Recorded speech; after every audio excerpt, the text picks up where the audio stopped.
should know.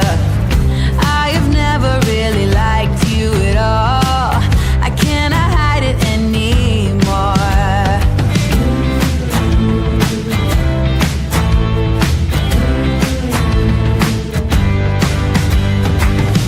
I've been thinking about the future, trying to forget about the past. So many ways that I could change for the better.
This is a true crime discussions channel.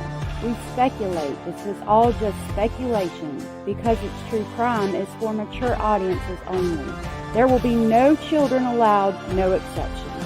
Everything on this channel falls under fair use. Please remember to like, comment, subscribe, and share. It's free. Hey y'all, Abellis, I saw that you had an earthquake. Are you okay? I hope you're okay, love. Good morning, Abellis, Allie X, Toxic Orchid, Bad Girl, Ann Miller. Jenny Jen, good to see you. Cara, good to see you. Me, Moss Sandy, good to see you. Mayla's mom, good to see you. Good to see y'all. One sunny day. Good morning. Good morning, Chris. Good to see you. Good to see you. I will play Mr. Rooster Man. He's not crowing this morning, but I'll play him for y'all to get you woke up. It's good to see y'all. So today we have the Skelton brothers. The mother is doing probate court today. I think she's gonna try to have the boys declared deceased. It starts at 9. So I was grabbing a couple of things that we could watch. I'm gonna pull up the probate court on my phone so I can see when they go live, and we'll watch this quick breakdown to kind of catch you up on the case a little bit. But I do want to kind of deep dive it. Those children are. Hold on. Sorry. I went back too far. I have that one too.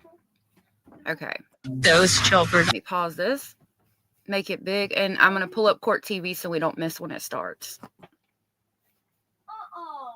So these boys went missing in 2010. Hey, Cindy, Lindy, and Diana. Good to see you. They went missing in 2010 during a bitter custody battle. Okay, I'll try it this way. There are safe. And you wouldn't tell me where. What happened to the Skelton brothers has mystified Morency, Michigan since 2010.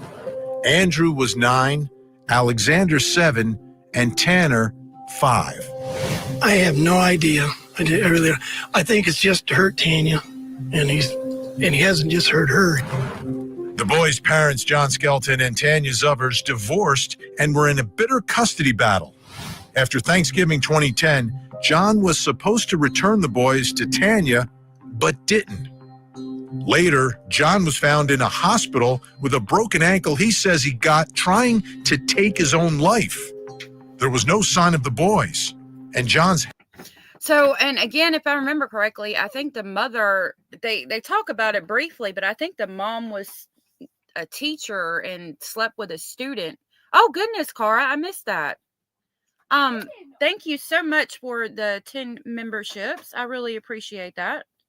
Let me see who they went to real quick. I really appreciate that. That was so very sweet of you.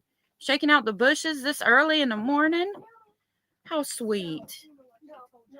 Those went to I'm Here For It, Wendy, Blythe, Belinda, Sarah, Renee, and Ruby, and Red, that's me, Breezy, and Crystal. Thank you so much. If you guys were gifted and you're aware that you were gifted, please tell Cara thank you. Cara, that was so good. That was so very sweet of you. I'm going to grab my crazy train and pick y'all up on the way to Speculation Station. I'm going off the rails on a crazy train.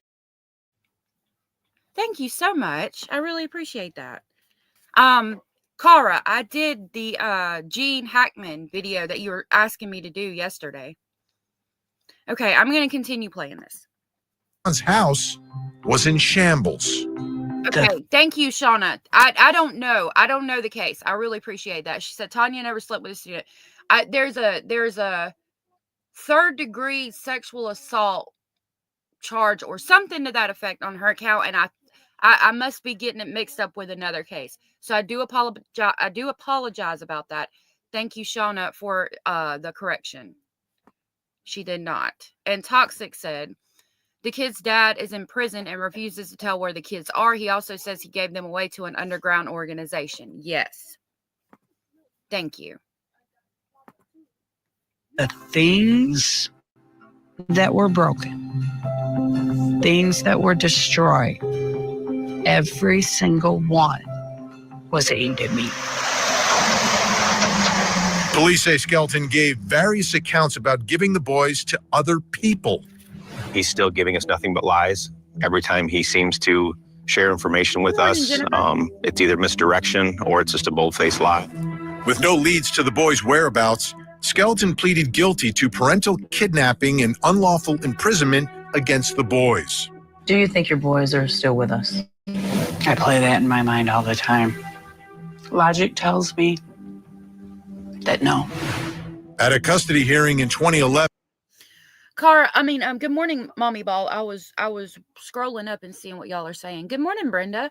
I saw that Dolly gave me a shout out. I thought that was very nice. I had a video that some of the jail calls that we've been watching mentioned, one of them mentioned him. Hey, Jiggy. And so I told him about it, or I tagged him in it. I thought the way he broke it down was good. I'm glad that he feels different about Billy Joe now as well. I really don't think she ever thought in her wildest dreams what would happen. What happened would happen. Good morning, Jennifer.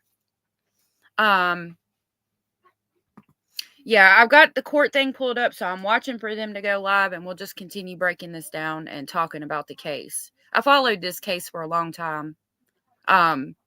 It's been a long time since I've looked into it, but I've watched several documentaries on it through the years. 11, after the boys went missing, John acted as his own attorney, allowing him to question Tanya.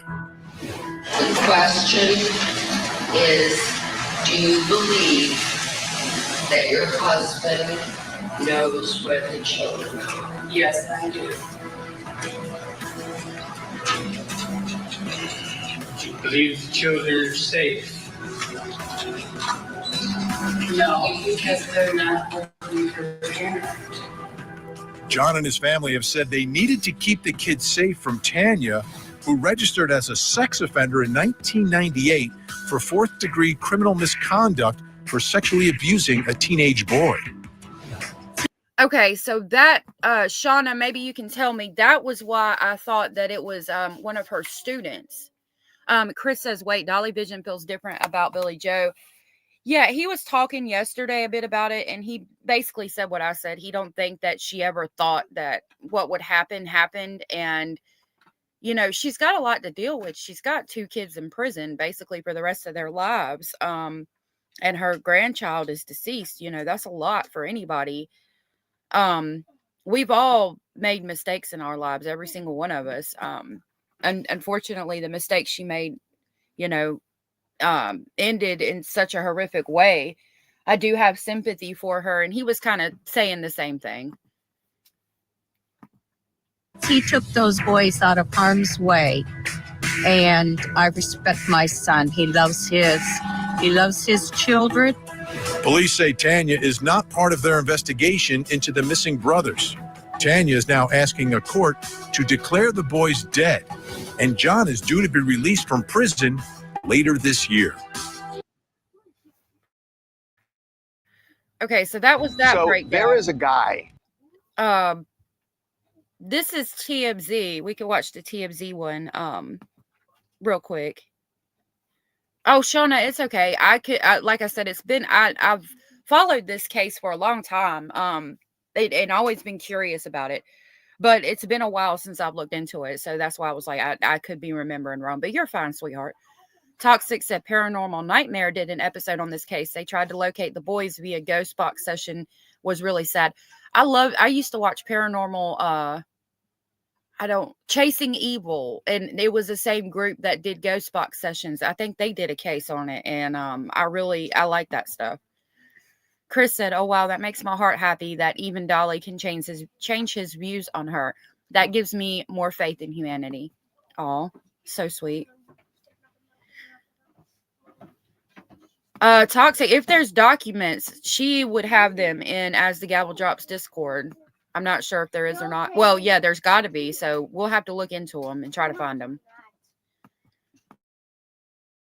Paranormal Nightmare, it brought up that name, Chasing Evil. Yeah, okay, I thought so. Thank you. So this is TMZ talking about it. Who is going to get out of prison next year. His name is John Skelton. And the reason he's in prison is he supposedly abducted his own children. The mother had custody. But there's something way more sinister, I think, than abduction here. John Skelton was convicted of unlawful imprisonment related to these children. That's the sentence that he's serving. John told investigators he gave the boys to a group of people to keep them away from their mother, Tanya. John says Tanya was abusing their children. I didn't do anything to try to hurt Tanya. I still love Tanya. But this has all the markings of a filicide, which is the intentional murder of children by their parents. His 3 children. 3 children, 3 sons. Never thought that we would still be sitting here at 10 years. So the dad took them, good morning, Queen Olive, and basically kidnapped them, and then they disappeared. He broke his ankle trying to commit unaliving, and the house was completely destroyed. This case has been very suspicious, and the boys have been missing since 2010. Like they said, he's due to get out of jail. He was denied parole permanently, but his time is up this year. And she's moving the probate court. It's supposed to be going on for the next 3 days. They're going to be a probate court fighting to try to get the boys declared deceased. Good morning, Jennifer. Good morning, Tash. Good to see y'all. I don't think that there's any hope that they're going to be found alive. The mother, in fact, wants them to be declared legally dead. And what I'd like to see happen between now and 2025, when he's slated for release, is that they open up a murder investigation proper and go after him for it, whether they're able to find these children's bodies or not. But is there any DNA that is going to connect? All you have is circumstantial evidence at this time. You have him showing up at an emergency room. John, what did you do to your kid? With a broken ankle. You have him with a suicide attempt and a posting, which is, "I'm sorry." He posted on Facebook, "May God and Tanya forgive me." Right. That's right. So Toxic said, personally, I think he unalived them to get back at Tanya too. Tanya, and I agree. I think he did too. I could be wrong. I haven't looked into this case for a couple of years now. I could definitely be wrong, but I do think that she's, if I remember correctly, I thought she got in trouble for sleeping with one of her students, and they were going through a bitter divorce, and she loved her children very much, and he did it to get back at her. Is the way I've always felt that it happened. Eileen, I agree that he should not be released. Abellis, thank you so much for gifting 20 memberships. That was so very sweet of you and supportive. Thank you so much. Hold on a minute.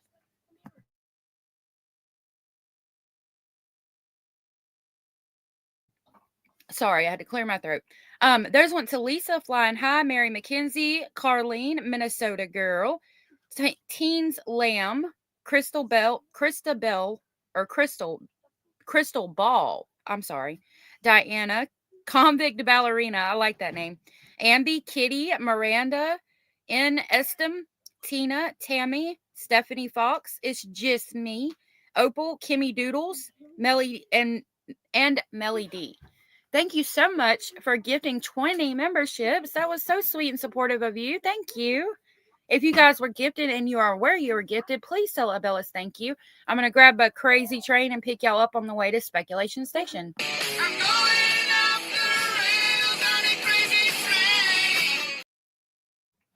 Can't fart it in my face. Kaden, please do not fart in your sister's face. Please stop. Lord have mercy. It is morning here. All right. So let's get back to the video. Hey, Purple fam. Good to see you.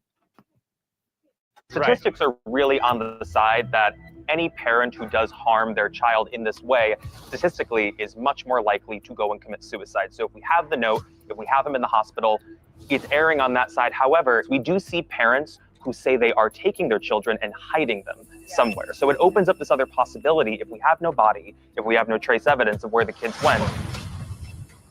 So there is one other theory, that he really did leave these kids at some Amish farm. Tell us which Amish farm you left the kids at, and we'll just walk away. And if you won't tell us, it's very clear you're covering up a murder. I did the wrong thing for the right reasons the wrong way. And those things that at the time I was willing to pay the price.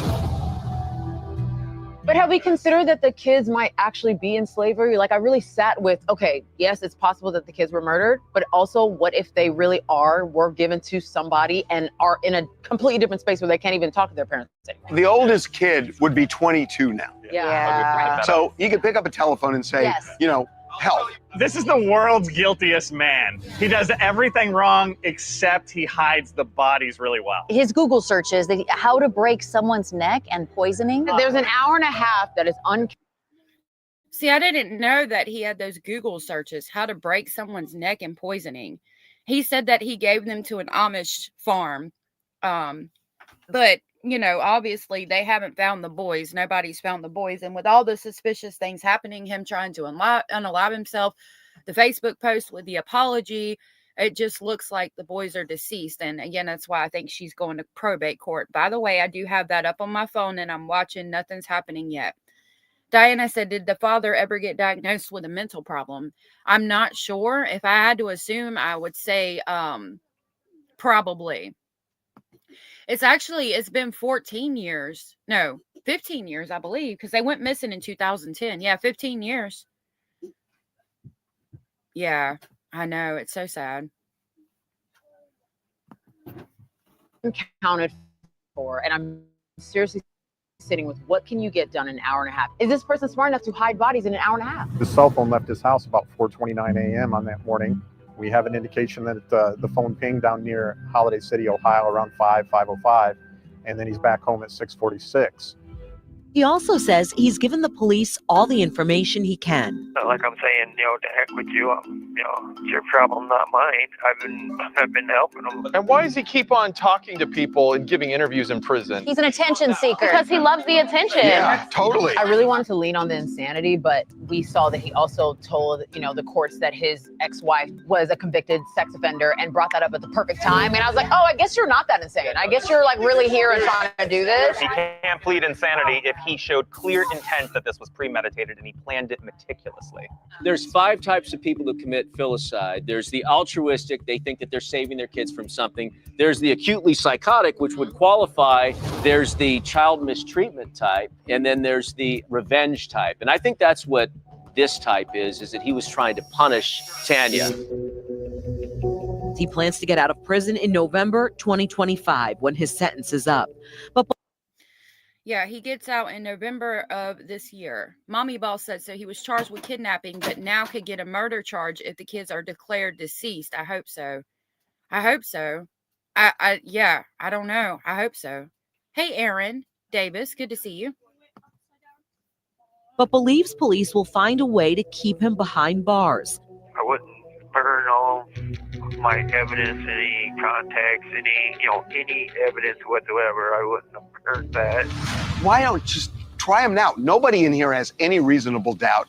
I don't think a jury's going to either. No. There's enough information there that, as I've said all along, I think this is a murder case. The issue is that they're not going to take this to court, I don't think, if they don't have a body, because it leaves such an ambiguity in the case of whether or not you can actually... May God and Tanya forgive me, and the kid... But, okay, this is out of Michigan, and they just went to I think it was probate court over in Naziah Harris, and they don't have her body either. So why couldn't we take this to court is the question that's coming into my mind. Diana said, that's why I don't understand why they say you have to love your spouse more than your children. My husband and I put our daughter first, and that's okay. Yeah, I've never understood that statement either, because your children depend on you for life. Like, I've never understood that either. But technically, yeah, that's the saying. Kara said, I think it depends on the state laws. Right. And then but going by the state laws, again, Michigan, this is out of Michigan, and they did it with Naziah Harris. So I'm wondering why we don't do it with them. Eileen, I apologize, said those poor boys. I know, it's so sad. They were so beautiful, and they deserved a good life, a happy life. They didn't deserve what I believe happened to them. Katia said, I fell asleep to your voice. Oh, that's so sweet. Katia has a channel, True Crime Addict 8. I will try to grab her link and drop it if I can. The kids are gone. Defense can poke holes in that. Defense can bring reasonable doubt, even if we all know that he actually did it. It has to be beyond a reasonable doubt, and there's enough. Who has a reasonable doubt in here? We don't, but they're probably not going to pick us for this jury. Again, there's lots of circumstantial evidence, but if you don't have a body, you don't have a murder. Right now, he's getting out in a year. The clock is ticking. I mean, what more do you really need? Yeah, exactly. Why would you wait? Totally. I'm hoping the quietness is that they're putting a case together. The good news is there's no statute of limitations on murder.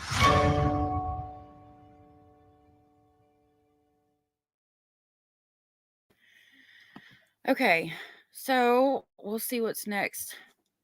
I think this is from back in the time period. Yep, this is from when they first went missing, and they're talking about the search. Firehouse here in Morenci has become the command post. It's where the police chief talks to the press.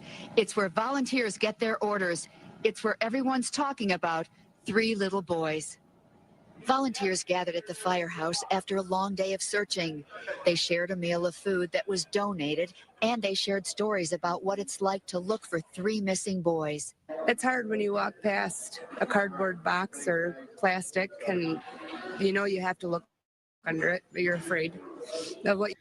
I just dropped Katia's channel. If you guys want to check her out. Queen Olive said that's not totally true. They can try someone for homicide without the body. That's what I thought. I mean, again, they're doing it in with the Naziah Harris case that's also out of Michigan.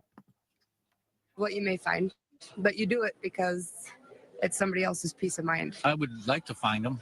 I would like to know what happened to them, and they need to come home. For Malin Reynolds, it was day 1. For Beverly Bovey, day 5. A lot of us that have been going through this every day have gone home and had a meltdown, just break down and cry because it's so frustrating. We want these boys found. This was also the day 39-year-old John Skelton, the father of the boys, was in court in a wheelchair and without a shirt, facing 3 counts of parental kidnapping. He is still in the Lucas County Jail tonight on a suicide watch. On a $3 million bond, he is fighting extradition. It's shocking, to work with somebody and then, a few years down the road, then this happens, and, it's sad. Tanner Alex. Could you imagine having worked with him and then you find this out, like somebody you used to work with or have worked with in the past, and you find out they did this? Xander and Andrew Skelton were last seen at their dad's house on the afternoon of Thanksgiving. There is still crime tape around the house tonight, but someone has left a message, one that is echoed by so many of the volunteers. Many of them have lived here in Morenci for most or all of their lives. Okay, so it's on. I'm going to back it up a little bit because it looks like Tanya's up there right now. Excuse me. Hold on just a minute.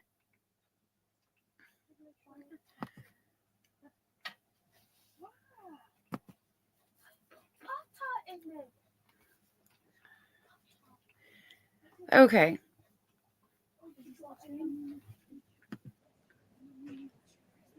Oh, they don't have the audio on.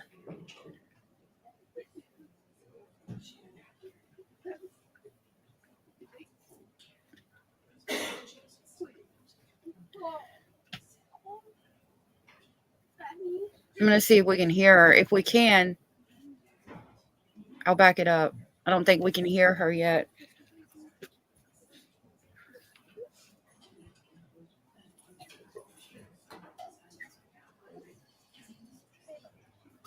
Yeah, I think they're just getting ready.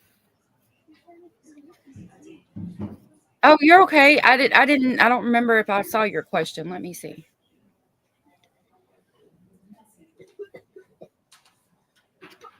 Yeah, I was talking about that they're trying Jarvis Butts for the homicide of Messiah Harris out of Michigan. So I would think they could do this too. She needs answers. Those are her children. I could not imagine, the other person that helped you create the children, your husband that you were married to for years, does something like that. Like, I could not imagine being in her position. All three of her children at once. I've always felt so bad for her.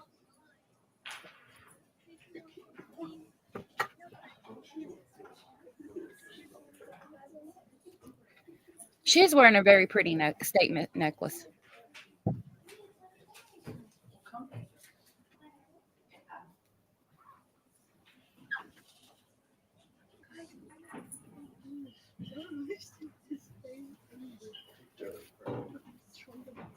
All right, I'm going to refill my coffee real quick.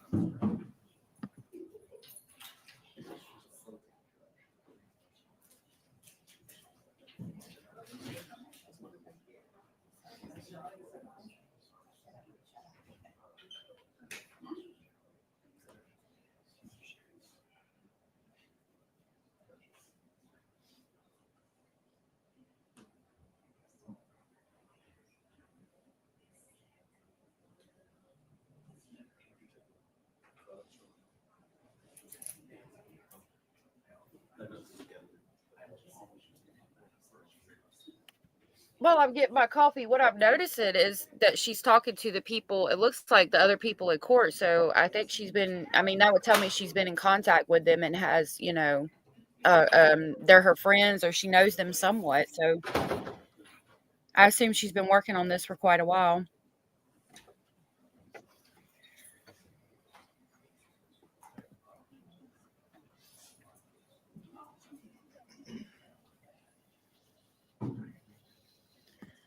If they don't start soon, I'll go back to another video and watch it on my phone and see when they actually start. But I think they're about to start. The judge isn't in there yet, though. Yes, the bob is in purple.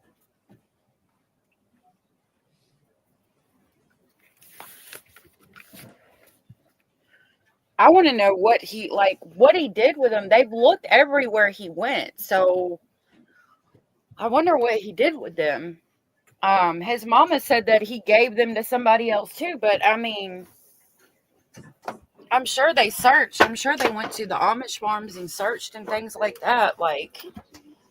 And he's not telling. And taking into consideration his Google search right before everything happened, and the fact that he jumped off of something and broke his ankle trying to unalive himself, that tells me a lot.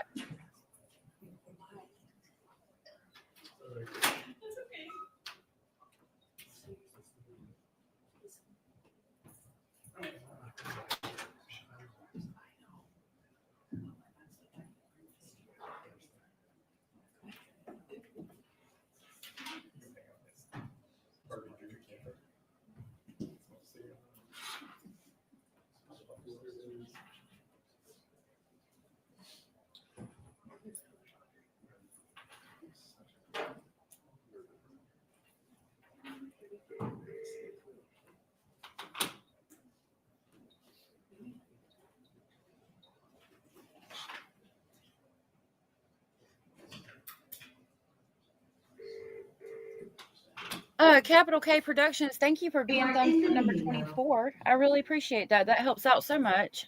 Thank you. It's good to see you. I thought that was the judge, but I could be wrong. All right, I reckon.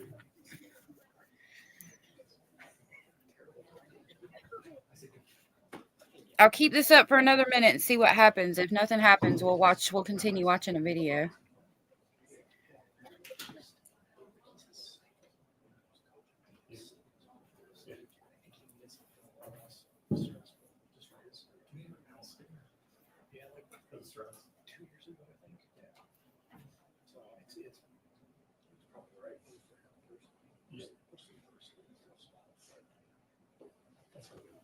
Hey, Jennifer, good morning.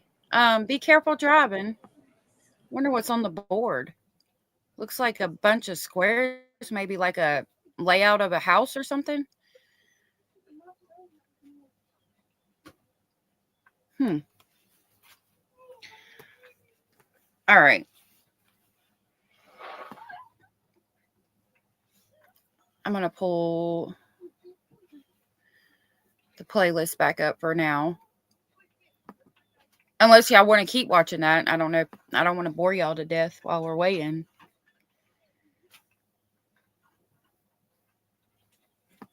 Diana said, I don't know what's worse, finding out your children are deceased or knowing nothing and hoping they are well. I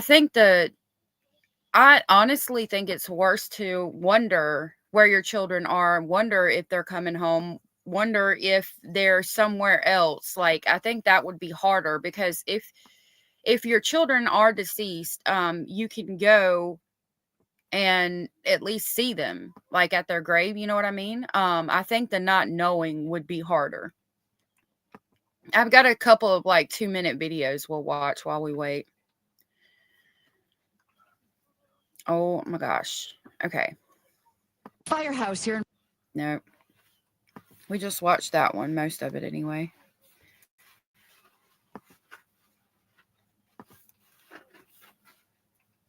Tanya Skelton is... Okay. Good morning, Meandering. It's so good to see you. Yeah, it wouldn't be harder not knowing, because you're waiting. Like, part of you wants to hope they're going to walk in the door. And if you know where they are, you can at least go visit their bodies and talk to them and see them that way. You know what I mean? Good morning, Julie. Is inspirational in her strength. She hasn't given up hope in finding her sons. And Tanya Skelton is inspirational in her strength. She hasn't given up hope in finding her sons, and she knows this case could be open a very long time. I will never give up until we have 100% proof one way or the other. Tanya Skelton, the mother of Alexander, Tanner, and Andrew, draws her strength from the good times with her boys, their smiling faces, their laughter, and she knows because of her faith, they will be found. In my heart, I still firmly believe that they are out there alive somewhere. So I have to. But realistically, I know it's how many months later, and still no clues that are concrete. And now it's 10 years later and still no clues. Search for the brothers, only 5, 7, and 9, continues. On Saturday, crews fanned out into the woods around Morenci for the first time since December. The search was part of a training session for local law enforcement. Items were found, but right now, Morenci's chief of police says it appears none of it has any connection to the case. He said there was one thing that was found. They don't think it's related to this case, but it is something they have sent on for testing, but they don't expect it to come back pertinent to the boys. Tanya's husband, John, is the only one who knows the truth about what happened to the boys. He sits in a Lenawee County jail. He was the last one known to have seen them alive back on Thanksgiving. Tanya's only interaction with him since the case blew up was during a divorce hearing last month, where John was allowed to question Tanya on the stand while he acted as his own attorney. I refuse to let him win. He's not going to take any more from me. John Skelton goes to trial in mid-August, and Tanya says she is ready. Reporting from Morenci, I'm Tom Wade, Channel 7 Action News. All right, they've got the volume on and are back in court, so we'll definitely go to them now. Cara said there's a docuseries on Netflix or Hulu today where families all across America called Into the Fire or something like that. The mother gave up her daughter for adoption when she was a baby, and then she found out her daughter went missing, and she launched a search. Hold on, I'm gonna back it up just a little bit. Okay. So Skelton boys, file 530. It's hard to hear. Okay.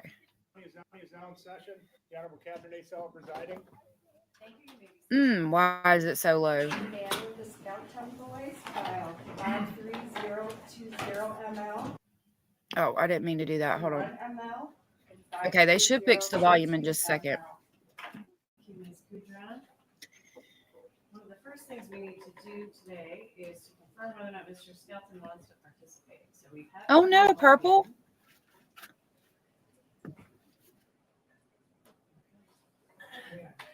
All right. Good morning. Could you give us your name for the record, please? John Skelton. Thank you. All right. Well, he's here and ready to go. Here. Did you want to? They told me that Okay. They told me I had to refuse here, and that's it. There you go. Very good. Okay. Please raise your right hand. Do you swear or affirm to tell the truth, the whole truth, and nothing but the truth, so help you God? Yeah. Thank you. All right, Mr. Skelton, you have the opportunity but not the obligation to participate in today's hearings. But I did want to make sure that you had that opportunity. So you're welcome to tell me for the record now if you'd like to stay or go. Yeah, I'm gonna go. I mean, everyone else got lawyers. I don't. I'm at a disadvantage. Anything I say is gonna make a difference.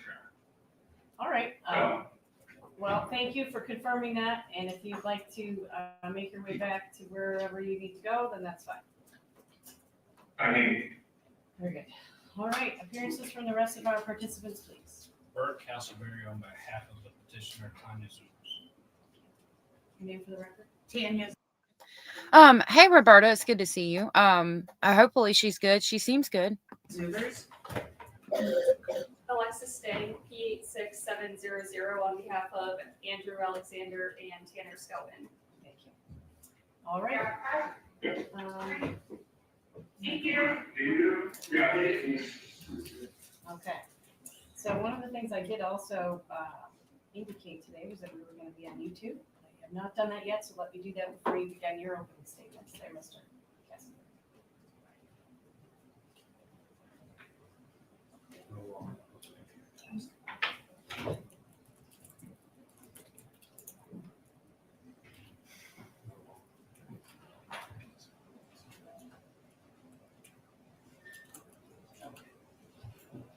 We're on record for all three files. Now, one thing to be cognizant of would be, of course, the fact that if we're going to be on YouTube, we try to be cognizant of using the names of the children. In this case, I'll defer to you and your client on that piece, Mr. Castleberry, but I know in a lot of our cases that are otherwise broadcasted, we try to avoid using names. Do you have a preference on that? Your Honor, the children are adults at this point. All three of them are over the age of 18. We have no objection to using their name. In fact, we encourage it. Okay. All right. Very well. We are now officially on YouTube. Ready to proceed in all three. Okay, so they said they're officially on YouTube, ready to proceed. I heard that someone said they were representing Alexander and Tanner, I believe, or Andrew. I'm wondering how they can do that, though, when they don't know where they're at. That was curious to me. Three matters. Opening statements, Mr. Kessler.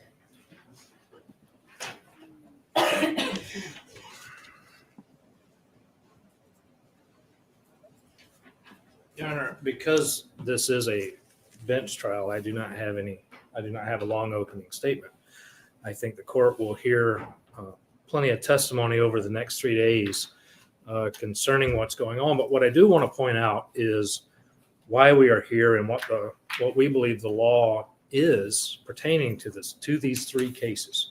And we will talk about this as if it's one case, but we understand there are three petitions before the court. And we believe that MCL 700.1208, paragraph 2, is what controls in this matter. And what that paragraph says is that an individual whose death is not otherwise established under this section or section 1207, and those sections are for accidents, and I know the court has seen cases like that before, I'm going to continue on with the MCL, who is absent for a continuous period of 5 years during which he or she has not been heard from, and whose absence is not satisfactorily explained after a diligent search or inquiry, is presumed to be dead, which means we are beginning this case with a presumption that the 3 children are deceased. The individual's death is presumed to have occurred at the end of the period, at the end of the 5 years, unless, and this is why we are here today, there is sufficient evidence to determine that death occurred earlier. It is our position that the evidence that we are going to present to you, Judge, is that Andrew Alexander and Tanner Skelton died on or about November 26th, 2010. Thank you.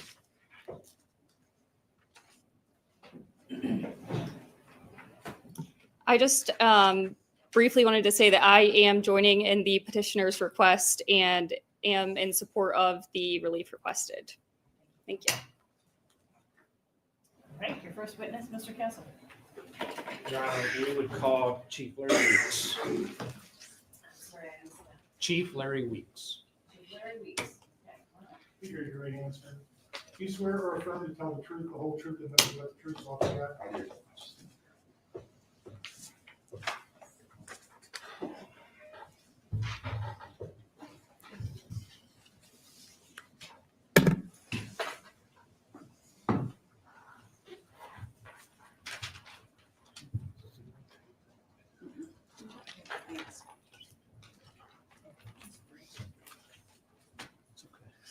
It's okay.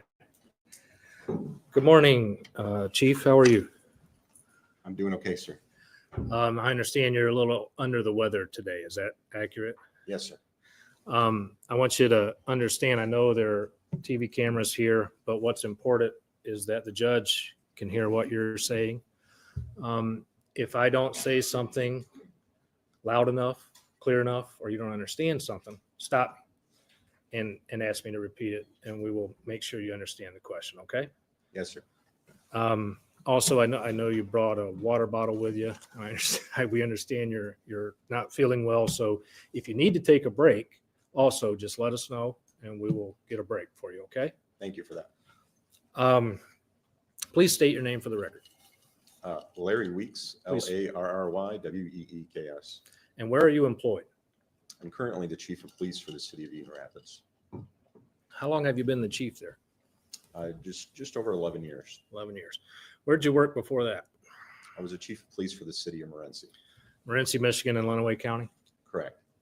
And what training and experience do you have? In total, I believe I have approximately 36 years of law enforcement experience. I've been trained in a variety of different investigative techniques, basic law enforcement principles. Professional training I've attended would be Eastern Michigan University School of Police Staff and Command and the FBI National Academy. When did you go to Quantico? 2013. 2013. All right. So you were working in Morenci in 2010. Is that right? That's correct. And did you have occasion to get to know the Skelton family? I was acquainted with them. When you work in a community the size of Morenci, approximately 2,200 people, you become acquainted with lots of people in the community. I lived in the community, raised my family there during the time I was there, so I was very connected to the community. So I was acquainted with them. I often saw Tanya and her family out at different locations. Yeah. Did there come a time around in September of 2010, that you maybe had a little more contact with the Skelton family? Yes. In September of 2010, I received a message from the police department that Tanya had called. She was concerned because she relayed to me, once I met with her, she was concerned that there was something going on with John in the sense that he had picked up the kids from school and had told the staff member there at the school that he was taking them on vacation. Capital K, thank you for being a member for a month. Capital K said, you do a great job studying the cases. Great work. Oh, thank you. Thank you so much. You guys make it great. And I appreciate it. I appreciate that. That was so very sweet of you guys. I took Inspector BS down because I'm trying to make it where it doesn't jump quite as much. Hopefully I can get, if I get a different computer eventually, maybe I can fix the graphics in it and it might make it a little better. So that's why I took that down, and I'm just kind of being quiet so we can listen. But I'm here. And I appreciate y'all so much for being here with me. Y'all are so very sweet. Phony said, investigators are starting to use the polygraph less because it's being challenged in courts more as pseudoscience and not valid. Aw. She told me that, the staff member told her that the interaction seemed odd. A capital K. I said all because of what you said about Wonder Woman, but yeah, I understand. I could definitely see how they could be challenging it as pseudoscience. You wouldn't think so after all these years, but that's definitely interesting. Capital K, thank you so much for the super chat. Capital K said, hit the like, y'all. Thank you so much for the support. I really appreciate that. That was so very sweet of you. Thank you so much. You're so kind. Thank you. His demeanor was odd, and that he was taking her children to Florida. We spoke about that. I did some quick legal queries, and it was my assumption that if his intent was to deprive the mother of the children, he was violating the parental kidnapping law. I was able to reach out to John by telephone eventually and threatened him with arrest if he did not come back. At the very least, sit down with Tanya and have a conversation with her about where the kids were going to be and what the whole plan was. Okay. Just a formality, but do you recognize the petitioner in this matter? I do. And is that the Tanya that you're talking about? Yes, sir. And she's sitting in the courtroom to my right? Yes. Okay. Thank you. So it's your understanding in this September incident that Good morning, Annette. Were they divorced at that time? No, but in the meeting that I sat in on when he did return, it was clear that they were having marital problems that they discussed. John very much wanted to move his family to Jacksonville. He expressed that there were more job opportunities there. His family was located there. He believed it would be a better place for them to continue, their family's life there. Tanya was concerned about having to relocate her family, generally located in the Morenci area. And having been a registered sex offender, she was concerned that relocating to an unknown community and what the community may perceive of her, right. Where in Morenci, she indicated that, she was able to live a comfortable life with people knowing that. Gotcha. So you said you called John. Was he in Florida when you called him? Do you know? I don't know specifically where he was at the time that I called him, but he did return. I don't want to testify to a time, but he did return in a reasonable amount of time, I would say, and met with us at the police department. Chief, we understand that all this happened 15 years ago.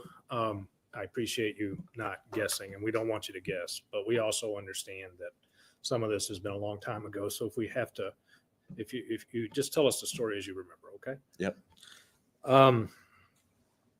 So do you know what ended up happening? Did he end up taking the kids to Florida? At the conclusion of the meeting, John took Andrew and Alexander with him, and Tanner, to my recollection, Tanner stayed behind with Tanya. Okay. Do you know if there was anything more done with that? I urged both parties to seek resolution in civil court so they could be more clarify their custodial matters on paper, because I in that position I really lacked any authority to take.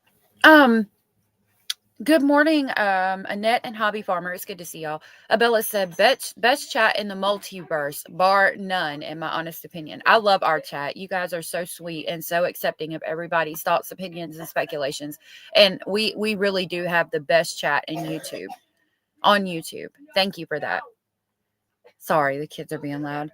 Webs of Deceit Untangled. I like your name. Your name And they said, wait, I'm late, unfamiliar with the case. The mom is a sex offender. Yeah, she was a teacher. I think she slept with one of her students. And then the dad took the 3 boys and they disappeared on Black Friday 15 years ago and have never been heard or seen from since. But the dad says he gave them to an Amish community. You can rewind the video and check it if you want to. We kind of did short little recaps. Maybe if you go back to where after I did my intro and started playing the video, there's like a 2-minute video that would get you caught up and you could jump back to where we are. It's good to see you. Take more action than what I did. Right. Is it your understanding, though, that a judge in Florida ordered the kids to come back to Michigan? Yes, it's my understanding a judge ultimately ordered John and the children to come back, and then the proceedings continued here in Lenawee County. Okay. And that's civil proceedings you're talking about, Correct. A divorce, correct? My understanding was just the custodial matters, not a divorce issue. So after the September incident, you became a little more familiar with their family. Do you remember what your next contact was with the family?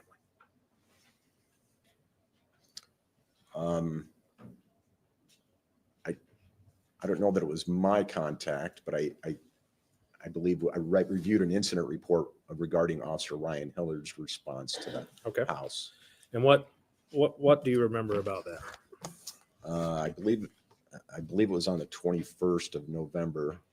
Officer Hillard documented in a report that he submitted to me that I believe it was Alexander that called 911 out of fear that he could not find his father in the house and felt that he might be in some sort of danger. So the 3 children, in which one is Alexander? Is he He's the the oldest, middle. the middle, the youngest? He's the middle boy. So he's the middle child. And you say that he called 911? I believe that's accurate. And he called 911 because he couldn't find his father. Is that correct? Correct. Is my understanding. They didn't know where he was at. Okay. And do you know, did the police respond? According to the report, Officer Hillard responded and made contact with the boys and John. And John indicated in some way that, he had stepped away and had informed the boys of where he was at and alleged there was just some sort of confusion. And then, according to the officer, everything was fine and he left. So is it fair to say that if the children were in danger, they knew to call 911? Yes, from my opinion, I thought that was fairly savvy of a 7-year-old boy at that time to be alert enough and aware enough to make that call in that situation. After that, you said that was November 21st. What was your next contact with Skelton family? On November 26th, I was at home. I received a call in the evening from Officer Hillard. He indicated he was at the Fulton County Medical Center near Waseon, Ohio. He explained to me over the phone that he had what I would describe as a disturbing situation. I explained that John was there with an ankle injury and was acting extremely erratic. He was having a difficult time getting specific information out of him as far as what had transpired and led him to this point at the hospital. He explained that the whereabouts of John and Tanya's children, Andrew, Alexander, and Tanner, 9, 7, and 5, were unknown at this point, and he was concerned about their safety. Did he bring up the name Joanne Taylor? He went on to explain that the best he could get from John was that they were with a... Hey, Smoky Mountain Mermaid. It's good to see y'all. I hope you had a good vacation, love. Alex says this channel is wonderful but addictive. You get used to the goodness here. You're so sweet. You guys make it that way. You guys are awesome. You guys are going to make me blush. Y'all are so sweet this morning. Everybody woke up in a good mood. I'm loving it. Thank you guys for being here and watching this with me. Woman by the name of Joanne Taylor and Joanne's husband his name was Mark, and he was a pastor. Okay. Did Mr. Skelton say anything about suicide or trying to kill himself? Yes, and that it was implied that's how he injured his ankle, and it was in his intention to harm himself. Ultimately, secured a ride from a family member after the failed attempt. So it's fair to say he failed to kill himself. Your understanding. That's what he described. Okay. So then what did you do next? My notes, I have that you went to the Morenci PD and to meet with Officer Hillard. Is that accurate? Correct. I explained to him that once he cleared the hospital, we would meet up at the police department and make some decisions about next steps. He explained to me that he had been in contact with family members. They'd been over to the home. Family members had already forced entry to the home in an effort to look for the children, and that the house is in a complete state of disarray. And I wanted to look at the situation and assess it myself. So we went over to the house again. What did you see there? I agreed that the house is in disarray. Glass and cabinets had been broken. Electrical cords to the appliances had all been cut. There was a Bible laying on a table in the living room with a verse circled. Officer Hillard informed me that a notebook had been turned over to him by a family member that had been located at the residence, that based on the way he read it, he believed to be a suicide note. I read it. I concurred. Your Honor, may I approach the witness?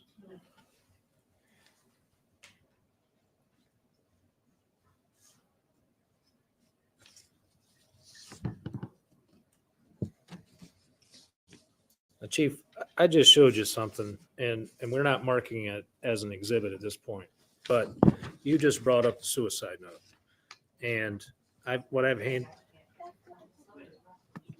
didn't remember there being an unaliving note. Good morning, Carolina, and all I need is Jesus, coffee, and true crime.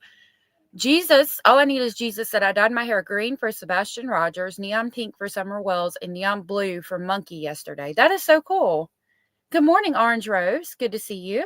Good to see everybody coming in. That is really cool. All I need is Jesus. Smoky Mountain said they don't say Rocky Mountain High for no reason. I did go by John Benet Ramsey's house. Very creepy. Oh, wow. That's interesting. Well, thank y'all for being here with us today and hanging out. I think it's the witness. Good morning, always late.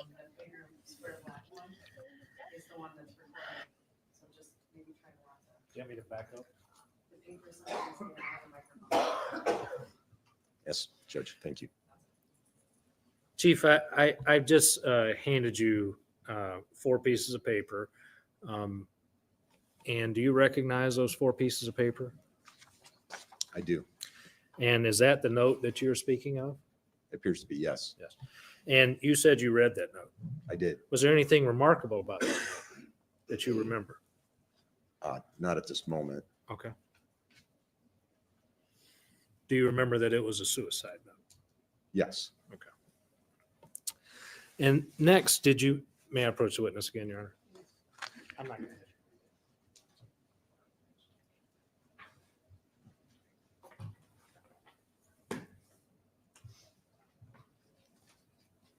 Chief, next, did you meet with a Charlene O'Brien? Well, there was one additional thing we found in the home that I wanted to mention as well. There was, Officer Hillard explained when he entered the home, there appeared to be a noose hanging from a second-story balcony. Okay. And he had moved the noose because it was tied to a door handle.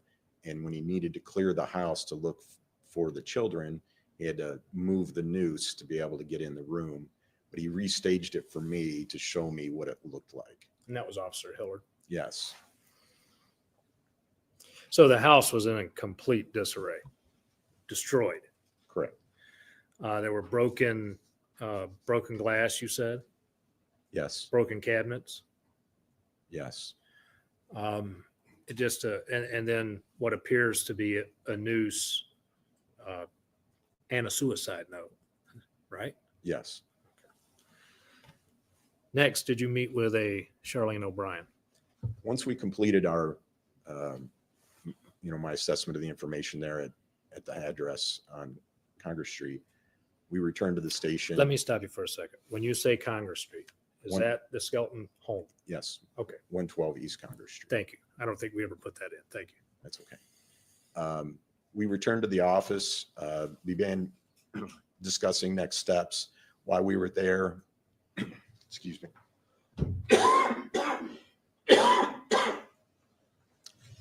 Apologize. While we were there, Charlene O'Brien, who I believe is John's aunt, knocked at our door, the police department. She presented me with a suitcase that had a laptop in it. She explained that John was on the computer often. Good night. Good night. Good morning, Black Knight. Good to see you. This case is really sad. And she said that John earlier in the day had come to her house and Lisa Kern's house across the street from hers and dropped these items off, along with other personal items, including the boy's toothbrush, and gave them to her, gave these items to them. So you're saying that you were told that John Skelton went to Charlene O'Brien's house and Lisa Kern's house, and this is November 26, 2010. Correct. And do you know what time he went there? I believe it was around 7:15 in the morning. I got to double check my notes. So about 7:15 a.m. Now, November 26th. What day is that? Do you know what day that was? Was it a Thursday, a Friday? Do you remember? It's a day after Thanksgiving. It was a Friday. Okay, so we're talking about Black Friday. Correct. Now, in this suitcase that he dropped off, you say he dropped off items at 2 separate locations? That's my understanding. And what's the proximity of these 2 locations? Are they close together? They're somewhat kitty corner from each other in a rural area outside of the city. Can you see from one place to the other? I don't recall if it's tree covered or not, to be honest with you. It's been too long. But he left. I apologize. My Bluetooth is connected to my watch. You say he left toothbrushes, the children's toothbrushes? Yeah. We believe them to be the boys' toothbrushes and coats and, again, other personal items.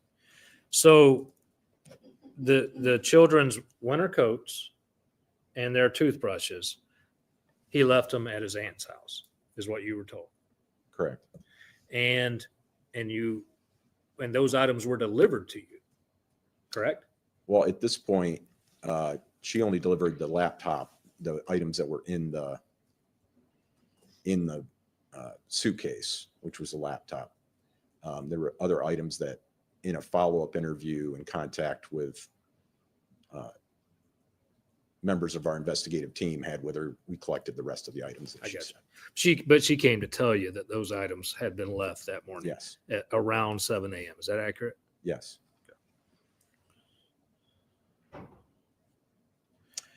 When she gave me the laptop, she said that I could do whatever I needed to do with it, anything that would help potentially locate, the boys and bring them home. So at this point, it's your understanding that these 3 children are missing and there's no plausible explanation as to where they're at. Is that accurate? Yes, particularly after speaking with, a relative of John's, who indicated that, to the best of her knowledge, the boys weren't with any family members here in the area on his side. So having had Tanya and family members, from that side of the family indicate they weren't there with anyone there, and then of course anyone on John's side of the family, that was making our concern grow even more.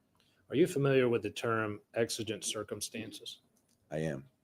And would you agree that exigent circumstances are when there's something so important that you have to take action to try to, for safety of human life, Yes. right? And so you did look in that computer, right? Yeah, being fearful for the life of the boys, I started the computer up, and it did my novice understanding of electronics as as it relates to handling that device. I did some cursory searching and was able to find what appeared to me to be that email addresses set up for one Joanne Taylor were accessed by that computer. I got you. So you could see that an email address for Joanne Taylor had been accessed from this computer owned by John Skelton? Yes. Okay. Yeah, well, and then later on in the investigation, once a more thorough forensic analysis was done, we were able to link the email address being created at the IP address commonly used by John. So that more directly linked it to him. So I know we're both novices when it comes to computers, but we do understand. Tell me if I want to know if you agree with me on this. The IP address is for the location of where the computer's located, right? Is that accurate? How it's connected? I don't know that this case has been declared cold. I'm not sure, hobby farmer. Connecting to the internet? Yeah, it's kind of like a physical address for electronic device. And so what you discovered through this forensic examination is that the email account for Joanne Taylor was created at the same location this computer's been used before. Is that accurate? Yes. And is that address, physical address, Congress Street in Morenci? While the IP address is known to be used at that address of 112 Congress Street. Thank you. So in other words, the email account for Joanne Taylor was created more than likely at Congress Street in Morenci, Michigan. Yes. Okay. Now, I know that Officer Hillard had spoken to Tanya, and what time, do you remember what time the children were supposed to be returned to her on November 26, 2010? I believe it was 3 p.m. in the afternoon. Okay. And where, if you can remember, did John say the kids were, or who were they with? Well, as I indicated, he had told Officer Hillard that they were with this Joanne Taylor, and he'd also communicated that with Tanya via text message that the children were going to be late and that the kids were with a Joanne Taylor. Now, this is the same Joanne Taylor that you just testified that through a forensic evaluation is determined that an email address for her was created at John Skelton's home. That's my understanding, yes. And there's never been any discovery of a Joanne Taylor. No, in fact, as I believe I'll explain later, but as our team grew, an investigative team grew, we had one team member that was assigned specifically just to do that, to attempt to locate the Joanne Taylor that was described. And no such person was ever discovered. And in fact, did you learn through part of the FBI's investigation that John Skelton even questioned whether he was Joanne Taylor? Questioned himself. Is that accurate? That's true. And made statements to the FBI that he needed to know 95% sure whether he was a child killer or not because he remembered them being with Joanne Taylor. That's true. Thank you. Now, at some point, you're going through this. The children are missing. You have a laptop. You have their winter coats, their toothbrushes. How are you feeling? Are you worried about them? Yeah, we had, after Charlene O'Brien's visit, we began distributing more broader, what we call BOLs in law enforcement, be on the lookouts for Joanne Taylor, any alleged vehicle description we had, anything like that. We've done some preliminary searching through a law enforcement information network to try to locate anybody with a, possibly might match that. We just were running into dead ends. And it was clear the case was going beyond the resources that I had at the Morenci Police Department. And certainly due to the apparent imminent potential threat to the boys, I made the decision to contact the Michigan State Police Operations Center and initiate an Amber Alert. And so after that, you had other agencies helping you.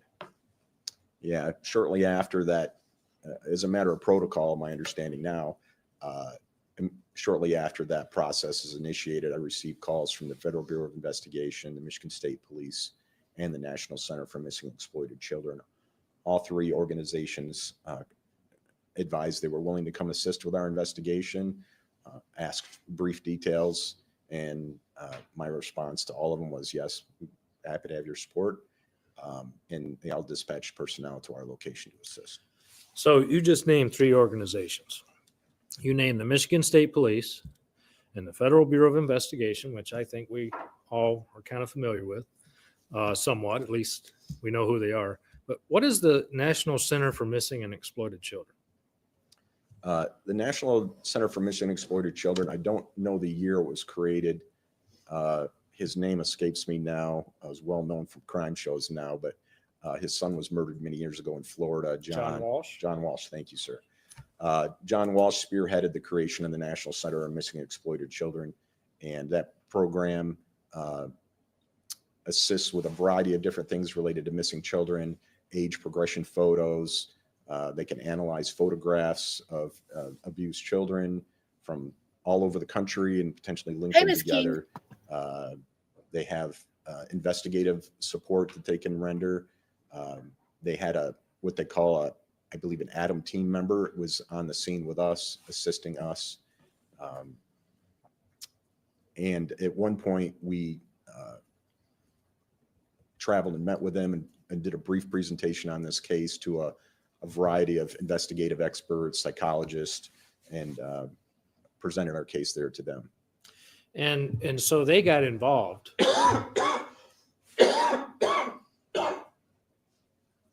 I'm sorry again. No, you're okay. Do you need to take a break? No, sir. Okay. Make sure you drink your water. Yes, sir. Stay hydrated. So the National Center for Missing and Exploited Children became involved in this case on November 26, 2010. Correct. And to the best of your knowledge, they're still involved today. Yes, I've seen the age, I'm not actively involved in the investigation anymore, but I have seen over the years the release of the age progression photos. So I'm glad you brought that up. When you say age progression photos, even back in 2010, once this Amber Alert gets issued, there are pictures sent out of what these children look like, right? You have to speak it. Sorry. Yes.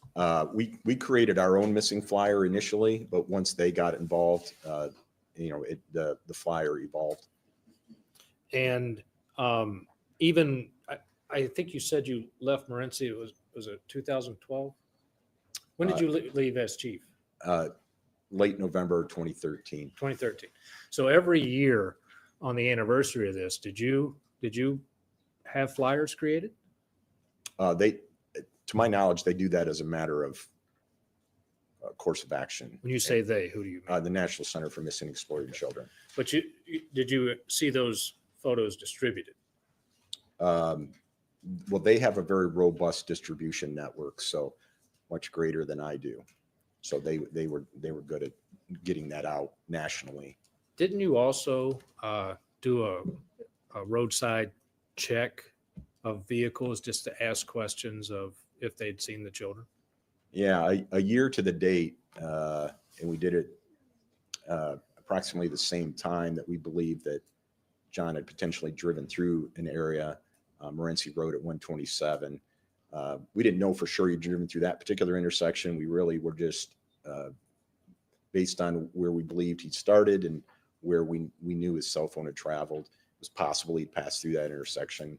So we partnered with the state police during the Miss Sarah. During the time of day that the morning that we believed he could have driven through there.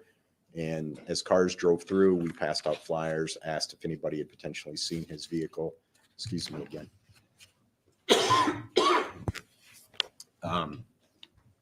Unfortunately, we weren't able to develop any leads out of that.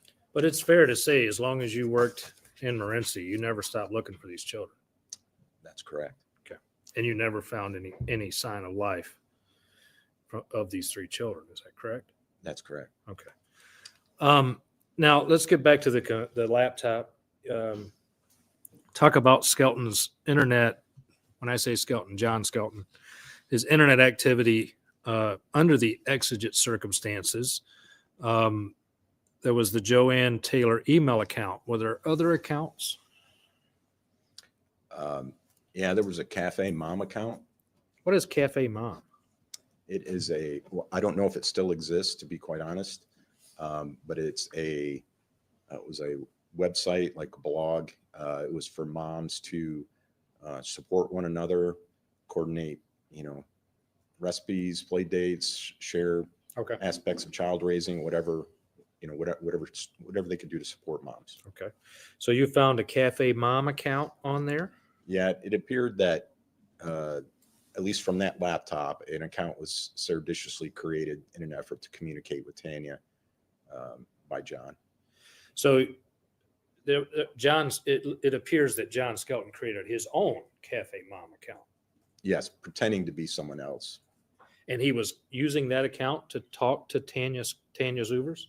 He was communicating with her through the messaging system. And when you Look, let me just say real quick that this man appears to be a narcissist in every aspect of the word. He's representing himself in a court of law. Again, I've said before and I'll say it again, that is the absolute worst thing you can do, because the lawyers in the courtroom, the prosecutor, the DA, the judge looks at it like you're saying, I don't have to go to school. I don't have to spend all the years getting educated like you all did. I can do what you do every day, having absolutely no education at all. You're basically spitting in their faces. It is the worst thing you could ever do. And he did that because he's such a narcissist. And now this woman is on a blog site looking for help, a friend, somebody to talk to on the internet, to get help, get parenting advice, recipes, play dates, things like what they just said. And this mother trucker is over here pretending to be a friend of hers, somebody she met through the website, and is probably saying, oh, well, it sounds like your husband really loves your kids. Maybe you should give him another chance. I could imagine that's how that conversation went. And he just keeps messing with her head. Like, she's trying to leave. She's done with him.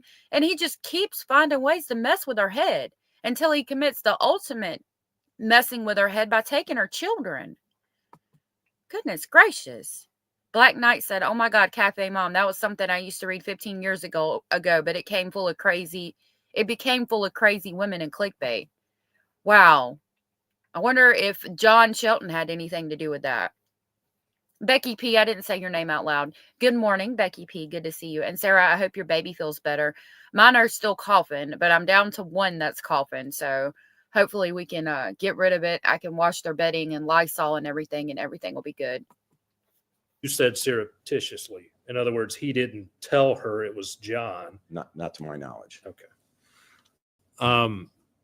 Was there also a Yahoo account? Yes. Okay.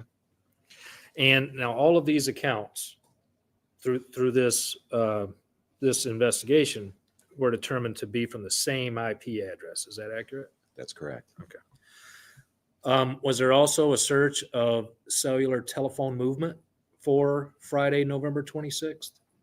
There was, based on the search warrant of John's cellular records, at approximately 4:13 a.m. on the 26th, tower information puts the phone in the vicinity of his home. That's Congress Street? Yes. Okay. At approximately 4:29 a.m., the phone is on the move, appears to be on the move away from the home. Okay.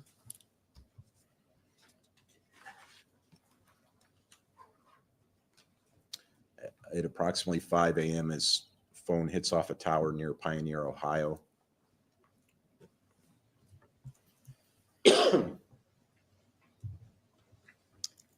And then 5:01, 5:04 a.m., the phone hits off the towers again near Lazy River Campground in Ohio, Williams County.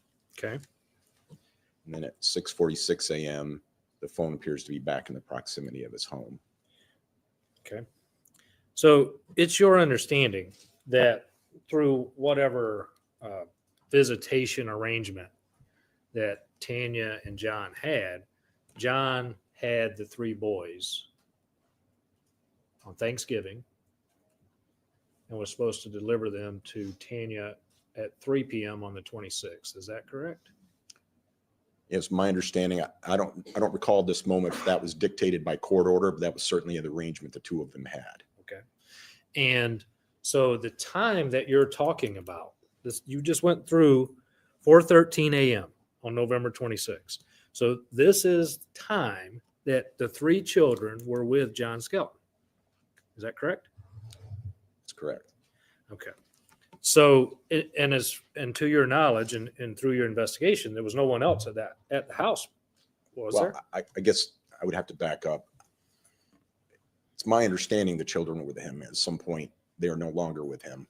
I guess I don't know for sure, when that occurs. Right. But what I'm saying is, from your investigation, you would agree that that was his visitation time. Correct. Correct. And during his visitation time, when Tanya is not there with him, and to your knowledge, no one else is there, correct? Correct. He left his home at around 4:30 in the morning, correct? Correct. And he came back sometime around 6:45. Correct. And during this time, or at least his cell phone did, right? That's correct. Because that's what you're tracking is the cell phone. Well, we did speak to a witness, Christy Schaefer, who indicated that she had gone by John's house about 5 a.m. and had stated that she did not see his van at that location. So we do know his phone is not at the residence and the van is not at the residence at 5 a.m. At 5 a.m. So we're getting a good timeline. Meemaw Sandy said, I dislike this case. It's the first time I've heard of it. Oh my God, what is wrong with people? This case is crazy. I have followed it over the years. It's insane. This narcissist POS husband of hers. And she messed up by cheating. Okay. I understand him being a little brokenhearted and sore about that, but he took it way too far. You got to learn when to just walk away and still continue to be part of your children's lives. You know what I mean? She tried to divorce him and he took everything from her, including her children, his children. Like again, I'm sure she thought that the children this man helped create would be safe with him. And then this happens. And he's such a narcissist POS, he won't even tell where he put them. 15 years later. Thank you, Chief. And I know that it's 2025 today, but this happened in 2010, right? That's correct. And what happens in 2010 on Black Friday? People generally with stores. Yeah, people are out shopping. Okay. So it's not unusual for someone to drive by the house at 5 a.m. on Meemaw, yeah, me too. And I'm sorry you ever had to go through anything like that. I left with the kids and the clothes too. One time when I left with my daughter, I wasn't even allowed to take her clothes. We just left with the clothes on our back. Luckily, I was able to go to my mom's house. But so I interrupted at a bad spot. He's talking about it being Good Friday, so it's not unusual for somebody to drive past the house at 5 a.m. on Good Friday, especially back in 2010 when you didn't have access to the online deals and things. You had to go to the store. It would have been normal for somebody to be driving past the house at 5 a.m. on Black Friday to go to the stores and get the sales and things. On Black Friday. That's correct. And it's your understanding that that person just noticed the van wasn't there. Is that correct? That's my understanding. And who was that? Christy Schaefer.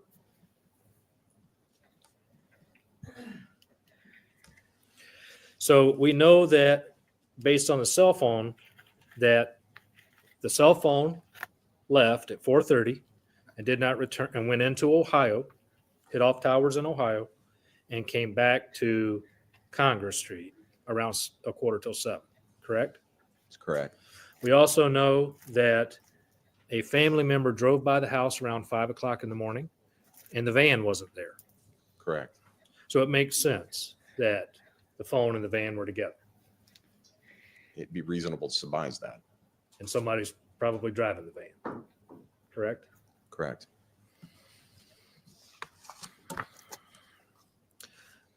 Okay, I know this was a very large investigation, Chief, and I know that it's my understanding that when there are large investigations, many agencies working together, you have briefings.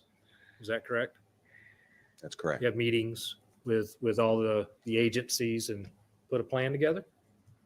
We met regularly. The dynamics changed. So we often had impromptu discussions about what the next steps were. But part of that is so that you're all not doing the same thing, right? Correct.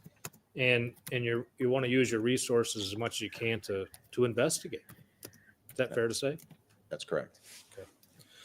And did you learn of an interview with John Skelton at Toledo St. Vincent's Hospital?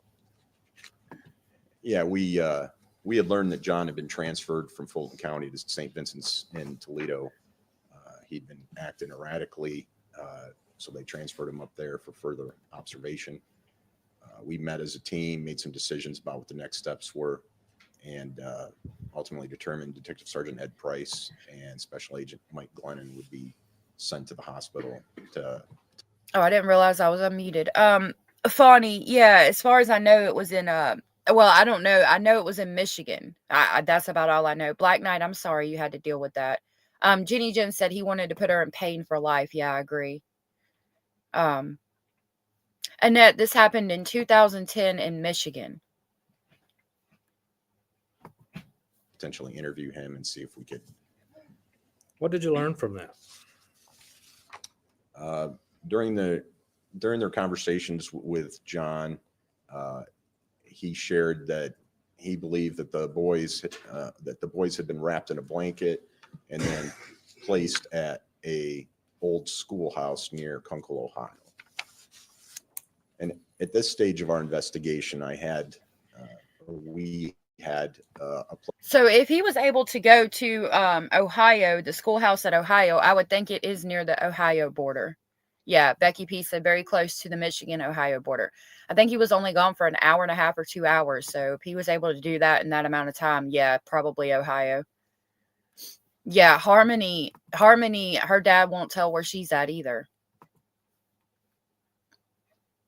So sad. plethora of law enforcement in the area, and at the police department, which was our command post. And so we dispatched personnel and myself down to two different schoolhouses near Kunkel, Ohio. One was I don't know if it was an old elementary school, but it had been converted into residential living. And another was more of a historic one-room style. I don't know if it was one room, but one-room style schoolhouse. We checked those areas pretty thoroughly and weren't able to find the boys. Now let me back up just one. I want to make sure I understand. John Skelton told the team that the boys were wrapped in blankets and placed in an old schoolhouse in Kunkel, Ohio. Is that what you said? Correct. So if he said he wrapped them in blankets and put them in Ohio, like that would make me think that they were deceased. So why has it taken so long for this mother to get justice? Because he's basically admitting to killing them, whether you have the bodies or not.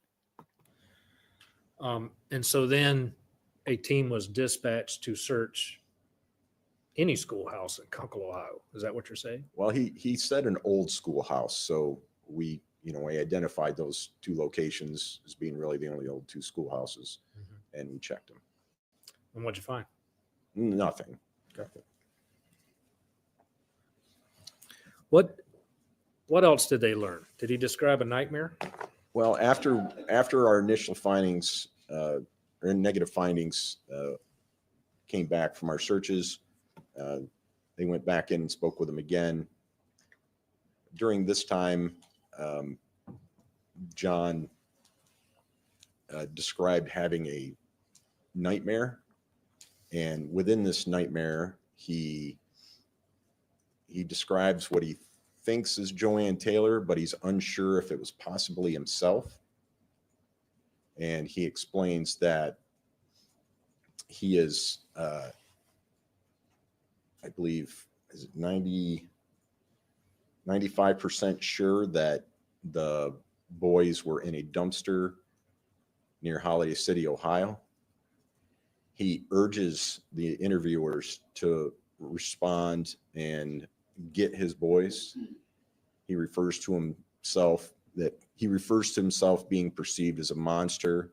He's concerned, he expresses concern about being perceived as a child killer during the course of this interview. And this is also when he says that he may be Joanne Taylor. Yes, he was unsure, as he described. And is it true that he also drew a picture of the location and the dumpster? He did. Was that investigated? Yeah, we certainly had folks in that area already. So agents went and responded to that area, checked the dumpsters, and it discovered that the dumpsters have already been dumped.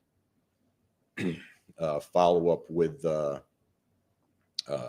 waste management company discovered that the trucks that picked up the dumpster and the dumpsters in the area went to Waste Management of Ohio, and communication with those folks. They keep track of where trucks dump things in the waste area, in the dump site. And Real quick, Toxic said she dropped a documentary. She said, I posted a good documentary about this case as well as Chasing Evil's episode in Allegedly Speculating's Discord for those interested. The links to my Discord are in, I think they're on my page. And I just dropped As the Gavel Drops Discord. If you're looking for any documents, pretty much any documents, like they have all the documents there that you can get. And I also dropped their new YouTube channel. So make sure you check them out, please. I'll drop them in the description box as well when the video's over, as long as I don't forget. Sometimes I forget. Fawny said people with personality disorders are not mentally ill because they know right from wrong and choose wrong. We used to call these kinds of people sick in the head and wicked because they are. Yep, I've called people sick in the head as well. AliX said there are tons of old brick schoolhouses in Michigan. Really? I would love to go explore them. Fawny said we can't expect people with PD to behave. They are literally gaming the system to exploit others' decency. They are sick, wicked people to avoid at all costs, like pedophiles, but for adults. Oh, wow. I didn't know that. And were able to point us in a direction. The FBI's evidence recovery team sent several people out to the location and performed a search of the area that we were told that truck dumped its load. Okay. And unfortunately, we're not able to locate anything.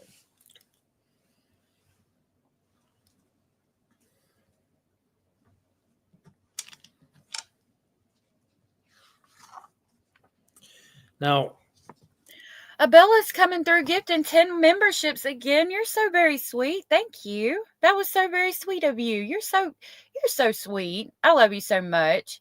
Those went to the Hardy Girls True Crime, Tina D's life coach, Nicole, Sue's Ounce, Sue's OZ, Justice for Nick, Chrissy, Girl, Floofmeister, I love that, and Proud Fur Mom and Gia were gifted. If you were gifted a membership by Abellis and you are aware, please tell her thank you. That was so very sweet of you. I'm going to go grab the crazy train and pick y'all up on the way to Speculation Station.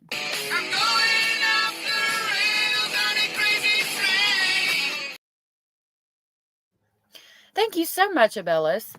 That was so sweet of you. You're so sweet. Toxic said, be sure your gifted memberships option is turned on as it's raining gifted memberships. Thank you, Abellis. I was going to say that they found out that the dump truck had dumped its load. When we talk about Leilani Simon, you know, we've been doing the jail calls. They searched that dump for like 2 months. I wonder if they had the capabilities to do that during this time period with a town. I mean, I think he said there was like 22,000 people in the town at that time, and it would have been over state lines. I wonder if the boys were there in the dumpster and they just weren't ever able to search the dump site enough to find them. Like that seems like the most valid lead as so far that I've heard, that the boys were in a dumpster and they got dumped and they're somewhere at this landfill. I mean, God knows where they would be now 15 years later, how deep or with what. It's interesting. I think that's the most solid lead though so far, personally. Abellis, thank you again. You're so sweet. I really appreciate that. And thank you, Miss Sarah, for dropping their Discord. As this investigation continued, there were more search warrants done. Is that right? Yeah, as we talk about this, we talk about it kind of step by step, but there's a lot of things happening at the same time, right? So we have search warrants going on. We're still searching electronic devices, trying to track down as much data as we can collect. It might lead us to where the boys' whereabouts are. And this is all happening simultaneously, correct? Yeah. So there's a team working on search warrants. There's a team interviewing. There's a team searching. All these things are happening at the same time. Correct. Okay. And one of the searches, did you find some internet activity regarding Good morning, Carolina. poison?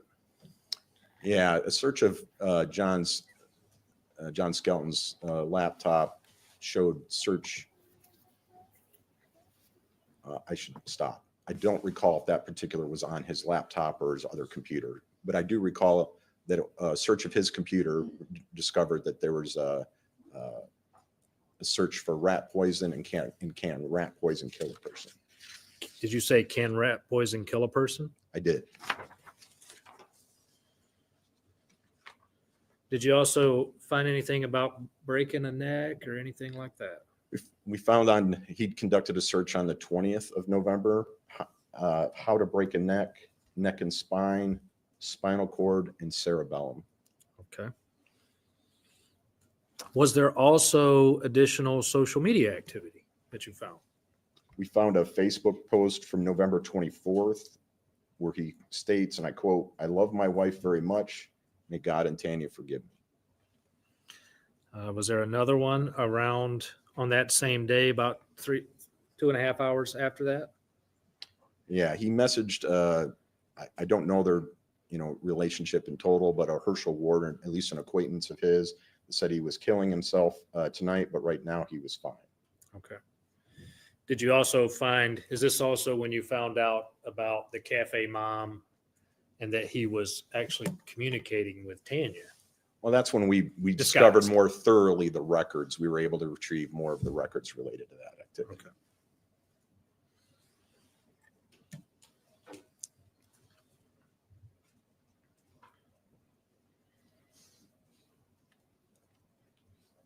Now, did you also end up with text messages? Did you do cell phone searches? Yeah, I think I mentioned earlier that we recovered the text messages from the cell phone of the exchange between John and Tanya leading up to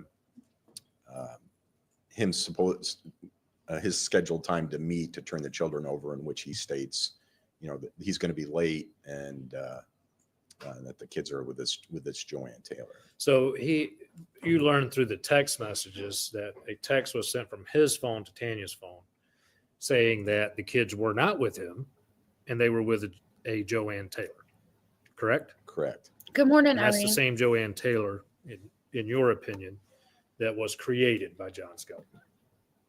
Yes.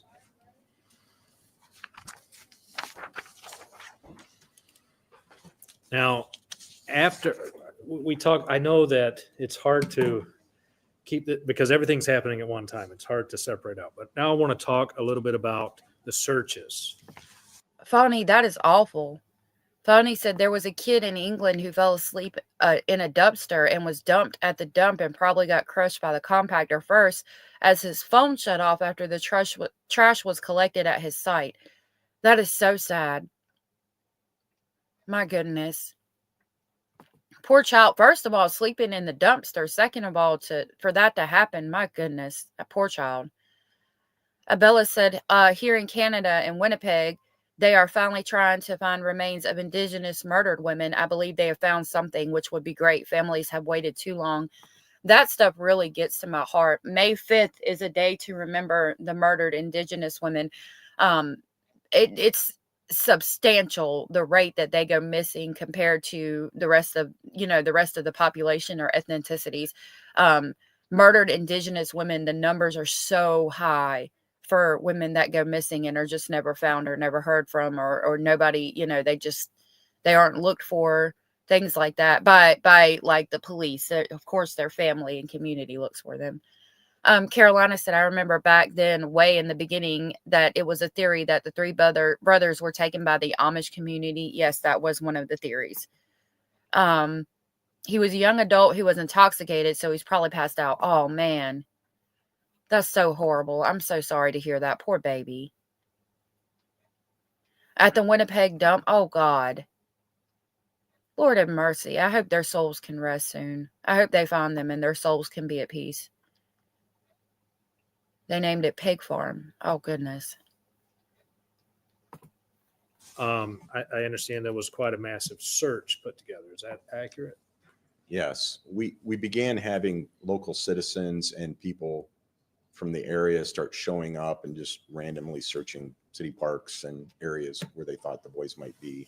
And it became a little bit of a logistical challenge for us. I ended up meeting with then Fire Chief Chad Schisler. We discussed trying to create some organization to it, bring some focus to it. In addition, we'd received complaints about people going on private property and things like that. Right. So, the decision was made to try to organize that, and hopefully with some of the tips that we might get about a particular area, we could deploy a lot more people in a quicker time.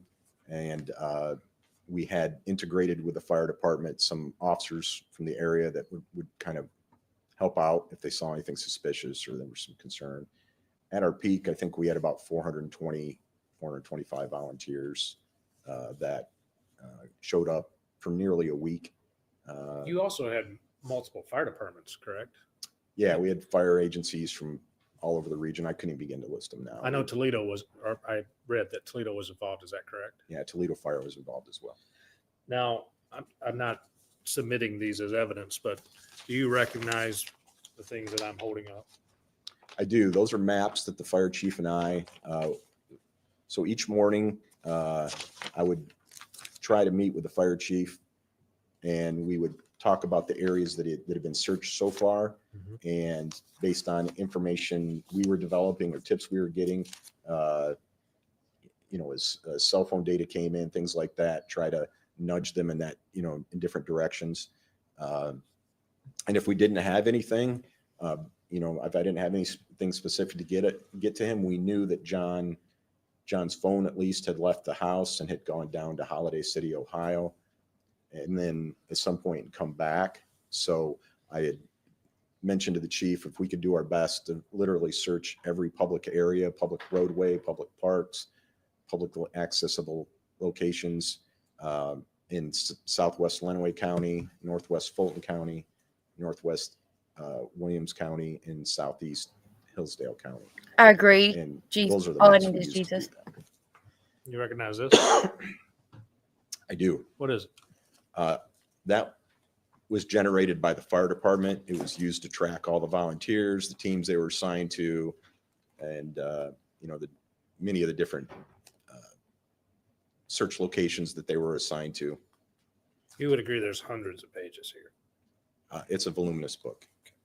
And this is when your team and multiple volunteers, you said 425, you searched all the areas where the cell phone tower hit. Is that correct?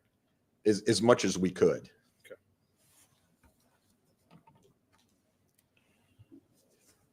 Now, at some point, there was a pastor, and the pastor is Donna Galloway. You familiar with Donna? I am familiar with Donna. What do you know about Donna Galloway? Donna, I don't know if she still is, but at the time was a pastor at a local church in Morenci, and she was acquainted with Tanya. And John? And John. Okay. And did she come in to assist your investigative team during some interviews? Well, one particular contact of note is John had somehow telephoned Tanya's cell number, and Donna got on the phone and spoke with him. She reported to me that during that conversation, as she was pressing John to for the locations of the boys, that he mentioned, said something to the effect of, "I sent them home. Don't you understand? I sent them home." So, just so I have the wording correct. He said, I sent them home. Don't you understand? I sent them home. Interesting.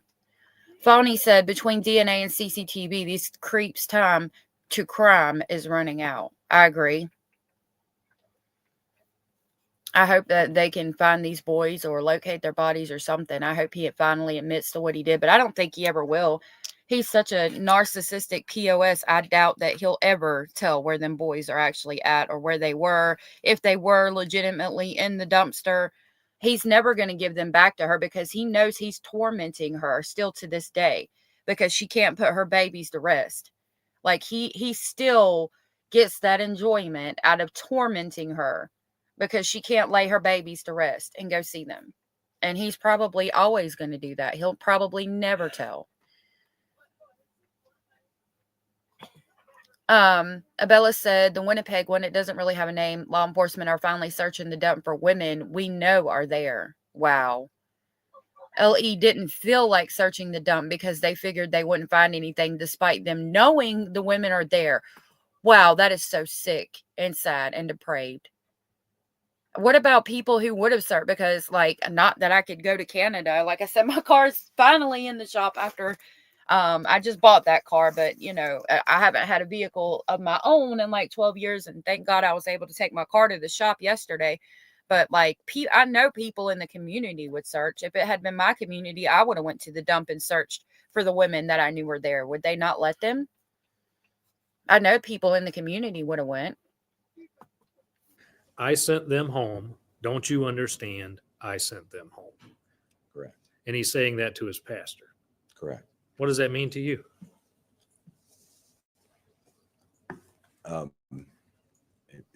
You're asking my opinion. I'm asking your opinion. You're speaking to a person of faith, a person that believes in God. The impression it leaves me with is that he sent them to heaven.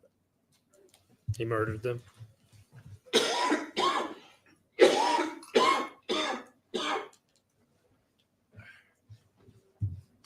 He murdered them. That's certainly a conclusion. So, did you arrest John Skelton at some point? Yes, we did. We consulted with the Lenawee County Prosecutor's Office. And on November 30th, we made contact, as our team made contact with John in Toledo, took him into custody, and he was later extradited and brought back here to Lenawee County for prosecution for 3 counts of unlawful kidnapping. Okay. And was he unlawful imprisonment? I'm sorry. That's okay. So he was charged with 3 counts of unlawful imprisonment. 1 count for each boy. Okay. And on January 17th, was he interviewed at the Adrian Police Department? He was. And what did you learn from that? He was interviewed by Detective Sergeant Cindy Gokenauer and Special Agent Sue Lucas. I observed the interview remotely. During the course of that interview, Y'all are saying, Abella said, no, they wouldn't let them. It's a massive dump too. They needed to pinpoint the right areas. Oh, wow. See, that's sad.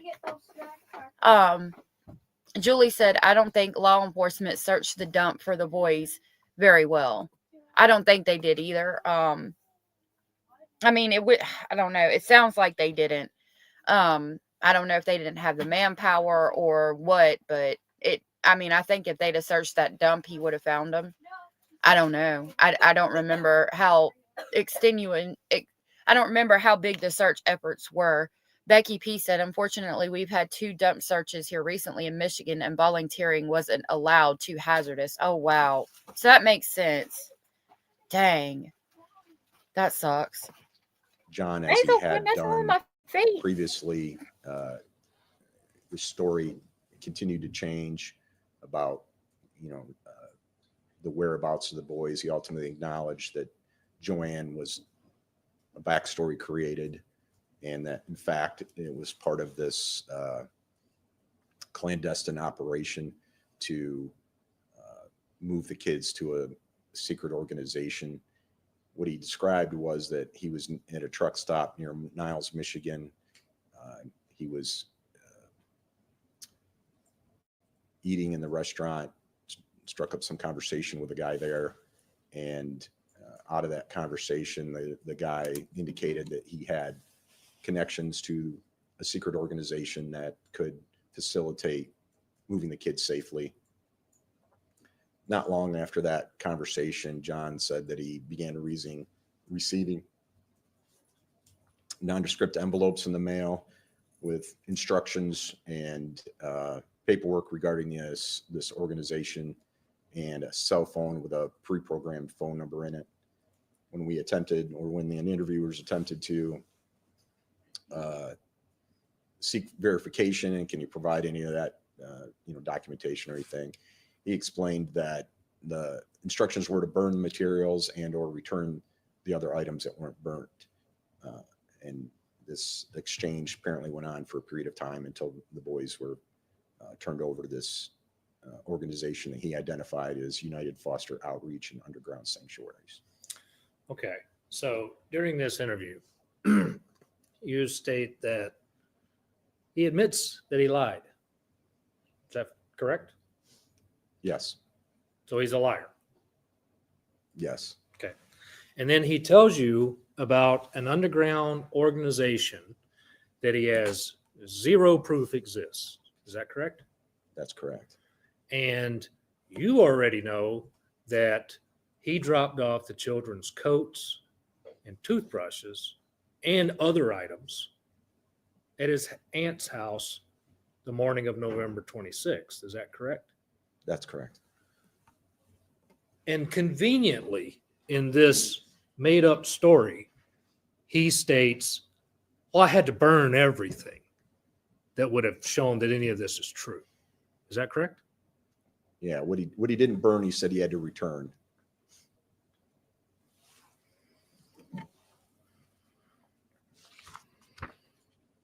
So he wouldn't have any of the items available. So he gave you zero proof of this organization. That's correct. Did you ever find out any information about this organization?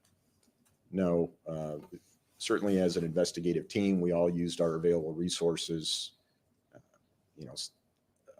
databases and such, to search if there's any existence of this organization, and no one was ever able to turn anything up. Do you believe John Skelton killed his 3 children on or about November 26, 2010? I do. In fact, you announced that this was a murder investigation within a couple of months of this happening. Is that correct? Yes, I did. During your time working on this case, did you ever see any evidence or any hint that these children may be alive? No, I'm confident they're deceased. And are you confident that they were killed on or about November 26, 2010? I am.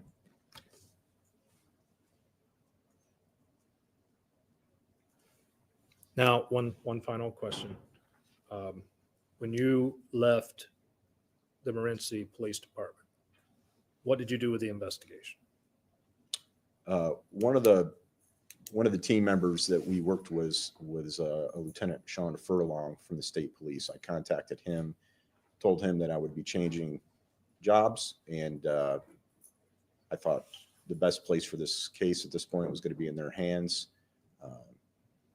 I ended up meeting, myself and Officer Hildred ended up meeting with him and then Detective Brewer at our station. We turned over all the materials, evidence, everything related to the case to them. And the Detective Brewer works with the Michigan State Police. Is that correct? Correct. I have no further questions at this time, Your Honor. Okay, Julie, have a good day, love. I hope work goes good for you, sweetheart. Good morning. Good morning. Good morning. Did you ever personally meet the 3 children at any point prior to their disappearance? Yeah, I was at their house one time, and I don't, off the top of my head, I don't recall specifically what it was, but I was at their house, and I believe it was Alexander was in this cool little police getup, and he was telling me how he wanted to be a police officer someday. It was a real, it stuck with me at the time, and even certainly after the incident, it stuck with me ever since. Oh, that is so sad. This officer that would later be searching for this boy met this boy, and he's probably wearing a little Halloween costume or something, dressed up as a police officer, and says he wants to be a policeman when he grows up. That is so sad. And those things do stick with you. Poor, I feel bad for this officer. That's so sad. Okay. And you stated you don't recall the reason that you would have been there at that point? Not off the top of my head right now. Okay. Do you recall when that would have been in relation to the investigation starting? I don't. I'm Okay. sorry. And then earlier you testified about Alexander calling 911 on November 21st, 2010, correct? That's correct. Okay. And that was because he could not find his father, John Skelton, within the home, correct? That's correct. Okay. And was it your understanding that the children would have been with John at that point due to it being his parenting time with the children? I can't speak specifically to what the parenting time schedule was. I'd have to review that material. Okay. But I can only assume that that was the case. Okay.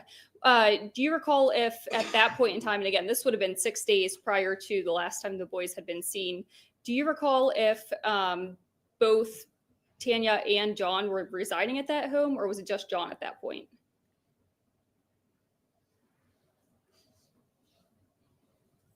I think I know the answer to that question, but I'm not as confident with it to be able to provide an answer. Okay. May I approach?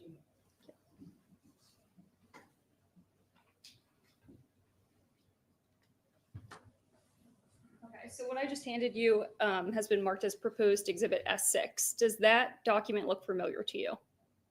It does. Okay, and can you identify that for the court? This is a report from September 13th of 2010 that I completed regarding the incident I testified to earlier regarding John attempting to take the kids to Florida. Okay, and is that document then an accurate representation of your investigation with regards to that call? To my knowledge, yes. Okay, and in that police report, what time did the call come in that day? 11 a.m. Okay, and can you just remind us who was the caller at that point?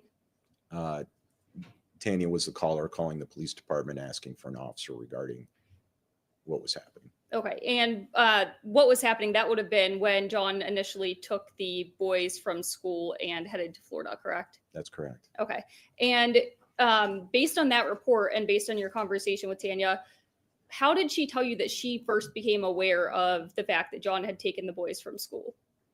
I believe Kathy Wood, the school support staff member, notified her. Okay, and did you ever personally speak with Kathy Wood from the school? I have to review the report. I don't. That you can do that. That's fine. Karen Wood, I'm sorry.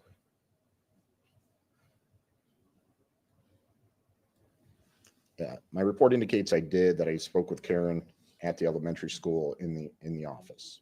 Okay.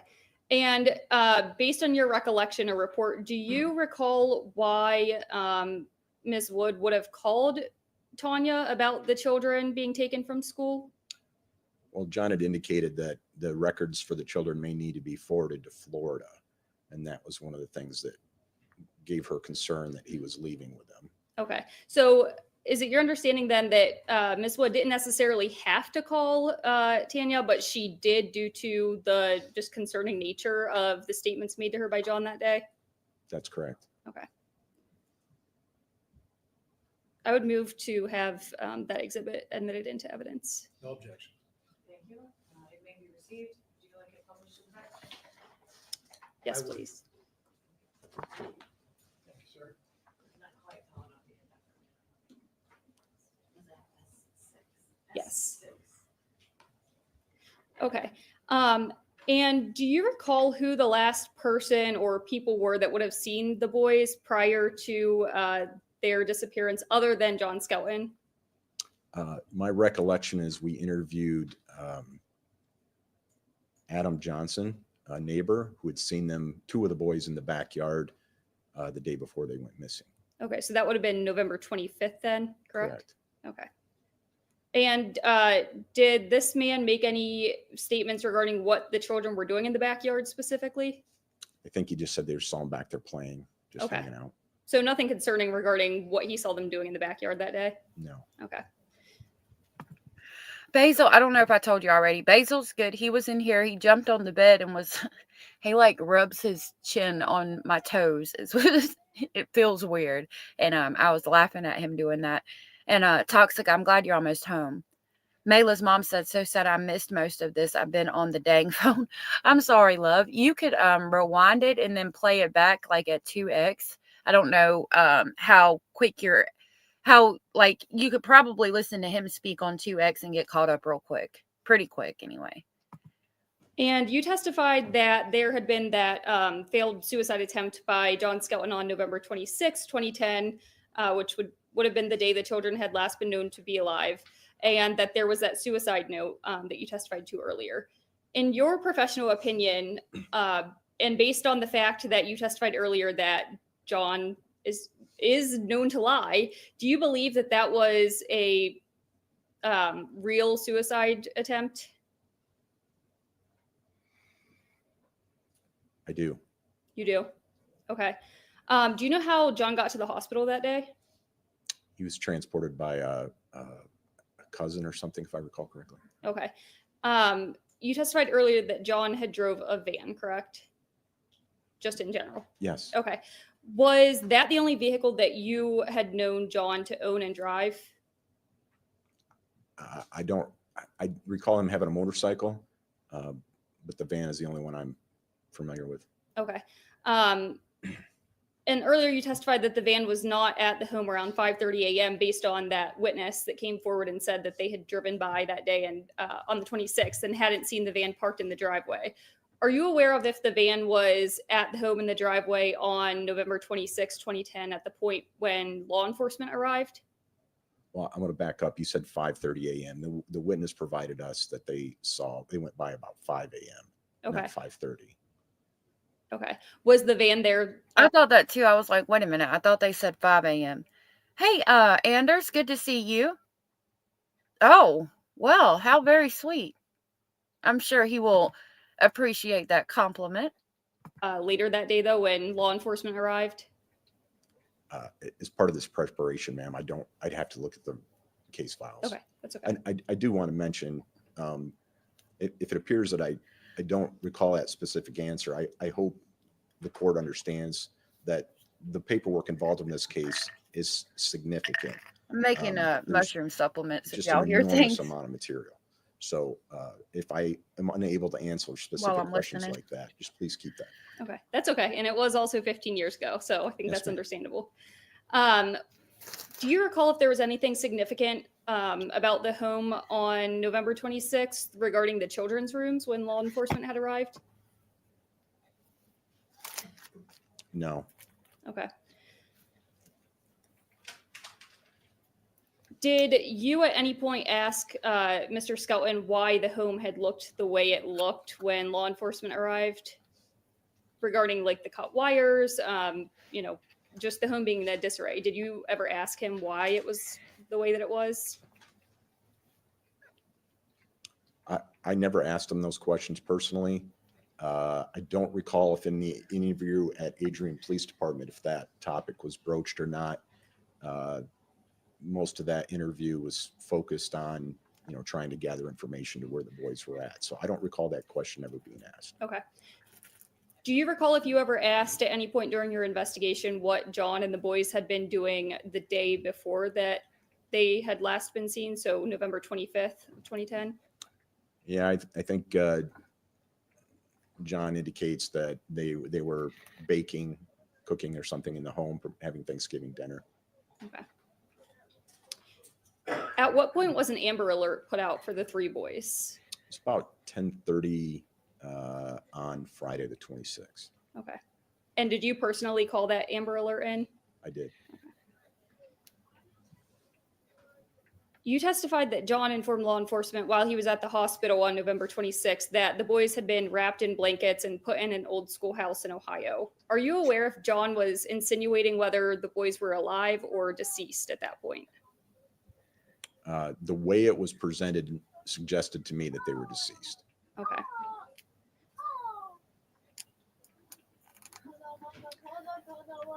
Was there any significance with Holiday City, Ohio and the Skelton family other than John making the statements at one point that the boys had been there in a dumpster? The dumpster where it was located was nearby a hotel where John and Tanya had done some excursions there, done some overnights as a couple there. Good morning, Keo. Thank you for being like number 45. It's good to see you. Good morning. Good morning. Let me play the good morning rooster real quick for those of you coming in. Mr. Rooster Man. Good morning. Good morning. Watching the Skelton boys, the probate court hearing. Okay.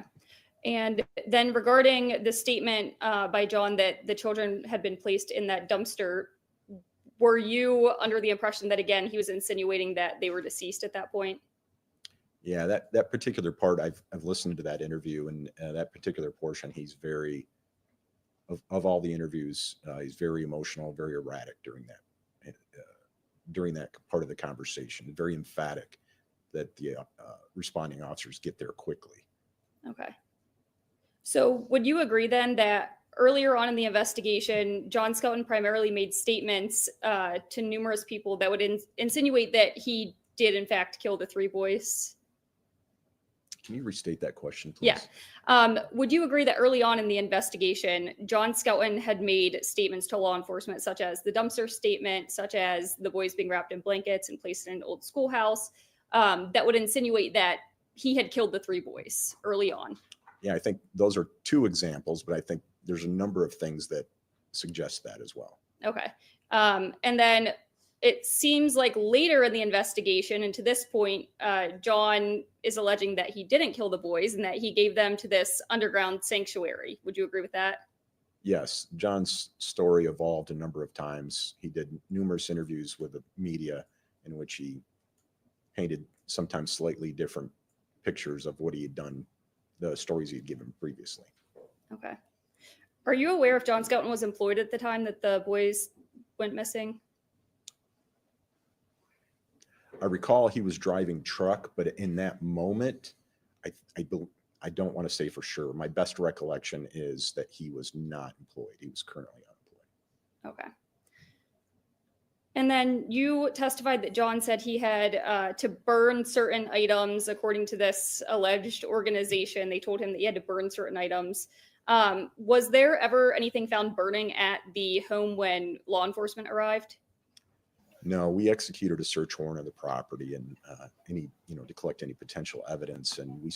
Okay, Mima Sandy, have a good day, love. We'll see you tomorrow. We'll probably be doing this again tomorrow. Because I'm going to be watching this and I enjoy streaming it with y'all and talking to y'all. Anders, is your baby's name Zeke? I like that name, Zeke. Did you get a new baby? That's so sweet. Bellis, you're supposed to be getting a new baby soon too, aren't you? We certainly never found anything that would resemble what he was describing. Okay. Is there anything else that you didn't have an opportunity to testify to today that you feel is important or necessary for the court to know in this matter?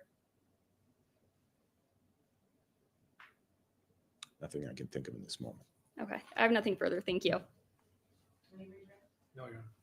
Any reason we should not thank and excuse Chief, please? Please. Yes. Thank you for your time and your testimony. Thank you, Judge. You are excused. All right. Would you like to take a break? Or would you like to bring the next witness? I would like to take a short break. Ms. Stang? I agree with that. All right, very well. We'll take a brief recess then. Your Honor, 10 till, is that at the time? Or 5 till? It should be. I've been informed that I've got another matter also, so it might end up being a few more minutes, but we'll let you know as soon as we can. Okay. But at least until 10:55. Yes. Is it okay? All rise, Is it okay with please. us? No, you have nothing So there. we'll let you know if we need to move it.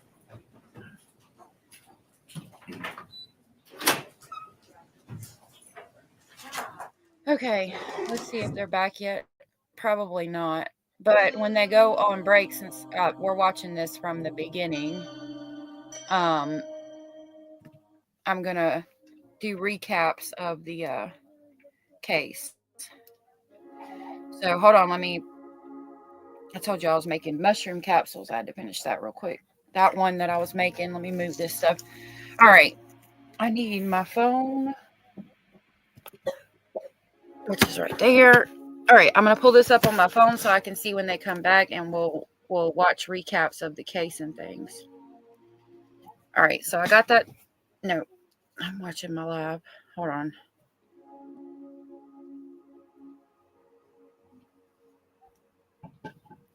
All right, let's look up some of the interviews this little pimple of a person did.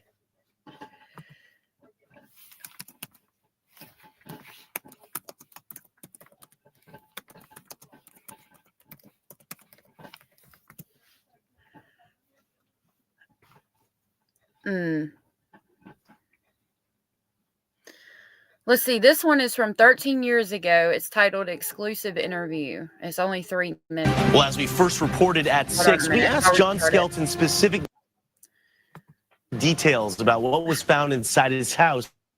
I'm trying to go back. Thank you.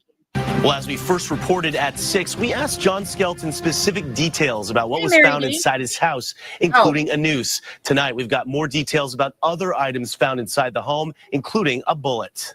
I have something to prove to, I guess, the world that I didn't hurt my boys. John Skelton once again insisting his sons Tanner, Alexander, and Andrew are alive. Skelton's call to us came as his in-laws met with Action News earlier this week and said they do not expect a joyous reunion. What reason should people have to believe you, though? What evidence have you given that the boys are alive? I can't until I get out. I told my lawyer, I told the FBI, I'm in here.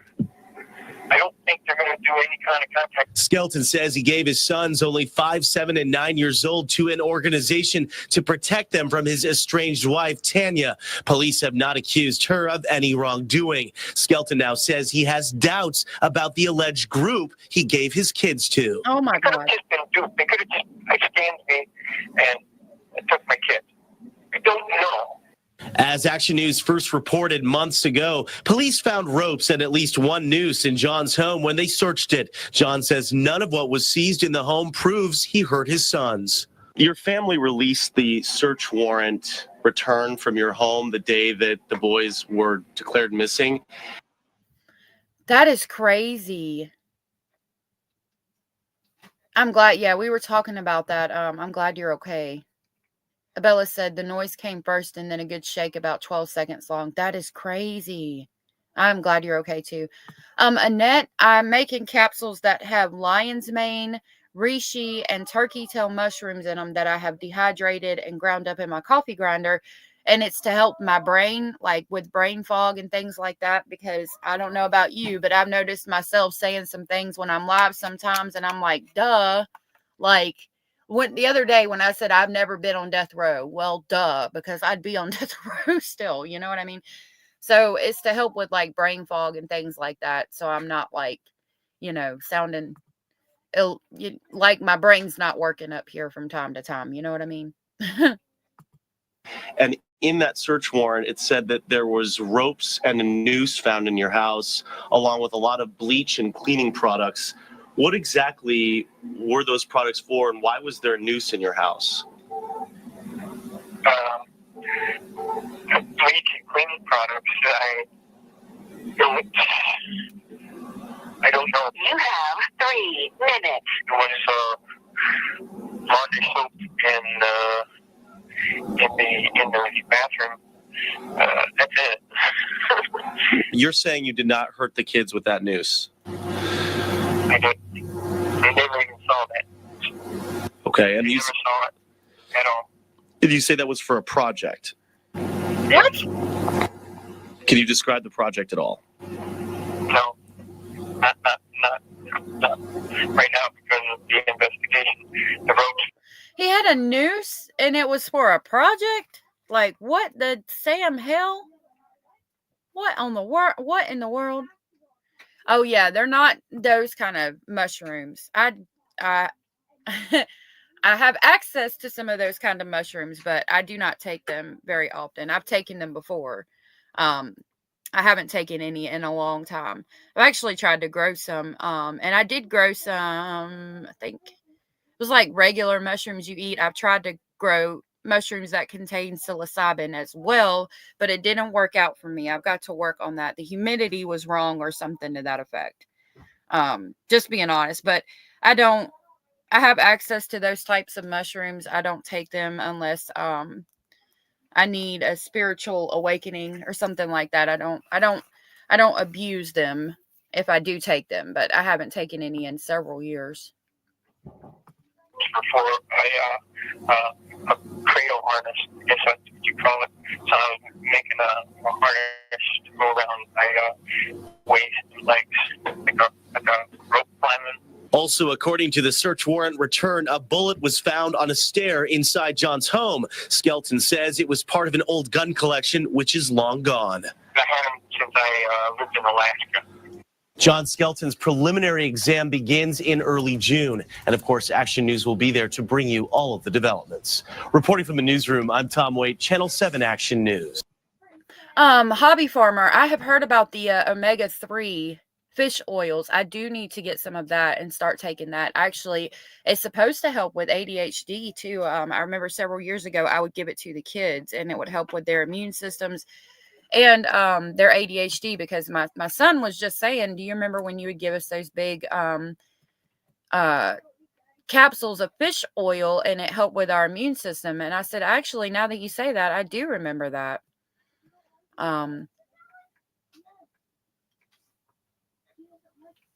So yeah, I need to get some more. Guys, obviously the interview. Now, the Wonderland mushroom, some of them grow here, but they're not red and white. They're orange and white or yellow and white, and they're called Amanita muscaria, and they are the fly agaric genome. I do have those, but they don't make you trip. Like, they grow way up north, and reindeer eat them, and it can make you feel drunk if you take too much. But they're good for depression if you make a tea out of them or take them. They're actually my favorite mushrooms because of the way they look. Like, as far as the way they look, I think they're so pretty. I love those mushrooms, probably because of the story Alice in Wonderland.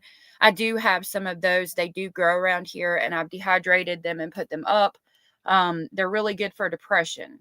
But if you take too many, you'll feel drunk, and not in a good way, like sick. It'll make you can't take too many of them. So this is another interview. I see some people walking back and forth in front of the camera. This one's 4 minutes long.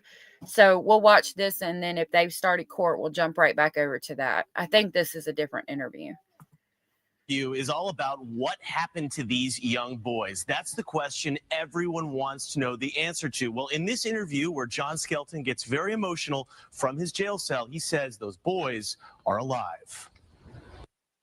Why do you think they've switched this to a murder investigation? What do you think leads them to believe that your kids are dead? There's nobody to collaborate, seeing them. There's no pictures of these people. We covered our text too well. John Skelton, the father of the 3 missing Morenci boys, reaches out to Action News from his jail cell. Skelton has uttered only a few words in public, that is, until now. Fawny said I microdose for depression. I want to microdose, but I don't have access to enough mushrooms to be able to microdose on a daily basis. I would love to be able to do that. But yeah, I'd have to get a much larger supply than what I currently have to do that. I like it. I very much am off of all pharmaceuticals except for one medication that I take. And I'm trying to get off of that one too. I do want to eventually be free of all pharmaceuticals and just use herbs and natural remedies and things like, because our ancestors used these things for thousands of years and survived, were much healthier than we are today. So I could talk about that kind of stuff for hours. Yeah, if you don't need them, don't take them, in my opinion. But if you need them, take them. And I'm not a doctor. Let me just go ahead and put that out here. I'm not a doctor. I have no medical training as far as college or anything like that. I've got education that I've learned from classes I've taken about natural remedies and medicinal herbs. But that's about all the knowledge I have. If you're interested in stuff like that, I would tell you to do research and find out about it yourself. That's awesome, hobby farmer. Probably the only one here volunteering to be in jail. Oh, Are funny. your kids alive, or I mean, is that what you're saying by that you're volunteering? Or refuse to let them go back with Tanya. Skelton has been sitting behind bars since shortly after Thanksgiving. He was the last one to see the boys, Andrew, Alexander, and Tanner, alive. John says he did not hurt his sons. Do you know where the kids are? No, unfortunately, that has escaped me as well. Skelton claims he gave his kids over to an organization called Underground Sanctuaries, but Morenci... He said that he didn't want them to go back with Tanya. I mean, just again, because he's depraved and egotistical, and he couldn't stand it. He was so mad at her and hated her so much, he took the children he helped create from her, in my opinion. Hobby Farmer said, cured my asthma and high blood pressure. Oh, wow. That's awesome. That is so awesome. I'm glad to hear that. That's amazing. Abella said, 5,000-year-old Utsi, the man found frozen in the Alps, had fungus thought to be medicinal in a first aid kit. Yep. I've heard about that. Police say Skelton is lying and that they are now officially calling this case a murder investigation. John says his wife, Tanya Skelton, should not believe police. We have each other for 10 years, and in that 10 years, she knows me pretty well, and she knows what was her gut feeling, not what people was telling her. I did not hurt the babies. Did not hurt our babies. The victim, just like she was. They were taken from me too.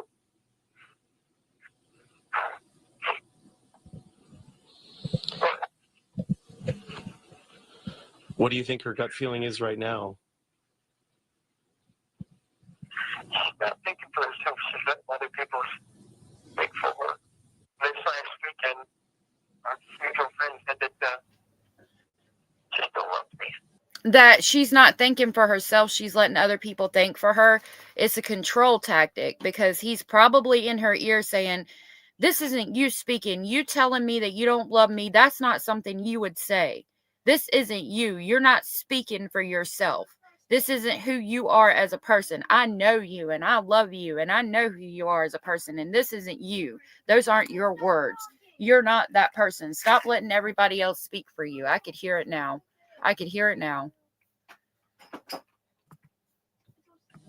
As for motive in all of this, John claims Tanya was abusing the boys. The boys told me that Tanya was, they quoted, sexing them, which I tried to confirm with Tanya, but Tanya wouldn't have anything to do with me. She wouldn't talk to me about it or anything, and alienated me and started alienating the kids from me and stuff. And goodbye to me. Police have made it clear they don't believe Tanya abused the boys in any way, and her family has denied John's claims as well. Do you miss your kids? Well, I mean, certainly. I played with them almost every single day that I was home, and I talked to them every single day. I miss making them pancakes. We reached out to Tanya Skelton tonight for comment on this interview. She did not call us back, but again, she is not being investigated in any way for any wrongdoing in this case. Do you know whether he has talked to Tanya yet? Well, he says he wants to talk to Tanya. He says he would like a visit from her. He wants a call from her, but she has not reached out to him. And as we were talking about during the piece, it seems very bizarre. On one hand, he's accusing her of abusing the kids, and on the other hand, he's saying that other people are telling him that he was a great husband to her and that she's acknowledged that. So it's this weird love-hate thing going on here. I'm not a psychotherapist, but it's a very interesting dynamic going on between these two people. Well, he reached out to you. Yeah, we did write him a letter, and he did call us. It was a bit of a surprise. I imagine. Now, Of course he did, because he's egotistical, and it's not a love-hate relationship. It's a damn abuse. He's abusing her, in my opinion. Meemaw Sandy, I will try to put out some stuff on the natural things I do. Okay, Donnie. I hope you have a good day. Hey, Pamela Moss. Good to see you. Now, the question is why Skelton reached out now is anybody's guess, but he could be putting his own defense at risk by talking to us about this. Well, Channel 7 legal analyst Tom Kramer listened to the interview and told us about the potential impact. There isn't anything necessarily that's all that damning, but it's very unclear, I think, from his statements as to what's happened to the children. And it wouldn't surprise me at all if he's given conflicting statements to law enforcement. And the fact that he's given conflicting statements might be something that could be used against him. By the way, you can listen to the entire 20-minute exclusive interview with John Skelton right now at WXYZ.com. All you have to do is log on and click on the home page and follow the directions to listen to the interview with Mr. Skelton. WXYZ. I'm going to write that down so we can listen to it when we go on break. Hold on. They're back at court, so I'm going to pull that up. Let me drop this down real quick. Sorry.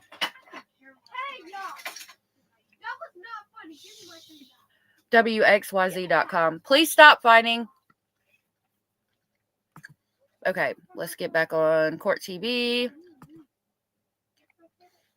Yeah, she don't want to talk to him, said Annette. She's guys, obviously the interview. Sick. Right. She shouldn't have to. I think that woman has endured enough abuse from him over the years. Especially at that point, you know. Right after it had happened and wounds were still fresh and everybody was still upset.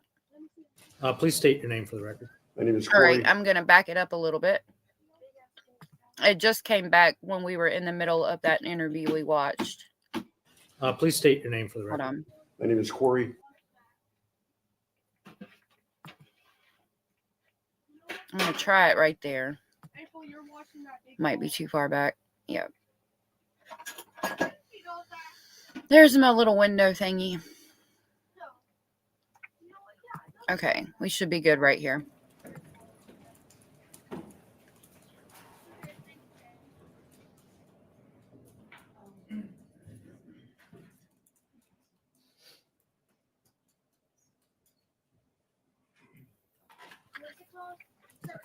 Okay.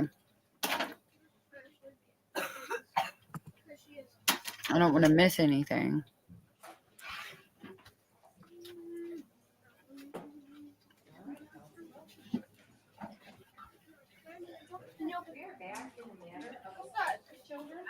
Becky P. They're calling the case number. Becky P said the local channel covers this case yearly in November. Ready for Mr. Burke's next witness. We have all of our city parties and attorneys have rejoined us. Yeah, Me too. FBI Special Agent Corey Burris. Could you spell that for us, please? Webs of Deceit said if I didn't know better, I would think that WXYZ was a fake channel. Me too. Sounds fake. See? All right, he's taking the stand. Do you swear or affirm to tell the truth, the whole truth, and nothing but the truth, so help you God? I do. Just for the record, I always misspell his name, by the way. So I must have finally learned it. Well, you're a little far away. Was it a D or a P? the beginning of your last name? B as in B as boy. in boy. Thank you. Okay, all right, well, I'm glad I asked. Proceed to vote. Please state your name for the record. My name is Corey Burris. And Mr. Burris, where are you employed? I'm employed as a special agent with the Federal Bureau of Investigation in our Detroit field office. And how long have you worked with the Federal Bureau of Investigation? I've been with the FBI since May of 2002. May of 2002. What did you do before May of 2002? I was a corrections field supervisor for the state of Wisconsin. Okay. What is that? What did you do as that? Within the state of Wisconsin, I ran probation and parole offices for 2 separate units. I was also part of a sex offender review committee for all the sexually violent persons in the state of Wisconsin. So I was part of their assessment and review team. And then you applied to the Federal Bureau of Investigation? I had applied to the FBI in 1998. Okay. And so you did you go to school in Quantico? I did. And what does that entail?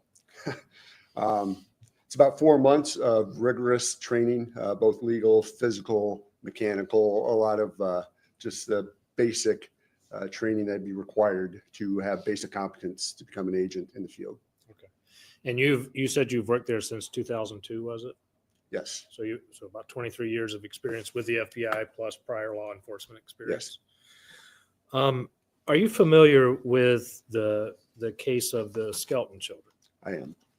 And how did you come into contact with this case, or how did you become knowledgeable about this case? I was at the point I was assigned to our Ann Arbor resident agency, which does cover Lenawee and many other counties. I received notice that there's an Amber Alert, and I was ordered to report to Morenci, and I did report to Morenci on or about November 26th or the early morning of November 27th. Okay. 2010. So we had prior testimony that an Amber Alert went out sometime after 10 p.m.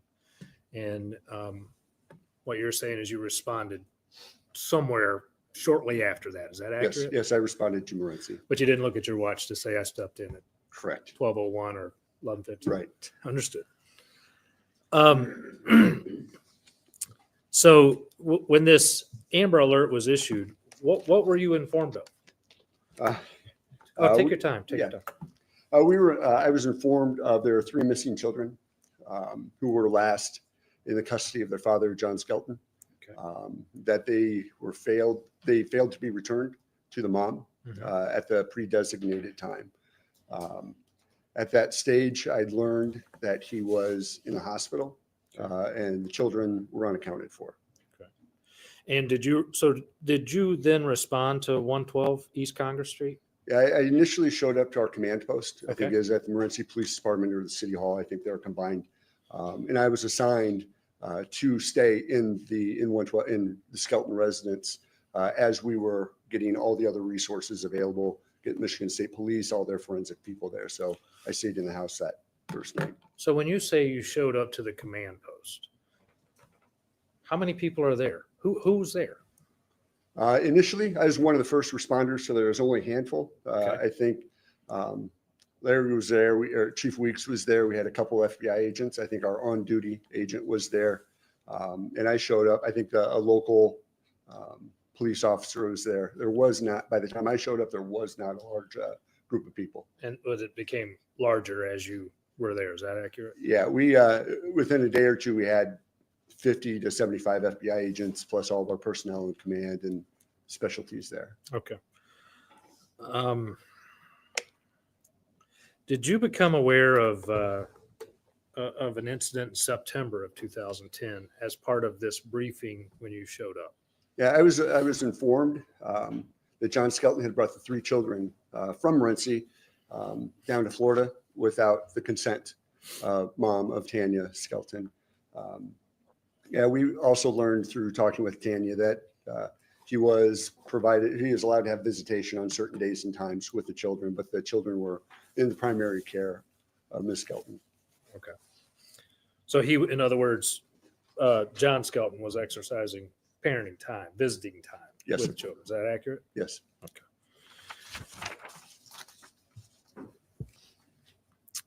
And was there a time when Tanya Skelton, or Tanya Zoovers now, was interviewed by the FBI? Yes, there was during the initial response. And is that where you learned this information of what had transpired over the few months prior to the reason for the Amber Alert? Yes. Okay.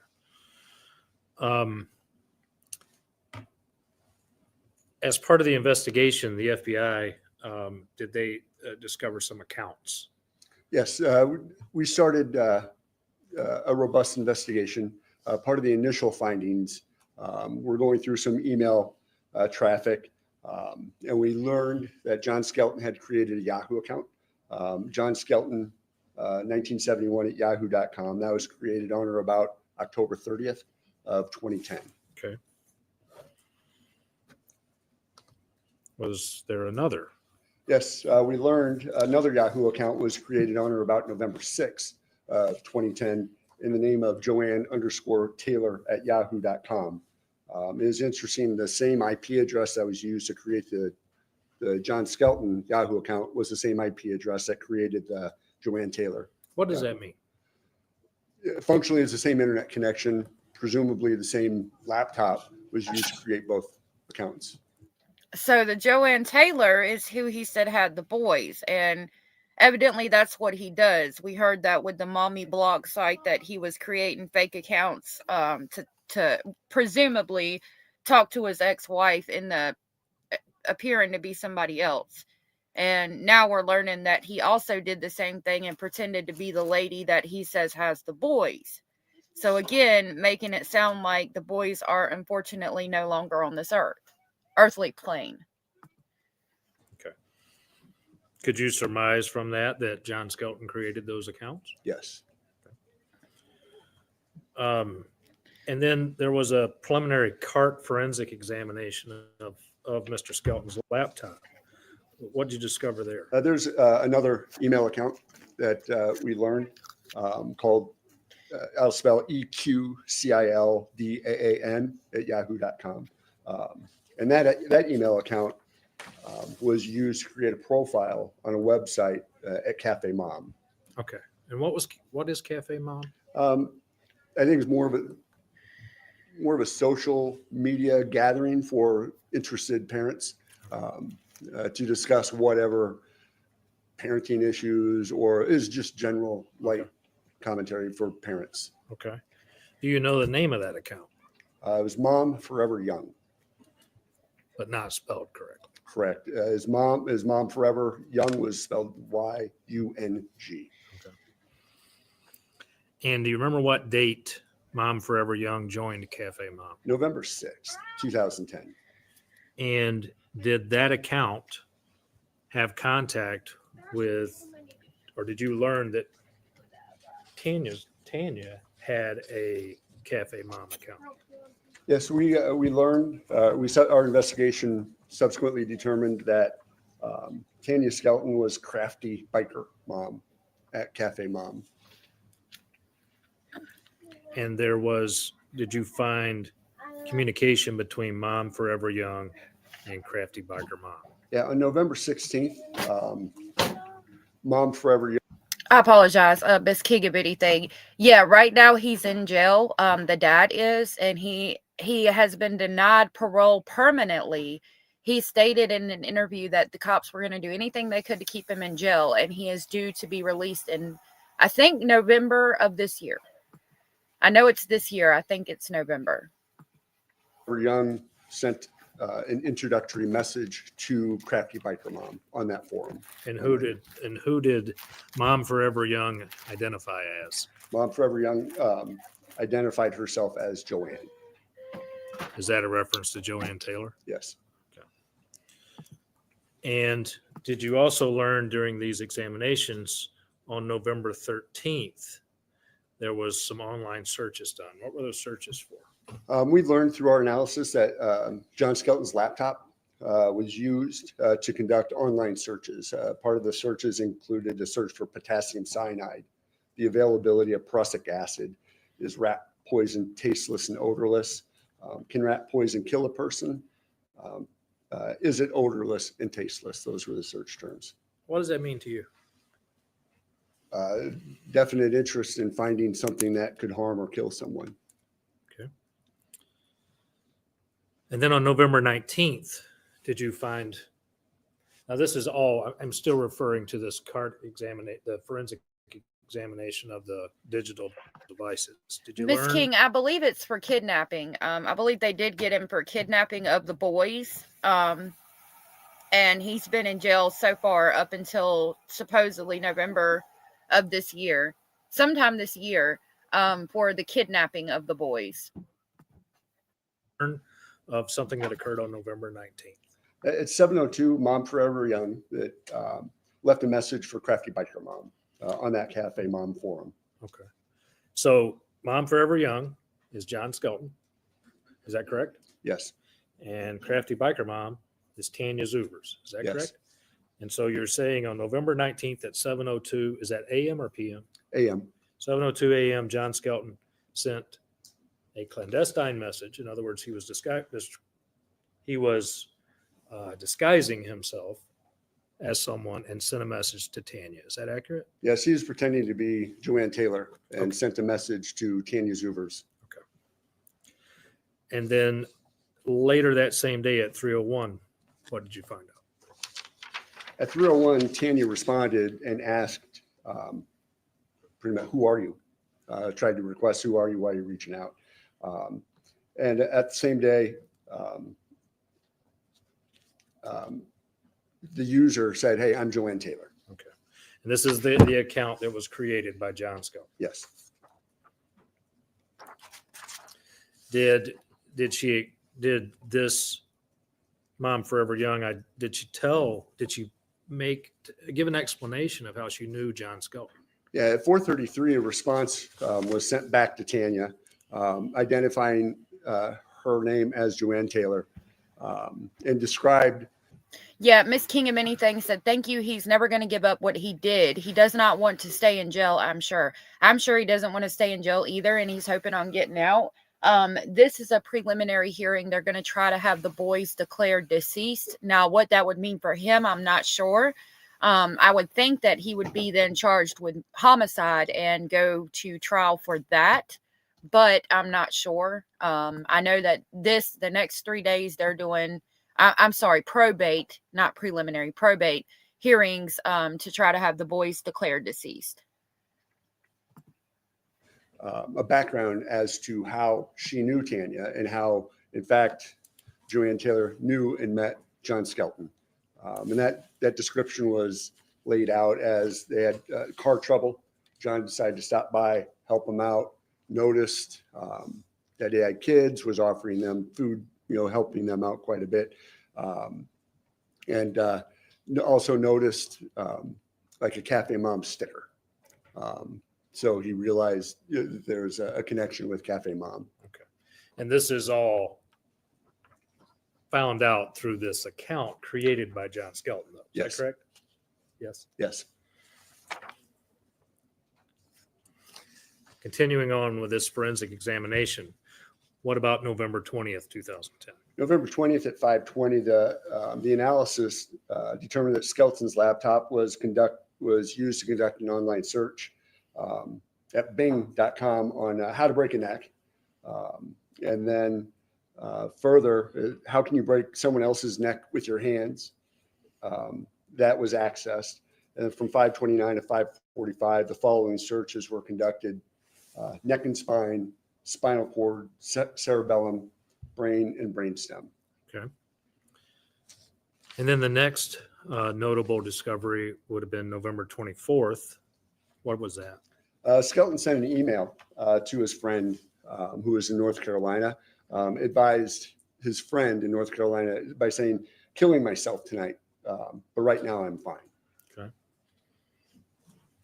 Through your investigation, when was the last time a non-family member saw the children? Thursday at 2:30, the Thursday, November 25th, 2010 at 2:30. Okay, so that would have been Thanksgiving Day? Thanksgiving Day at 2:30 in the afternoon. And to the best of your knowledge, he had visitation from November 24th through November 26th? Right, he was scheduled to return the children at 3 o'clock. On November Thanksgiving. 26th. So Black Friday. Black Friday, yep. Okay. Yes. Did you learn of Tanya Zuver's? Where was she located? Where was she at on Thanksgiving Day? She was having Thanksgiving with her family, not in Morenci, in Kunkel, Ohio. Okay. Did she inform law enforcement that she had ignored several calls and texts from John? Yes, she did. Because she was spending the holiday with her sister. Is that accurate? Yes. Was there a time that you learned that she being Tanya spoke with John? Yes, they spoke later that day. When they finally connected, John had said that he was angry, that she wasn't responding to calls. He demanded, "Do you still love me? Is there a chance of reconciliation?" She replied negatively that there was not. Hey, Ween baby, good to see you. Thank you for coming in. We are watching the probate court hearing for the Skelton boys. His reply is that she would never hear from him again, and then hung up the telephone. Did you find out some information about a next door neighbor, Adam Johnson? Yeah, Adam Johnson was a next door neighbor who, on that Black Friday evening, right about 11:30 in the night, heard a car door slam from John Skelton's residence. You said it was on Black Friday, but did you mean at the end of? It was right before Black Friday. Yep, I'm right? sorry. Yes, the 25th. So on 11:30 p.m. Thanksgiving Day. Yes, correct. I know the date changes at midnight, but well, we want to keep the date straight if we can. On November 26th, between 1:10 a.m. and 1:41 a.m., what did you find? We learned that a message was created at that Cafe Mom address from Mom Forever Young to Crafty Biker Mom. So from John to Tanya, a message was created at that Cafe Mom website. Okay. It was not sent. Okay. And then at 5 a.m. At 5 a.m., neighbors had driven by John's house and observed that his van was not in the driveway, and they're surprised that his van was gone. Okay. But that was also the morning of Black Friday.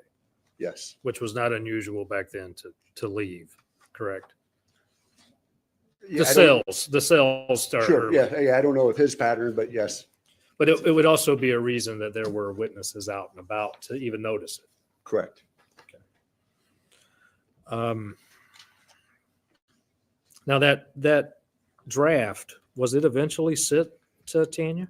Yeah, the draft that was created earlier that day was sent out at 7:02 in the morning from Joanne Taylor, John Skelton to Tanya. And what was there anything remarkable about it?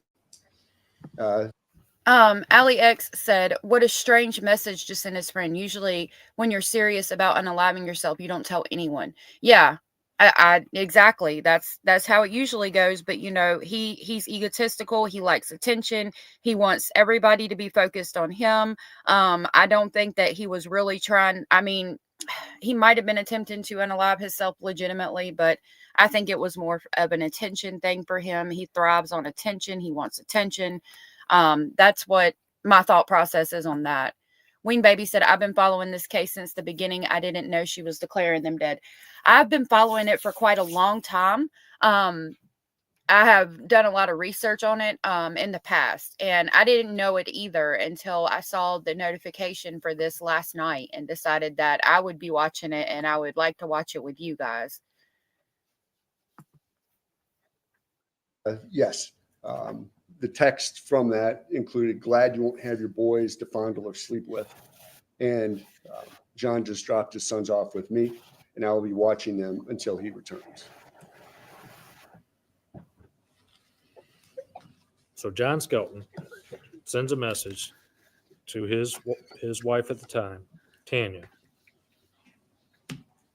disguised as someone else, saying that John Skelton dropped the kids off to this disguise. Is that correct? That is correct.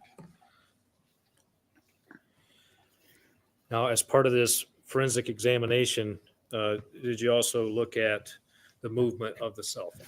Right. A separate examination of his cellular telephone was conducted by our cell phone specialists. Okay. What'd you find out? We learned that approximately 4:13 in the morning, his phone was at his house. Rich, buddy, I'm not sure if they're related to them, but the Skelton brothers have been missing since 2010. Their dad took them for the Thanksgiving holiday, was in a bitter custody battle with the mom, and they've been missing ever since. He stated that he gave them to an underground organization and to the Amish, and that he left them wrapped in a blanket in a schoolhouse, and he put them in the dumpster. They've never been found. It's 15 years later, and she's trying to have them declared deceased. And then approximately 4:29, the phone had moved from his house away 3.3 miles from his house. And then? Between 5:01 and 5:04, the phone continued to move to the vicinity of Lazy River Campground, located in Bridgewater Township in Williams County, Ohio. Okay. And then what was the next? At 6:46, the phone had returned to the vicinity of Skelton's residence. Now, when we say Skelton's residence, we're talking about 112 Congress Street in Morenci, right? Yes. And so what you're telling the court is that at approximately 4:29 until 6:46, excuse me, his phone left his residence and traveled into Ohio and returned home. Is that accurate? Yes. Okay. Now, were you also aware that John Skelton had parenting time visitation with his children during this time? Yes. And to your knowledge, was there anyone else at that house during this time? No. So it would make sense that he either left the children at home alone or he took them with him. Yes. What do you believe happened? I believe that's when the bodies were disposed. Okay. At approximately 7:15 a.m., what happened? He was observed by one of his family members at the house of one of his nephews, Brian O'Brien's house. Okay. And is that where Lisa Kern lived? I believe so. Yes. And that would be John's aunt. Yes. Some of his family. Yes. And what happened there? There are 3 winter coats that were dropped off at that residence. And who did those winter coats belong to? Andrew, Tanner, and Alexander. Skelton. Was it cold? Yes. Okay. So we're talking about Thanksgiving in Michigan. Thanksgiving in Michigan is cold. And John Skelton dropped off the boys' winter coats at 7:15 a.m. to his aunt. Yes. He also leave other belongings? Yes.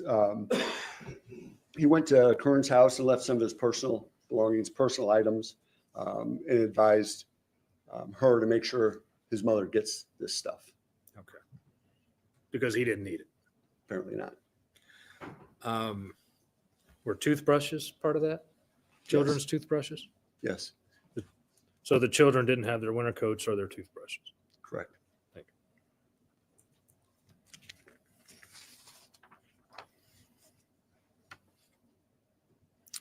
you. At 8:54 a.m. that morning, what did you find? At 8:54, we went. Our analysis from his computers. He used an online screen name of John Laser and sent a text message to an Alexandra Noreen, an internet associate, saying, "I'll be dead in 10 minutes." Just letting people know. At approximately 11 a.m., what happened that day? Tanya reaches out for John and asks if he can pick the kids up at 1 o'clock. And then his response via text is that he and the children were with a friend north of Jackson, Michigan, and he would be unable to return them any earlier. He continues, things are real complicated right now. I'm on the way to Fulton Hospital. I wasn't honest with you. I've been waiting for the boys to come home too. So he tells Tanya at this point, he doesn't have the kids. Correct. And that he's on the way to the hospital. Right. But we don't know why at this point. Correct. Through your investigation, did you find out why? Subsequently, we learned that he had hurt his ankle. Do you know how he hurt his ankle? I do not know how he hurt his ankle. Do you know if he was attempting to commit suicide? I'm sorry? Do you know if he was attempting to commit suicide? He reported that he was attempting suicide. And that Sorry, I had to step away for a minute. You're not subbing to Court TV. I don't think I'm sub to Court TV, weenie baby. Yeah, it was a heap of crime, just like the Hoggle kids. I don't know if I've heard of the Hoggle kids, ween baby. That's how he hurt his ankle? Presumably. Yes.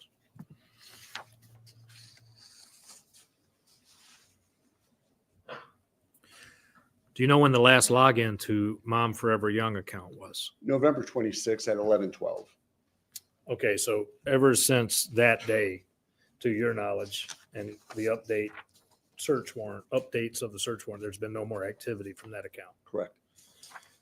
And that's the last time John Skelton would have had access to that account. Is that right? That's correct.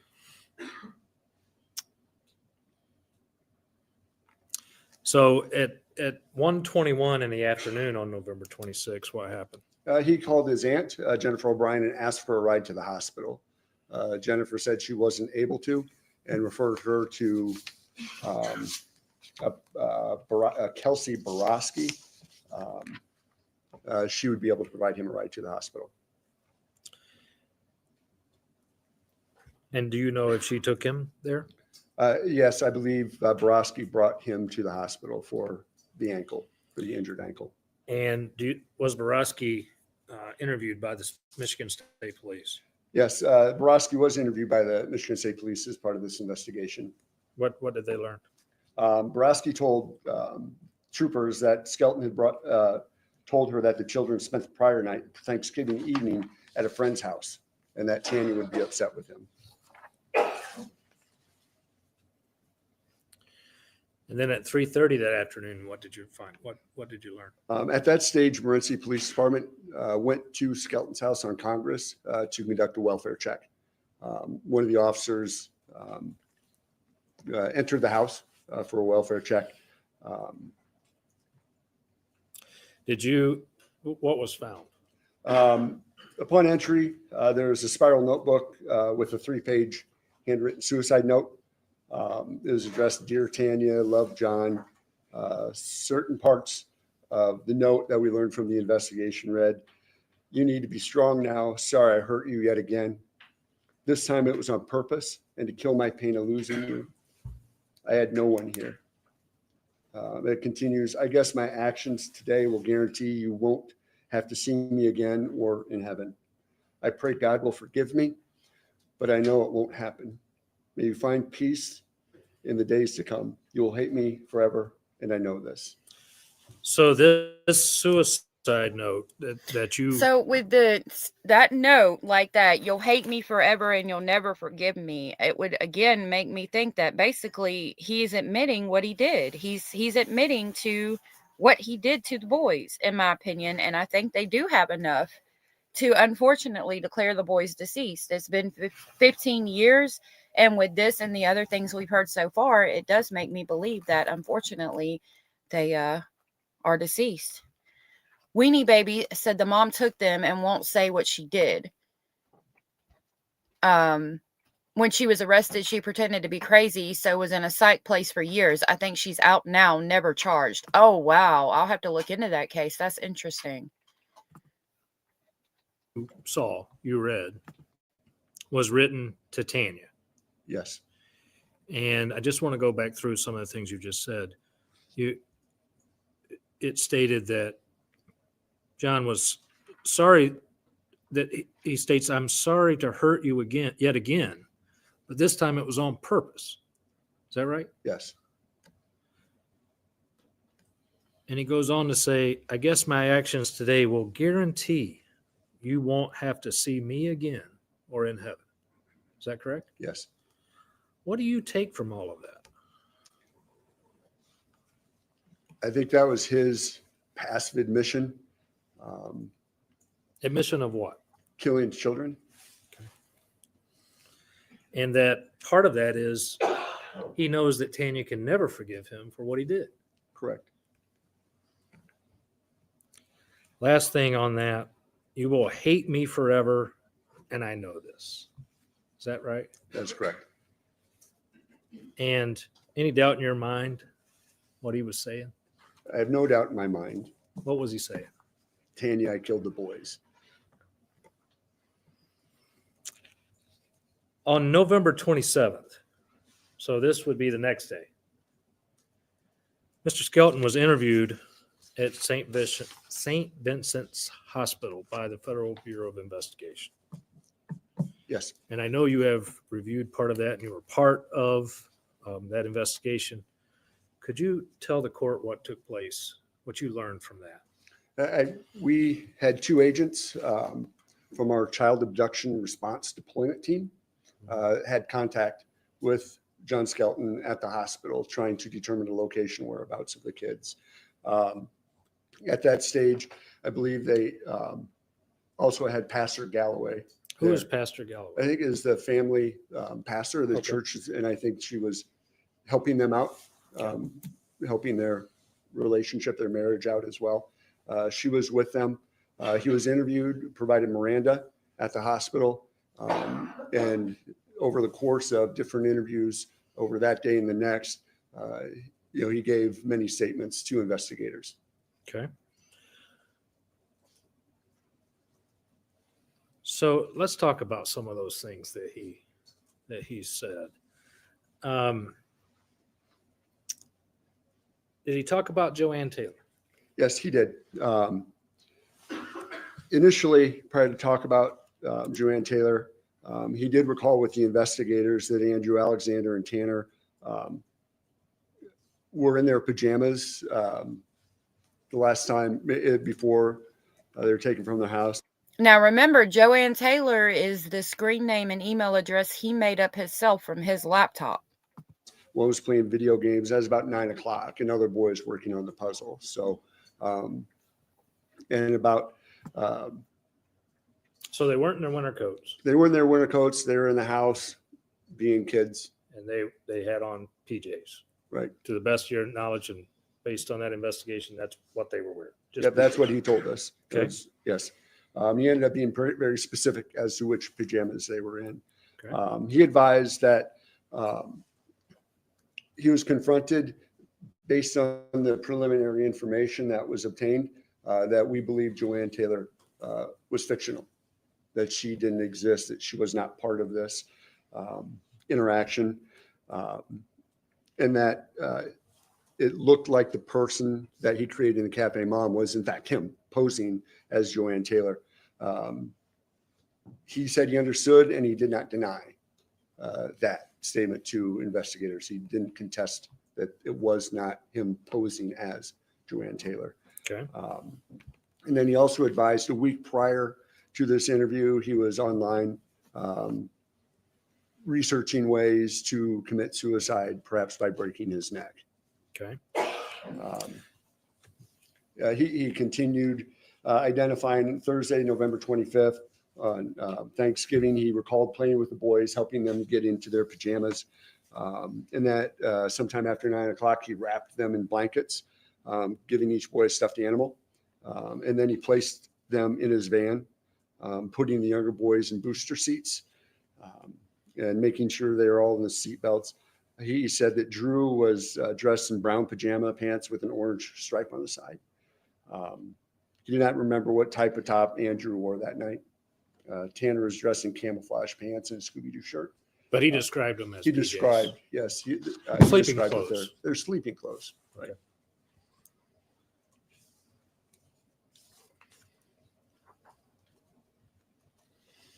Now, he didn't recall the stuffed animals. Correct. Or which ones, Yeah, he who wasn't gave to what. Right. He wasn't certain what stuffed animals he gave. At some point, the Federal Bureau of Investigation advised him that based on the viewing the pings of the cell phone, the examination of cell phone towers, that he wasn't home. Correct. They confronted him at that he was approximately 20 miles southwest of his house, right about 5 o'clock in that morning. Skelton told the investigators that he did not recall leaving his home. Okay. But then as this conversation continued, did he say that they may be in a schoolhouse? Yes. He said he indicated that he directed the investigators to go look in an old brick schoolhouse in Kunkel. He described the schoolhouse as a 2-brick building with a chain link fence, pretty specific about it. He said it was deserted, but still open. He advised the history that he used to meet Tanya's sister there and exchange tomatoes, and that the family lived very close to that schoolhouse in Kunkel. Okay. And do you know if that schoolhouse was searched? Yes. And we deployed a team very quickly there. So while this investigation is while this interview is happening, there's a team searching the schoolhouse? Right. We would get actionable intelligence, and we had sent it out to investigators who would resolve that as quickly as they could. So safe to say there were a number of law enforcement officials working this case all at the same time. There's a large number of investigators from many different jurisdictions and agencies, and a large response to this Kunkel school. Okay. And so nothing was found at the schoolhouse. Correct. And then was he confronted with that information? Yes, he was confronted, and then he provided a separate place to look. And what was that? Well, the story that he brought up was that he had a nightmare that scared him, and he envisioned that he was standing in Holiday City, Ohio, on Highway 15. He is across the street and described a nice hotel where he had stayed with Tanya in the past. Had good memories about that event. He further directed investigators to a dumpster that was adjacent or an immediate area of this hotel. It was next to a mom and pop restaurant. Okay. And he advised agents that there was a light there. He's very specific about it. And I think he drew a map or was provided some sort of reference and put an X on the spot that agents should go searching for the boys in the dumpster. He was encouraging investigators to leave now and go check that dumpster. To the point that he actually shoved one, right? Yeah, he had physical contact with one of the agents to compel her to go search that site. That's interesting, and that makes me think he was just saying that to try to get them to leave him alone. He was done with it for the day and wanted them to leave, so he did that and to get them out of there. So maybe the dumpster is not a valid lead. Now, did he continue on to talk about Joanne Taylor being there? Yes. Joanne Taylor came back in, and that during his dream, he described having tunnel vision. And Guess who's back? Back again. Bad girl's back. Welcome back, bad girl. I will tell a friend. Seen that he saw his van pull up next to the dumpster, and then he saw Joanne Taylor there, and saw Joanne Taylor get out of his car. And he was concerned that if it was Joanne Taylor, is actually him getting out of the car. So he was not my words. I want you to use your words, but what I'm understanding is he tells the investigators that he may be Joanne Taylor. In effect, yes. Yes. He said that if the person getting out of the car was Joanne Taylor, that would be him. And in fact, doesn't he say that I need you to go search this dumpster to find out if I'm a child killer? Yes, he was concerned that people could construe him as being a monster or to have murdered his children. Now, did the FBI send out their emergency response team in conjunction with this dumpster and subsequently the landfill? Yes, See that again, him saying, I need you to go search this dumpster so I know if I'm a monster, if I'm a child killer. That again makes me think that it's not a valid lead because his personality type, he would never admit something like that. He would never call himself a monster or say that he's a child killer. He's not that type of person. He's the type of person to do exactly what he's doing. Do something with the children and never ever ever tell anybody and not even give their mama the location until probably ever, just to know, just to get that satisfaction of knowing that she can't lay her babies to rest. Yes, we conducted an investigation. By the time we showed up at the dumpster was empty.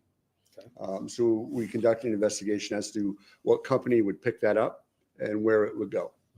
We identified the company who picked it up, and they're very specific about where that the contents of those dumpsters were placed in the landfill. Okay. So as a result, we had specific instructions. Our evidence response team went to that specific site and engaged in a physical search of that area with negative results. And when you say conducted a search, was it a cursory search? No, it was a very thorough search. Okay. And nothing was found? Nothing of relevance to this matter was found.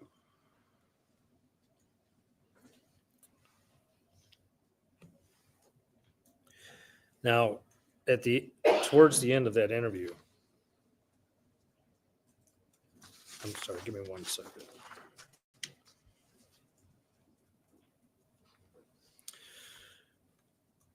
I'm going to refer you to one of the reports based out of that interview.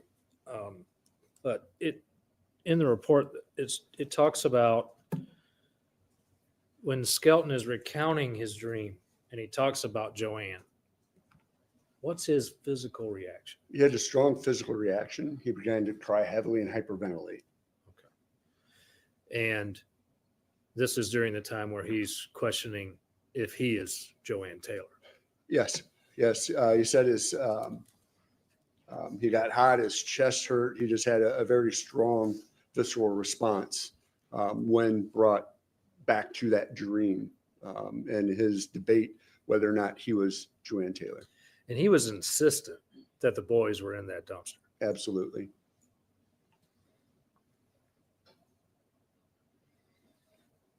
I think you may have already spoke to this, but one of the questions that he had for agents was about whether he was a monster or not. Can you talk about that? Yes. He brought up. Hey, Dainty Dane. Dainty Dane said, but why does she need them declared deceased? Sorry, I'm catching up. Is there life insurance policies? I don't know if there's life insurance policies. I'm thinking and I'm questioning if, okay, so he's supposed to get out in November of this year. And I'm wondering if she has them declared deceased, if that will keep him in jail. Like if they'll be able to then go after murder charges for him. Because he gets out this year in November, I do believe, for the kidnapping charge. So I don't know if it's something in effect to that. I don't know if it's something in effect to just wanting to lay them to rest or have some kind of memorial site for them. I don't know about the life insurance policies. It could be any number of those things. Ali X said he's just playing games, a psychopath. Yeah, he sure is. He sure is. Absolutely. As long as she's declared incompetent, she can't be charged. Sounds like an act to me. Yeah, that woman in the mental institution, it sounded like that to me too. Dainty said, I'd never, ever want my missing children declared dead because then all search efforts stop. Yeah, that would be a hard one to grapple with. It's been 15 years and the things he said, like, it makes me and a lot of other people, I think even the police believe the boys are deceased. And I might do this to have the closure because he's never going to tell. He's never going to tell. Going to the dumpster said that is where you're going to find the stuff, meaning the boys. You're going to find the boys there. The boys got to be there. The boys are not in an open field, is what he told investigators. He offered that he was 95% sure that the boys were in the dumpster. And that's when he started to cry, have that visceral response, directed one of the agents to leave and go find my boys. And the concern turned to that, that he needed to find out if he was a monster. That's what he told the investigators, that if they found the boys, everybody would think he is a child killer and a murderer. So everything that you learned from this interview, does it suggest to you that he killed the children? Absolutely. When I say he, I mean John Skelton. Yes. Any doubt in your mind he killed these No children? doubt in my mind. Okay. So he was also confronted during this interview about the fact that he took their coats and toothbrushes to two of his aunts. What was his reaction to that? His reaction, he took the items to his aunt's home because they did not need them anymore. And when he said that they did not need them anymore, did he provide any plausible explanation of them being alive and needing anything like that? November in Michigan, you always need a jacket. Your kids, you always need to brush your teeth. Was he speaking of the children as if they were deceased at that point? Yeah. I don't specifically recall.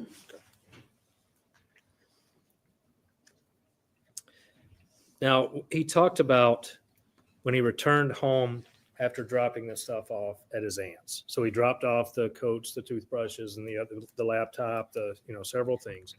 And he talks about going home.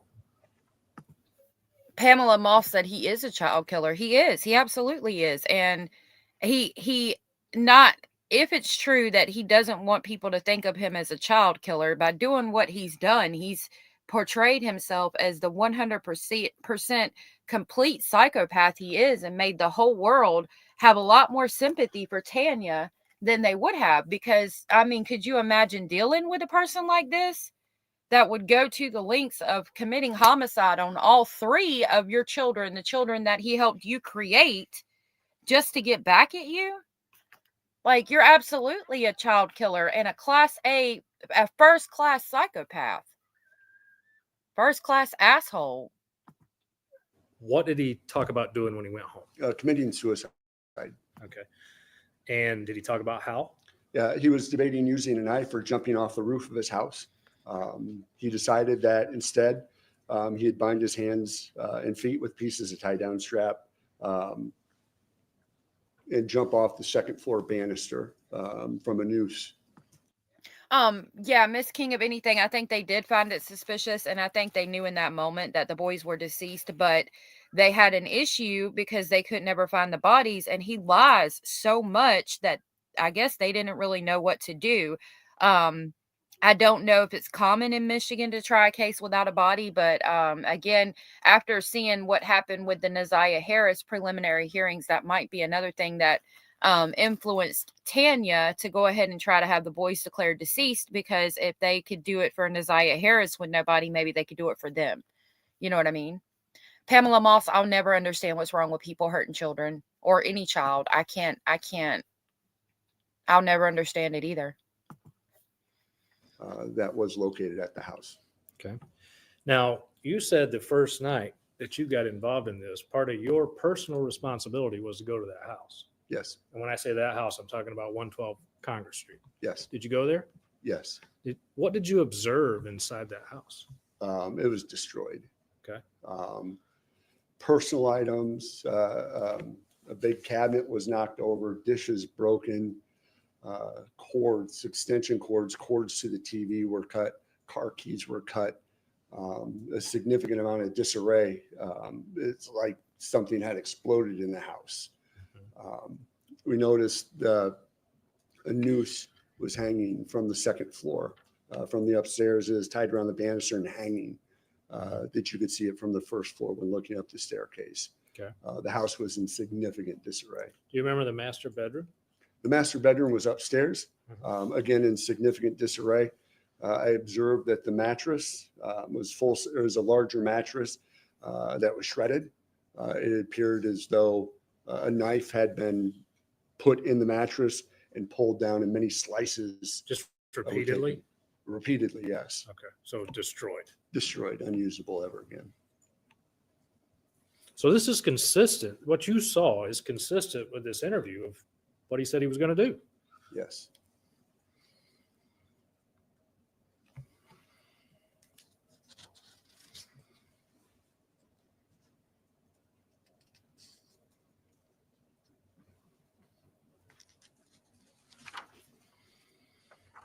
Okay.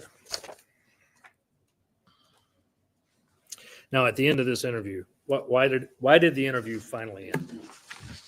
Or how, I should say. The interview ended when he requested an attorney. Okay. So the interview ended thereafter. Was that the last interview that he gave without an attorney? To your knowledge? To my knowledge, yes. Okay. And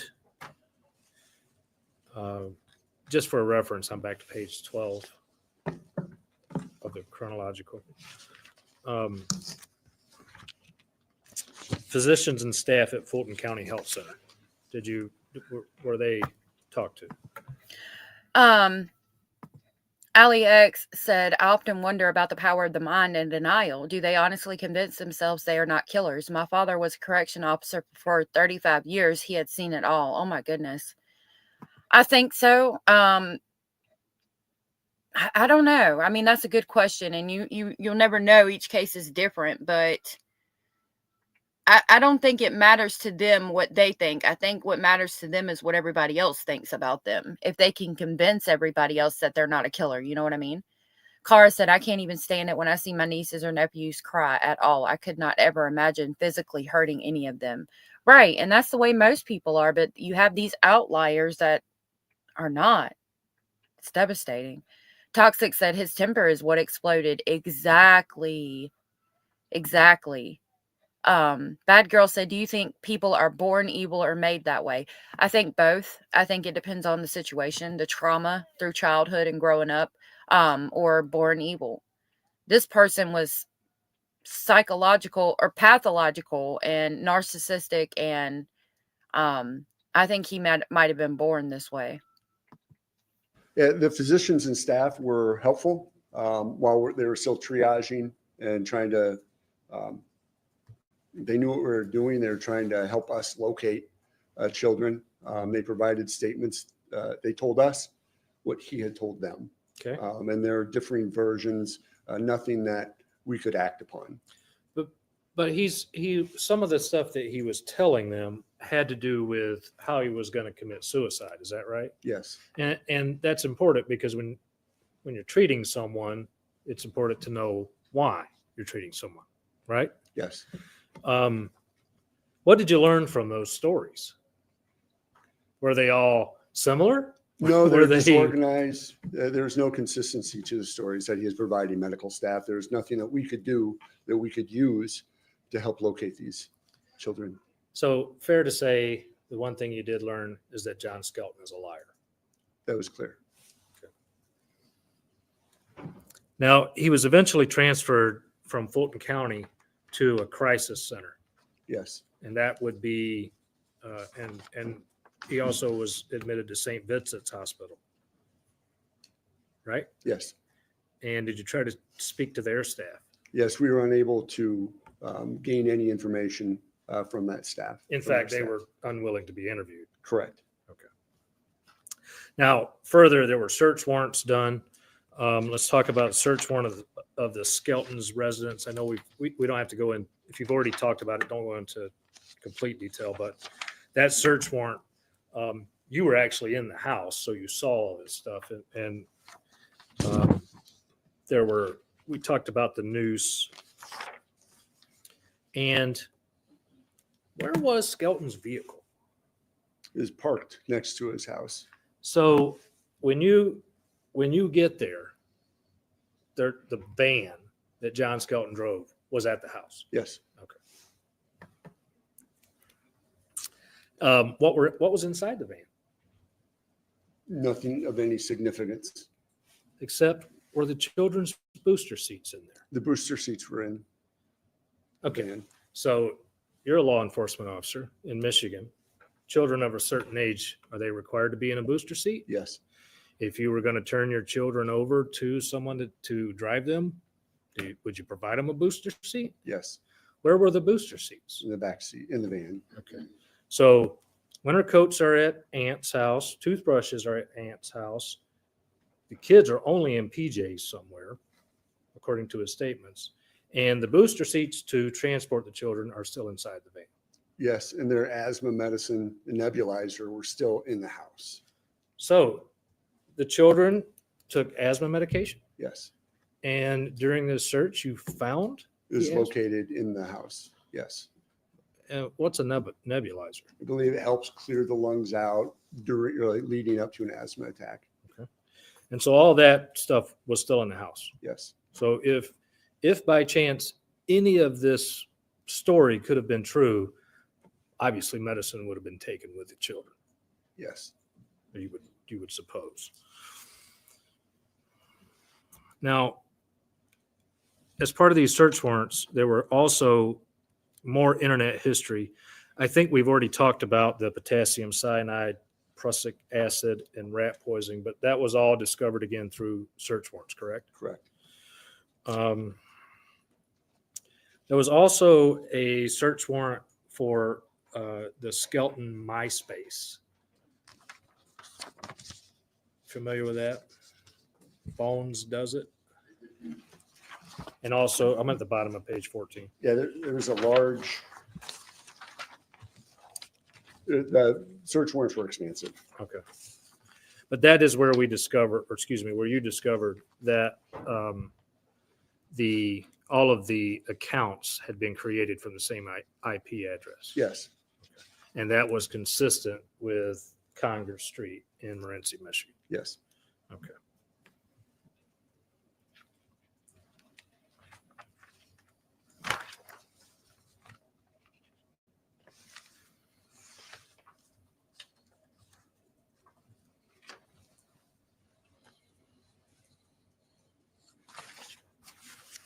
So I'm going to move you forward to November 26th around midnight. I'm on page 16.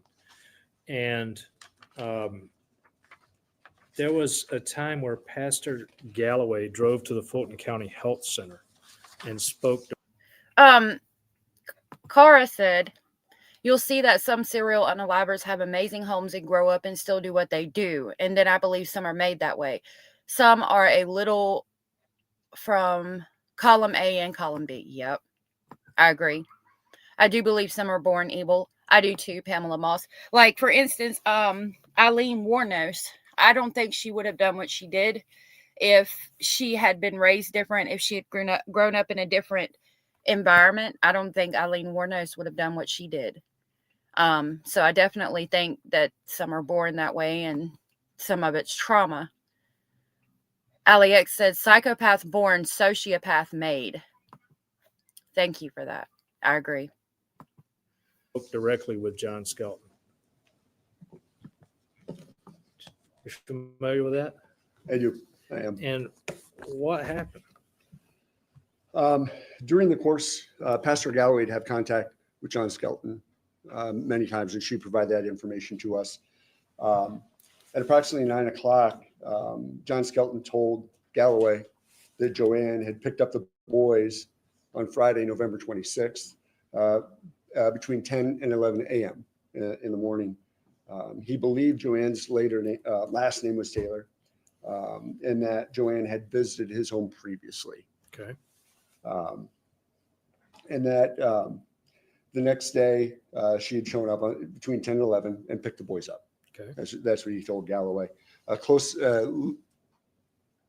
Later on, at about midnight, when she had contact with John again, he was pretty upset and told Pastor Galloway that I miss them so much. And Pastor Galloway asked, where are they? He said, they're home. They're at home.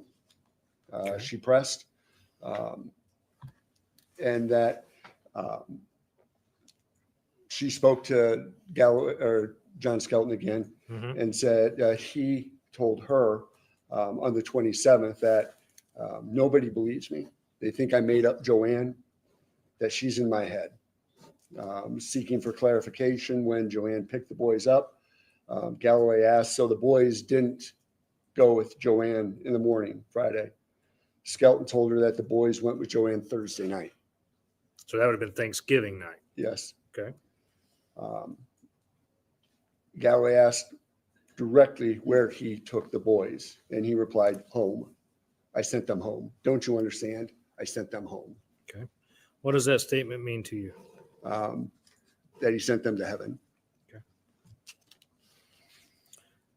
Mark Pilbeam was then interviewed by the FBI. What did you learn from?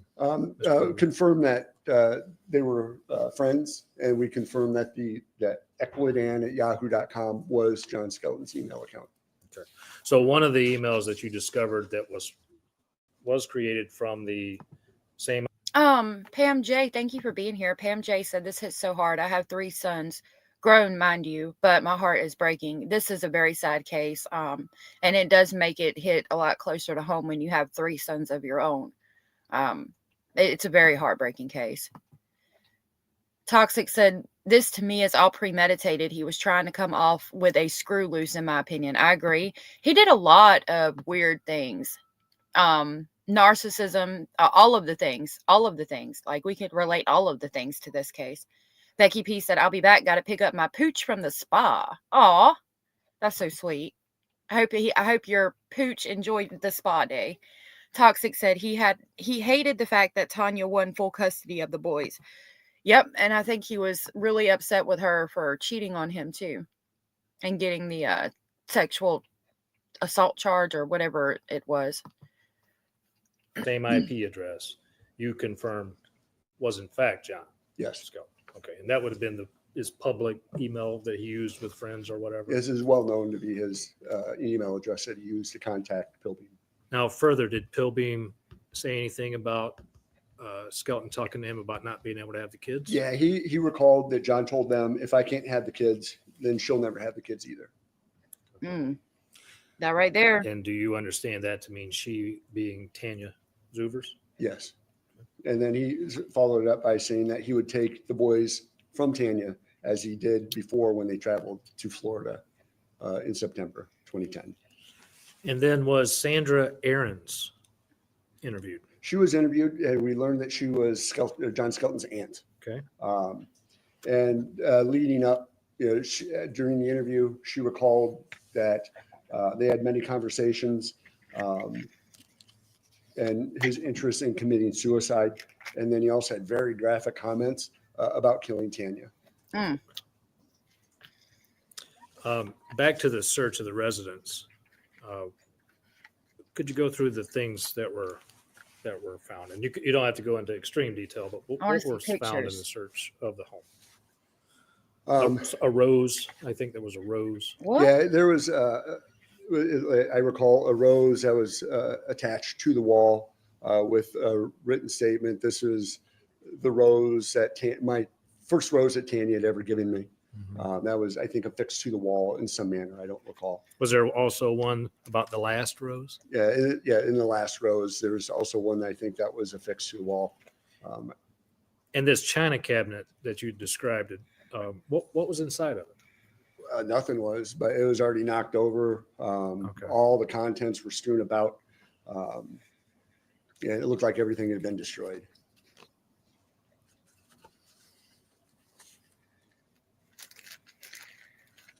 She said in an interview, like, he destroyed specifically her stuff in the house.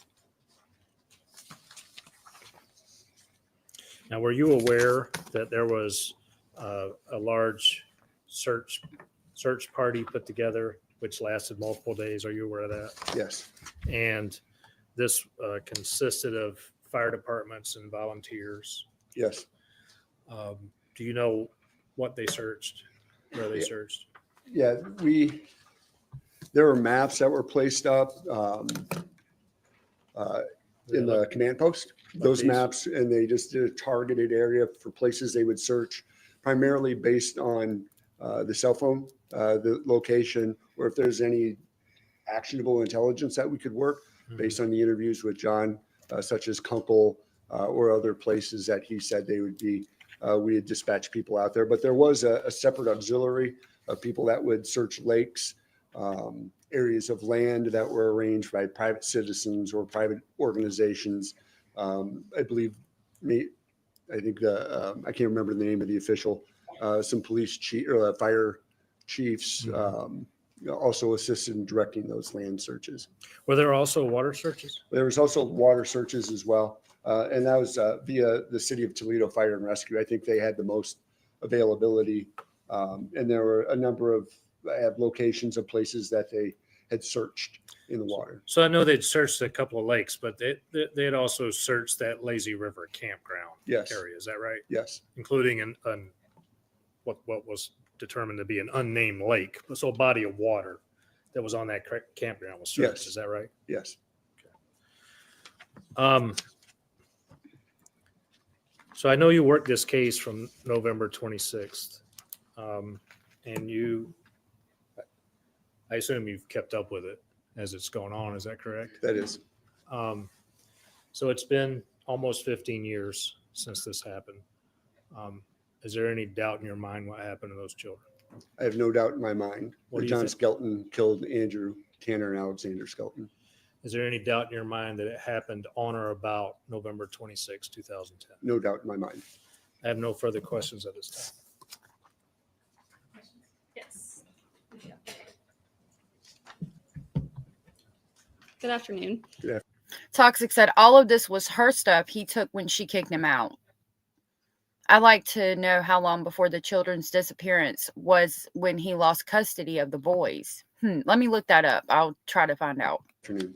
You testified to being involved in the case almost immediately after that Amber Alert had went out on, I believe it was November 26th of 2010.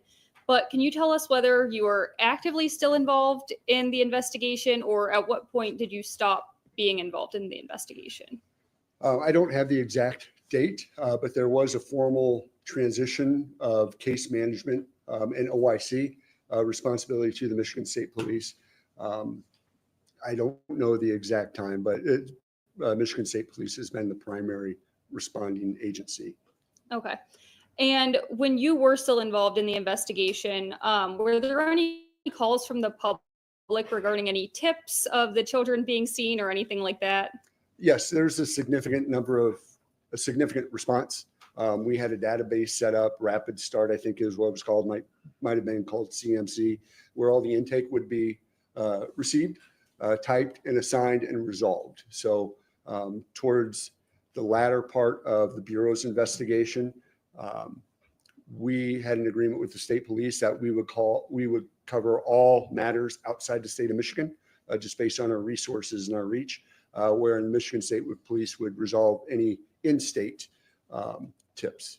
Okay, so based on the tips then that the FBI would have been responsible for, so outside of the state of Michigan, were there any tips that came in that led to any significant searches with regards to those tips? No significant searches outside the state of Michigan. I think primarily we were doing interviews, just running information down, but Okay. nothing significant. Do you believe there were any credible tips that came in outside of the state of Michigan that you or the FBI were involved in? I'll read real quick. It says, I'm skimming through an article, Toxic, and this says boys earlier taken to Florida. The day Tanya Skelton filed for divorce, her husband picked up their two oldest sons from school and texted her from Ohio that he was taking them to Florida. According to her motion for custody, Tanya Skelton called Weeks, who contacted John Skelton and convinced him to return the boys. But later that day, John Skelton picked them up at home and drove to Florida with them, the motion said. John Skelton later returned the boys and had been seeing them with no issues, said a friend of Tanya. But court records show the custody fight continued to be nasty. John filed a motion for custody on September 27th, saying his wife was a registered sex offender. Tanya, 44, pleaded guilty to fourth-degree criminal sexual conduct in 1998, according to court records. Her misdemeanor plea was part of a plea bargain after she was accused of having sex with a 14-year-old boy who had worked for her and her former husband at rental properties in Morenci. Her divorce attorney declined to comment. They said earlier Monday that Tanya's conviction was not relevant to the children's disappearance. She did not return a call later Monday. Lowry County Circuit Judge Margaret No told the AP that Tanya received exclusive custody after John Skelton returned from Florida with the boys, but the couple subsequently negotiated an agreement that allowed visitation. The agreement was without any intervention. It's not usual for judges to encourage parents to engage in agreements between themselves relative to visitation because they know best for the circumstances. And then it talks about the disappearance. So I'm assuming he was trying to get them on September 27th of the same year they went missing in November 27th. A month earlier, he filed for custody due to her being a registered sex offender is what I'm gathering from that article.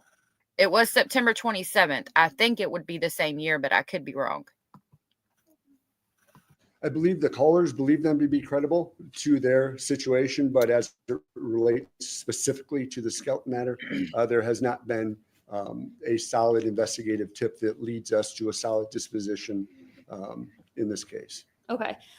Based on just the media and things that, you know, pop up on the internet, it appears that there were allegedly some calls that came in Sandusky, Ohio, regarding a sighting of the boys with a lady. Do you recall that? We've had a number of tips. I vaguely recall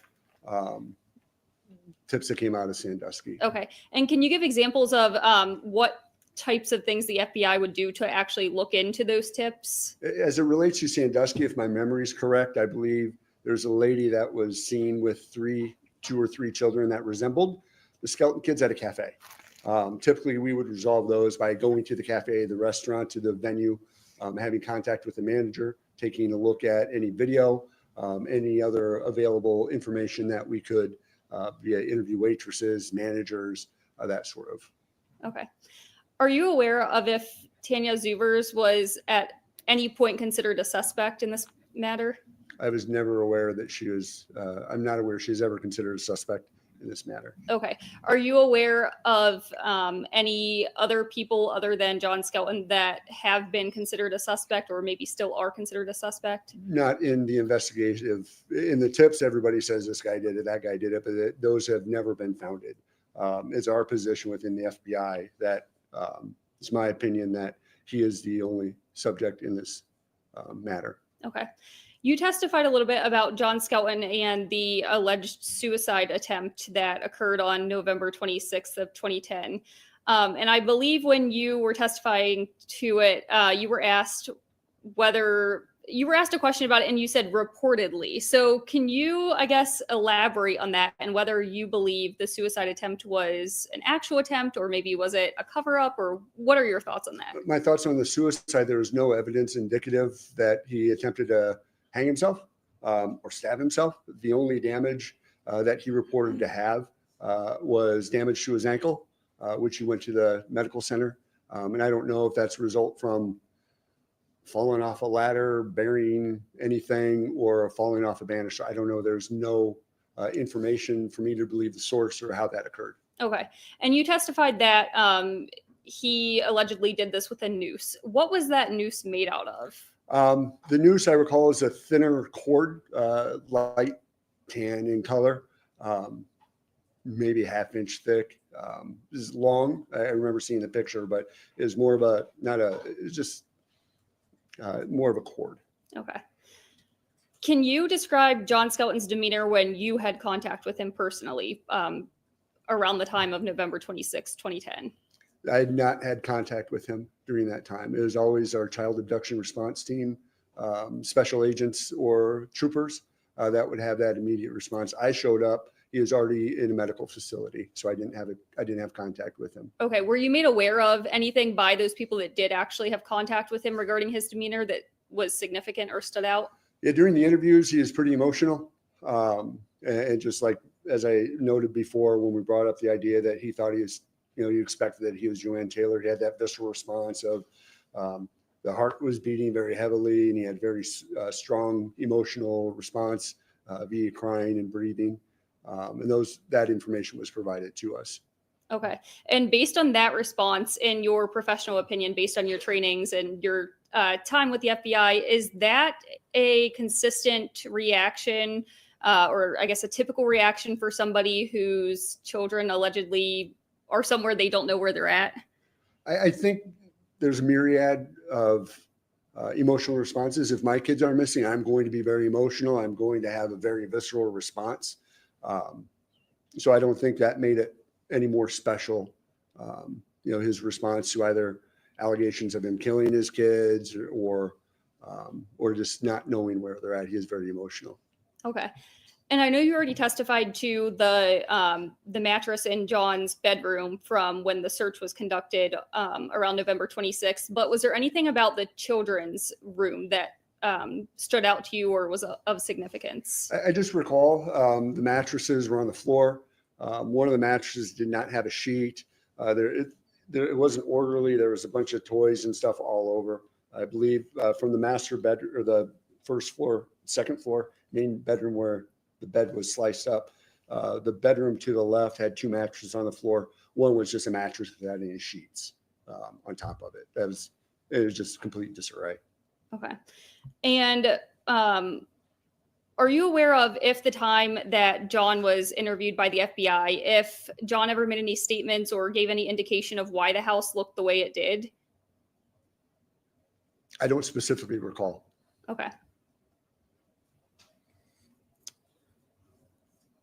If you know, or if you can answer this, and based on your professional opinion and experience, do you have any ideas of why the house would have looked the way it did? My experience or my training, I would imagine after such an event, that there's a lot of anger. And I do recall that John, when he cut up the keys, he wanted to make sure Tanya couldn't get anything back. Any of her private personal items in the house were destroyed. And there'd be no value to anything in the house that perhaps Tanya could take and use. Was there anything that was visibly destroyed or damaged that belonged to the children within the home? I don't recall. Okay. You testified to the data showing that John's phone had been moving from Morenci to parts of Ohio and then back to Michigan in the early hours of November 26th. Do you believe that John was the person that was actually traveling with that phone at that point in time? Yes. Okay. And has there ever been any evidence that has been discovered that would suggest that anyone else was involved in whatever happened during the events on November 26, 2010, other than John Skelton? No new evidence. You testified about the dumpster that John alleged he put the boys in Kunkel, Ohio, and that there were searches there. Do you recall how extensive the searches were around that specific area? Yeah, we had a good team that took off pretty quickly down there. I believe it was also supplemented with cadaver dogs, trying to pick up the potential cadaver odors or remnants thereof. And there was not a positive hit there. There was no indication of a body or things that cadaver dogs would locate. Okay. Do you know if cadaver dogs were ever used to search the van? I do not know. Okay. Did you ever personally go to Holiday City, Ohio while those searches were ongoing? No. Okay. And you testified that it was both law enforcement as well as people from the public helping with those searches in Holiday City, Ohio, correct? Not in Holiday City, Ohio. There was a group, I believe it was out of North Carolina, that were specifically trained in doing some grid searches in open fields and different sorts. That wasn't an immediate response to the incident. That was subsequent searches after things got controlled a little bit. Okay. And you testified earlier to John making a statement that he was adamant that the boys had been in a dumpster and that they were not in any open fields. Did his comment regarding specifically them not being in open fields, did that stand out to you at all? It did, and that just came from later on. That stood out to me too. He said they're in a dumpster and they're not in an open field. Considering how much he lies, I would think that maybe that was a Freudian slip and they were in an open field. But looking at the time period that has passed, to be sure, if they were in an open field somewhere, they would have been found by now, I would think. I mean, after 15 years, I would think somebody would have found them by now. But that was weird to me as well. Investigation in the steps. We utilized the National Center for Missing and Exploited Children. They're a national organization that helps us in many different sorts of crimes against children. And we learned kind of the profiling angle, or at least what, like when parents kill their children, the manners in which they would kill their children or where they dispose of the bodies. So it was, looking back now, typically parents aren't going to leave their children laying out in the middle of the woods. They're going to take other certain steps to try to protect them in their mindset. It's what I learned from Nick Mick and one of the profilers. Okay. You testified about those internet searches that John Skelton had done on the computer prior to the boys last being seen, which involved searches with rat poisoning and whether it could kill. Was the home search to see if there was any rat poisoning within the home? Yes, we looked for every possible cause or ability to kill. Okay. And no rat poisoning was ever found? No. Was it looked into of whether John had purchased any anything significant that was, suspicious or, I guess, stood out around the time of November 2010? Yeah, a financial investigation was conducted as well to try to track where he's been, gas, maybe bought wherever. It was noted the funds were depleted or at a negative balance, so there's no financial information that we obtained from a review of his finances leading up to the incident offense. Did John Skelton ever give a reason for stating that he wrapped the boys in blankets while they were allegedly in their pajamas with those stuffed animals and putting them in the van? He just provided the information that that's what he did. He didn't provide why. Okay. I know that Bad Girl said, was his car taken in for forensic evidence? Sorry, I don't know this case. You don't have to apologize, sweetheart. It's a long case, and I haven't done a lot of research into it in several years. I'm not sure. I would think most certainly, considering all of the circumstantial things going on at that time period, I would definitely hope that they took the van in and tested it. I would think they did, but I haven't heard specifically that they did. Pamela Moss said, you would hope those babies would be found, but then I think about Aisha Degree. It's been 25 years and she hasn't been found yet. Yeah, that's sad. I hate that. I'm sure she's not laying, like, if you think about an open field, right? Like, even fields that aren't plowed or aren't used very often, like, they're coming through and they're buying up those properties and they're putting in subdivisions and apartment complexes or roads and things now a lot more than they were back then. So I would think that, like, somebody would have found it, you know what I mean? But, like, I definitely could be wrong, or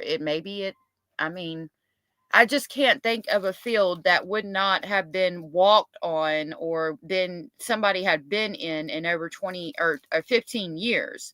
Like, if they were laying out open, uncovered, just laying in a field, I would think somebody definitely would have found them. You know what I mean? A homeless person, somebody trying to buy the property, something.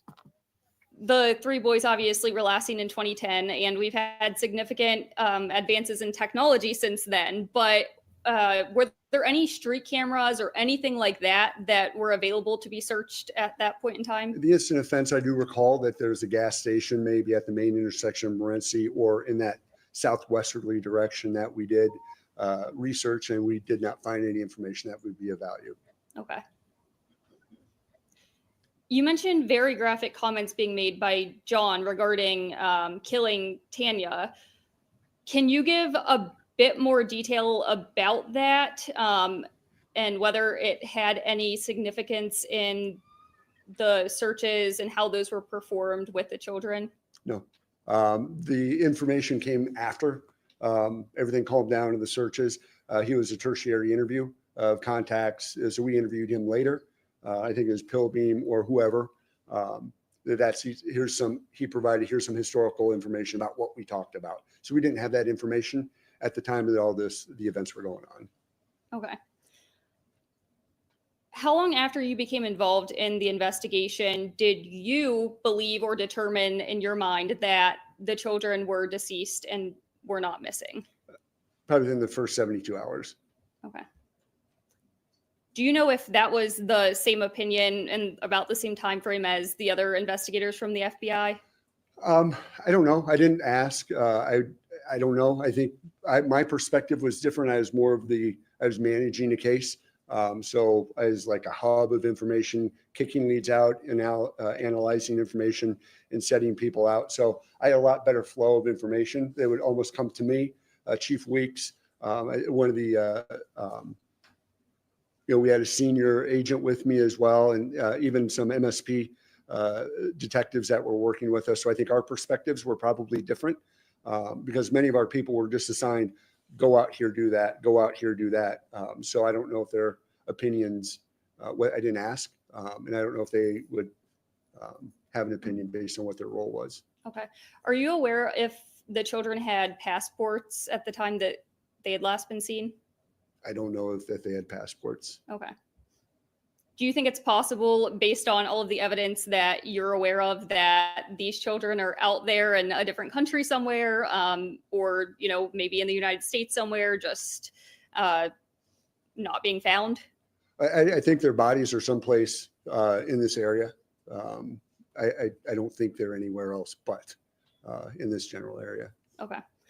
Is there anything else that you have not already testified to today with regards to the children being deceased that you wish to testify to or that you think is helpful? No, I think you have been thorough. Okay.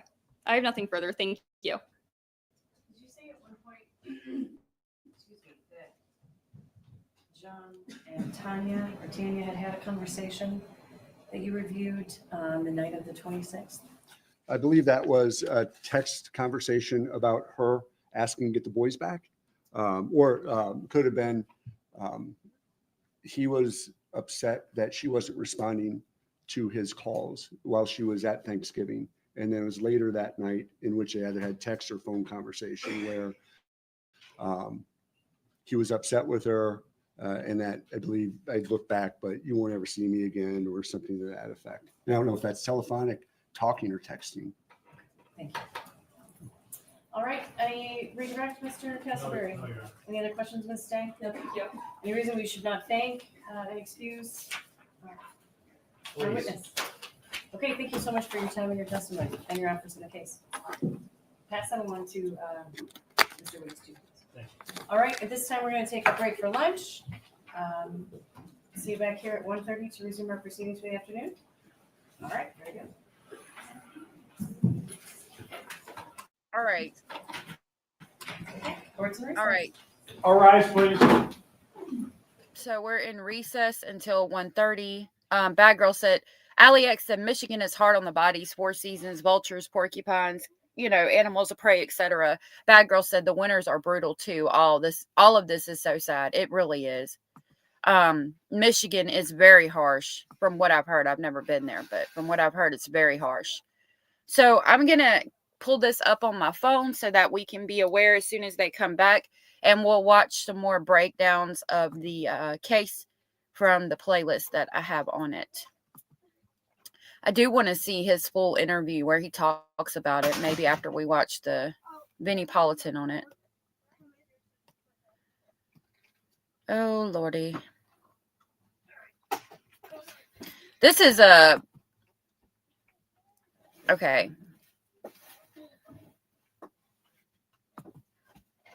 So this is from the local news station. It's a full-length documentary or docu-series or something to that effect on it. I want to tell you, I hate when it does that. I'm going to try to play this. If my channel goes down or I disappear, just wait a minute and I'll be back, because sometimes they're weird about this kind of thing and sometimes they won't let me play it. So I'm going to do my best to play it. I will put up Inspector BS and probably pause it to talk about things and see what relates to what we've heard so far through the probate court hearing, and go from there. Let me grab Inspector BS while we watch it. I had to take my background down to make it load properly. because I didn't want it to freeze up on you guys. All right, so we'll leave him there. Hopefully we'll be okay. All right, so this is called Black Friday, the Missing Skelton Brothers full-length TV special from WDIV-TV. Oh, thank you for feeding Inspector BS. I appreciate that.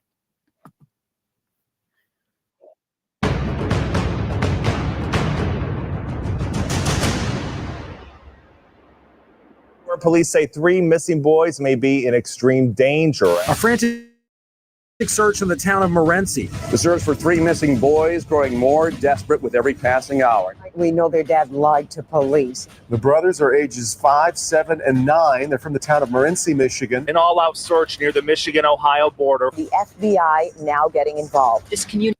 So there was snow on the ground. It was very cold. The boys were so cute. I saw the pictures of them again. They were precious. My goodness.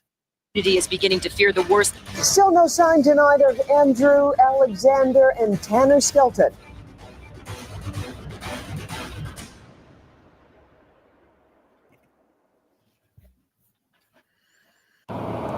This is where it all began.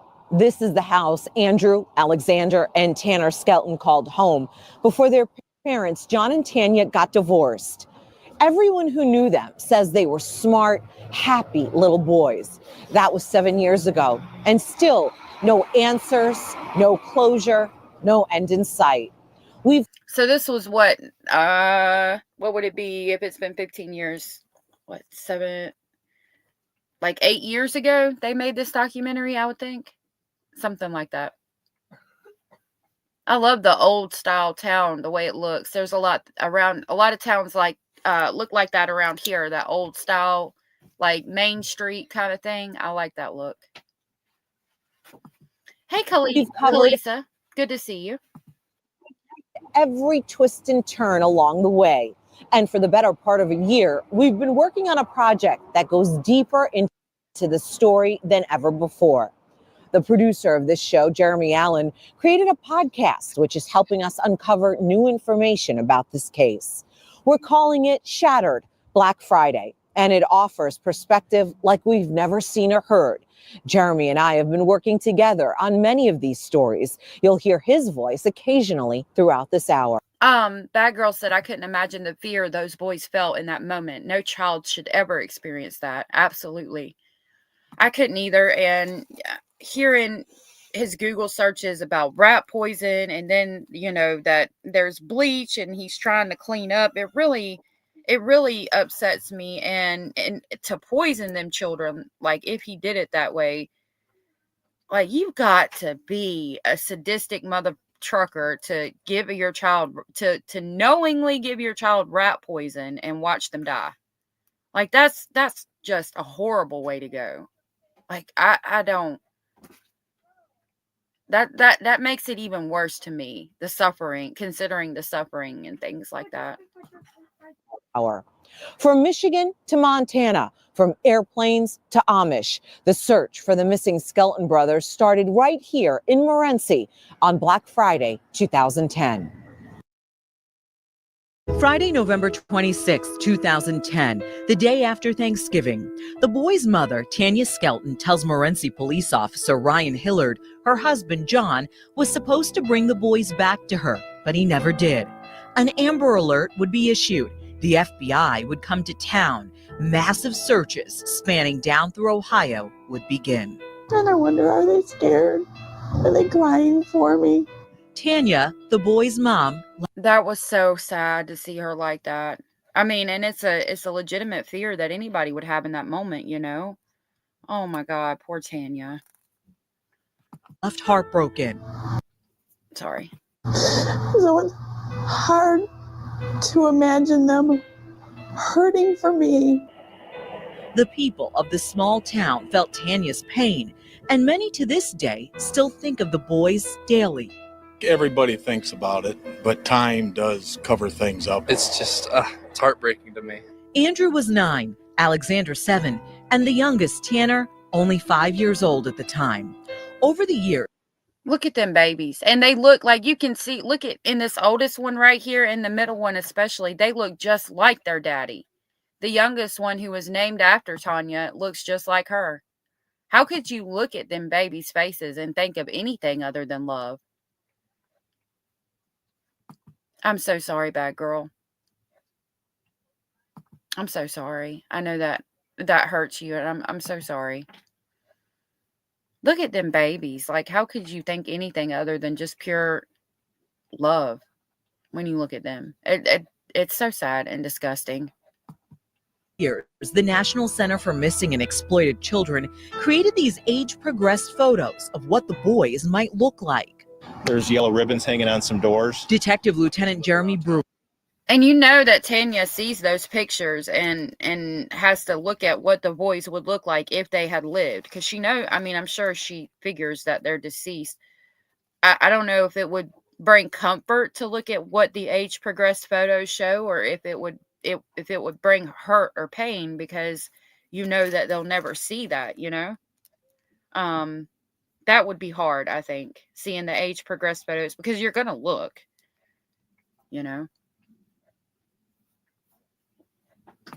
Toxic said those 3 boys were really close too. Yeah, I could imagine. I mean, it sounds like they were going through a lot too. Cara said it would bring me pain. Yeah, I think it would bring me pain too. Brewer took over the case back in 2013. That's when Morenci Police Chief Larry Weeks left for the same position in Eaton Rapids, Michigan. Brewer can't share many details in connection with the case. He can only say they're closer to solving it now than they were back in 2010. On a case like this, with the magnitude, with the resources that we have directed towards it, I firmly believe, without a doubt, that we will get some type of closure on it one day. And what about John, the father? His original story, he gave the boys to a group. This part is still a mystery. The boys are missing. A group has never been found or come forward. John's stories have changed. For now, he sits in the Bellamy Creek Correctional Facility in Ionia, Michigan. His charge, unlawful imprisonment. The last person that ever saw them was their father, and 7 years later, we still don't have them. I mean, that story is pretty tragic. Their father, John Skelton, claims he was trying to keep his boys out of harm's way. Tanya Skelton was charged with 4th-degree criminal misconduct in the late 90s. She had sex with a 14-year-old boy. John says she was abusing her own sons. Tanya says it's absolutely not true. Detective Brewer keeps an eye on John in prison. He also talks to him from time to time. He says the key to this case is simple. The innocence of children is such a pure thing that we have. When the integrity of that gets hurt, people can identify with that. So the charge was unlawful imprisonment, and it is in relation to the boys and everything that happened. I know that. So he's been in jail for the past, for a long time, quite a while. This was from 7 years ago, and it's been 7 or 8 years since this documentary was made. Alex said anybody would want them boys. They would. It's so sad. But it wasn't about that. It was about getting back at his ex-wife because she didn't want to be with him and be under his manipulation, his power, and his control anymore. So he did the one thing that he knew would crush her forever, even though he's the one that created those boys. Eaton Rapids is a cute little town. It sounds cute.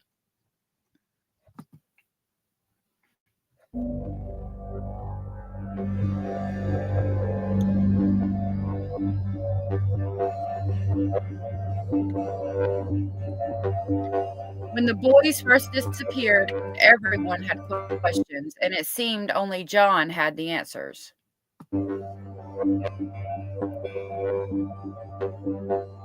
This is his Facebook page, and it says, "I love my wife very much. May God and Tanya forgive me." Why would he not come to the family? You know, if you need to take the children somewhere, why take them to somebody else? Bad Girl said he hated Tanya more than he loved his sons, and that's the answer to her question. Because he hated Tanya more than he loved his sons, more than he loved the lives he created. He wanted to get back at his ex-wife. And again, it's just pure I don't know. It's like he's got to be the best. He's got to win all the time.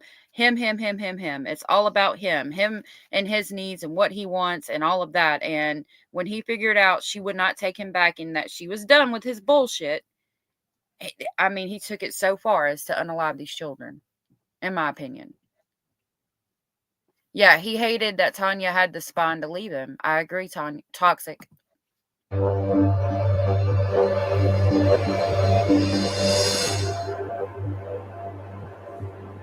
I don't know what's going on. I don't know where my kids are. I'm a mess.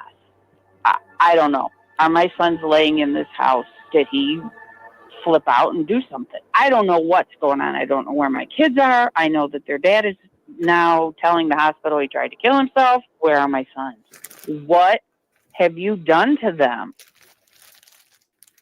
He's the one that holds the key. Are you okay with not seeing your kids anymore? He is the one that can make this all be solved.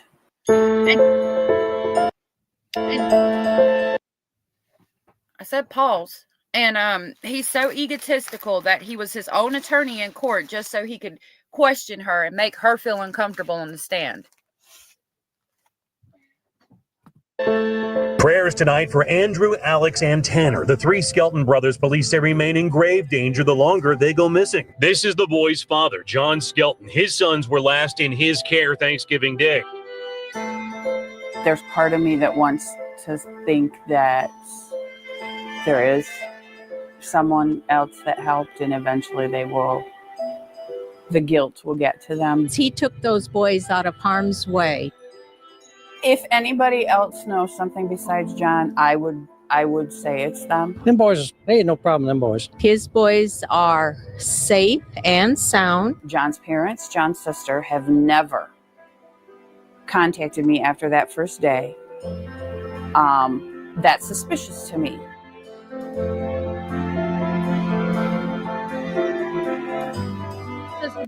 The boy's father claimed that Tanya was abusing her own children.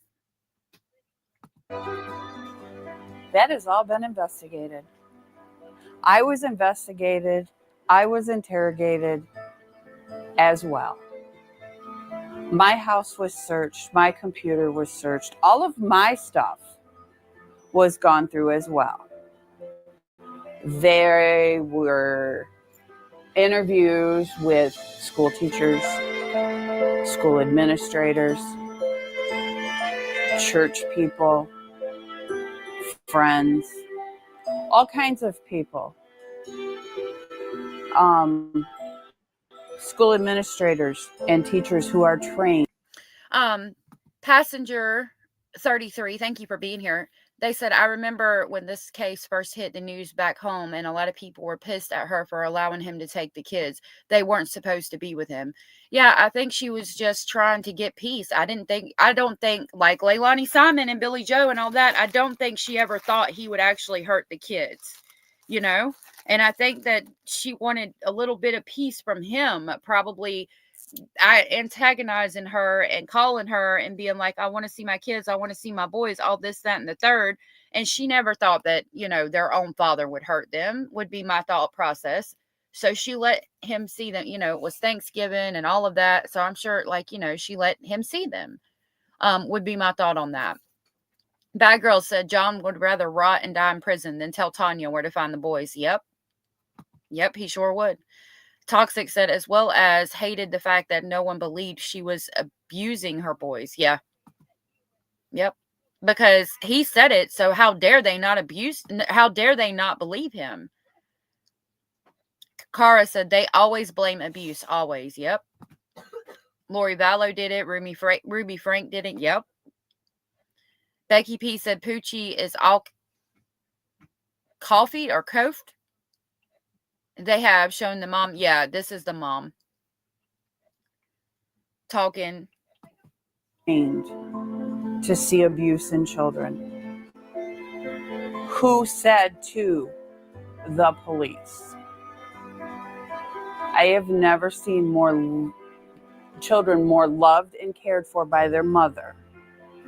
Those children were not abused. There is no way. And anyone who truly knows me knows that my children come first, always have, always will. My dream job was to be a mom, and within the first year of getting married, I was pregnant for my first child. And this year marks 30 years that I've been a mom. And it is the greatest job in the world. And now I get to be a grandma too. But to say that I abused my sons kills me. Long before I met John, I made a mistake in life, and I paid that price and asked forgiveness and moved forward. John knew that before he met me. He knew about it before we ever started dating.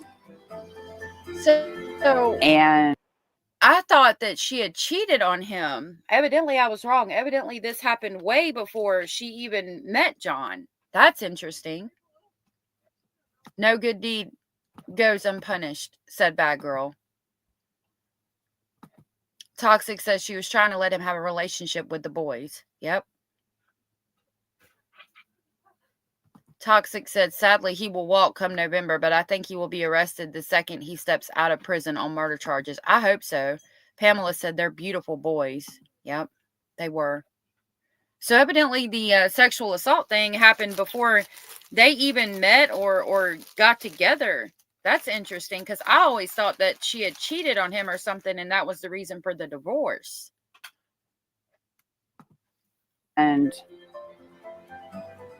that is a selfish, low blow move to pull that out and say that that's what I was doing to my children, because that is no way near what happened in my life several years ago.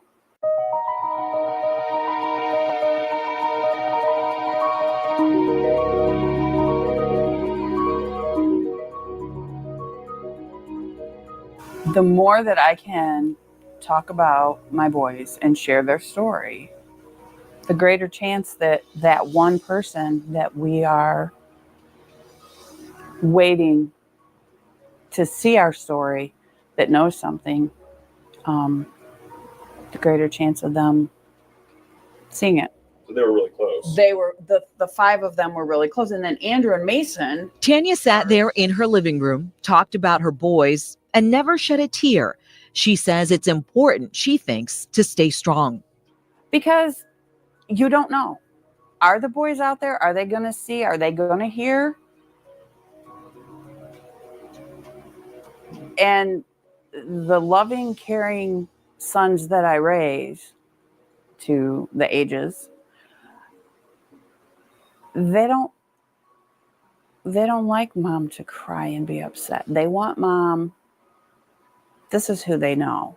This is what they want, you know? So I don't, because someday we will be back together. I will find them. It may not be until I'm buried, but I will find them. And I don't want them to think that I was just a shell of a person in our time apart.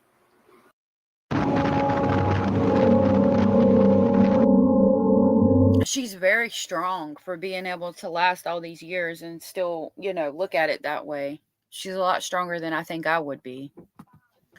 Bad Girl said, I think any parent that lies about child SA in custody court should go to prison, period. Yeah, that lies about it, because them children have to be examined. They have to be asked questions that is gonna, that shit's messed up.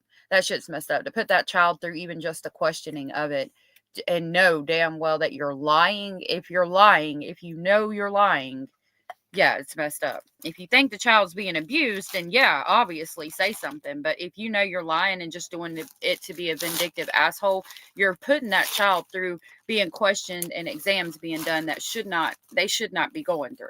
And you know it. And that's just sick. Annette said, he's a typical male that likes to play head games on women because they have done it all their life. That's what I think. I agree. I think so. Bad Girl said the not knowing would break me. 15 years of constant wonder. Yep. Yep. I agree. Me too.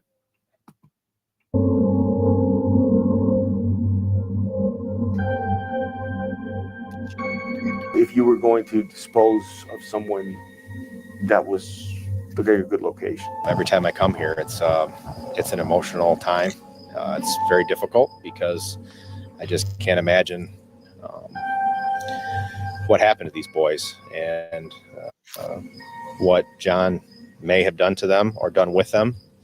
And so, yeah, it's very difficult. Still to come, he's baffled investigators for years. John Skelton reveals what his last night with his boys was like.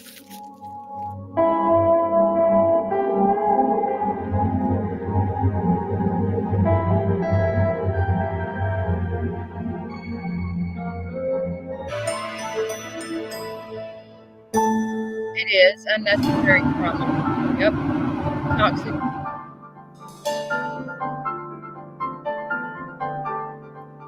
So I'm not sure, how welcoming they're going to be to the additional meeting.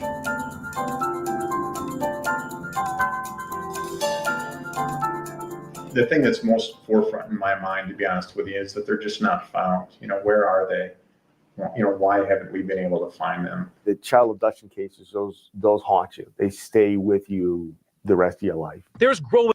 That officer we just saw talking was the one that was just being questioned in court.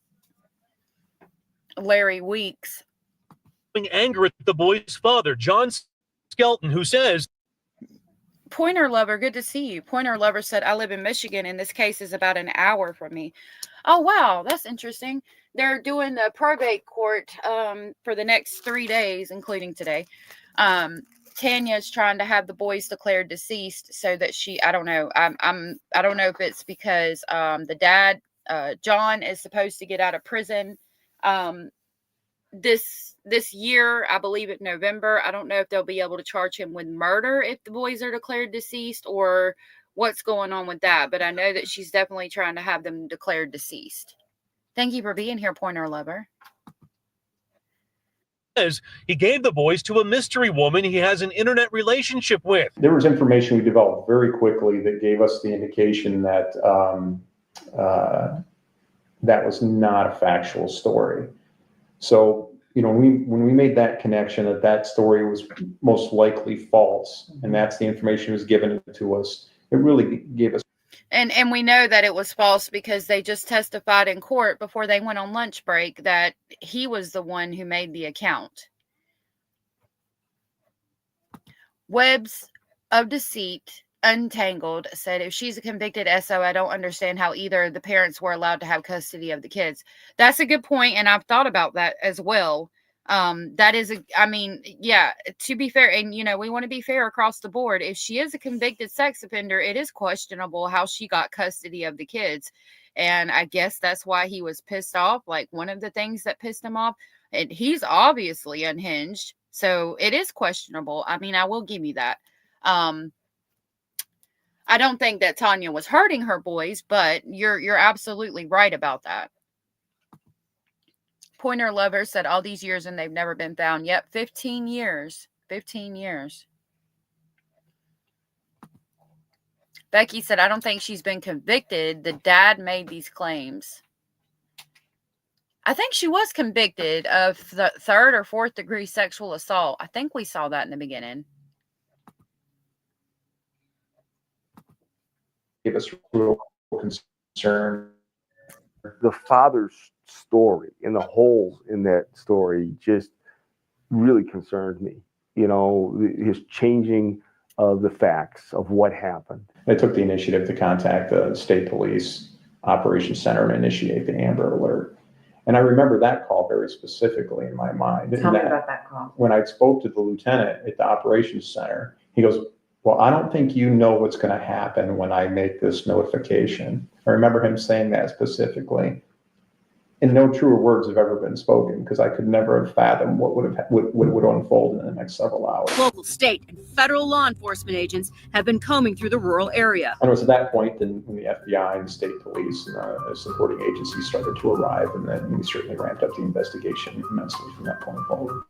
Yeah, she was convicted. Good afternoon, Tony. But we did find out just now that it was like he knew about it, and it was from before they ever even started dating.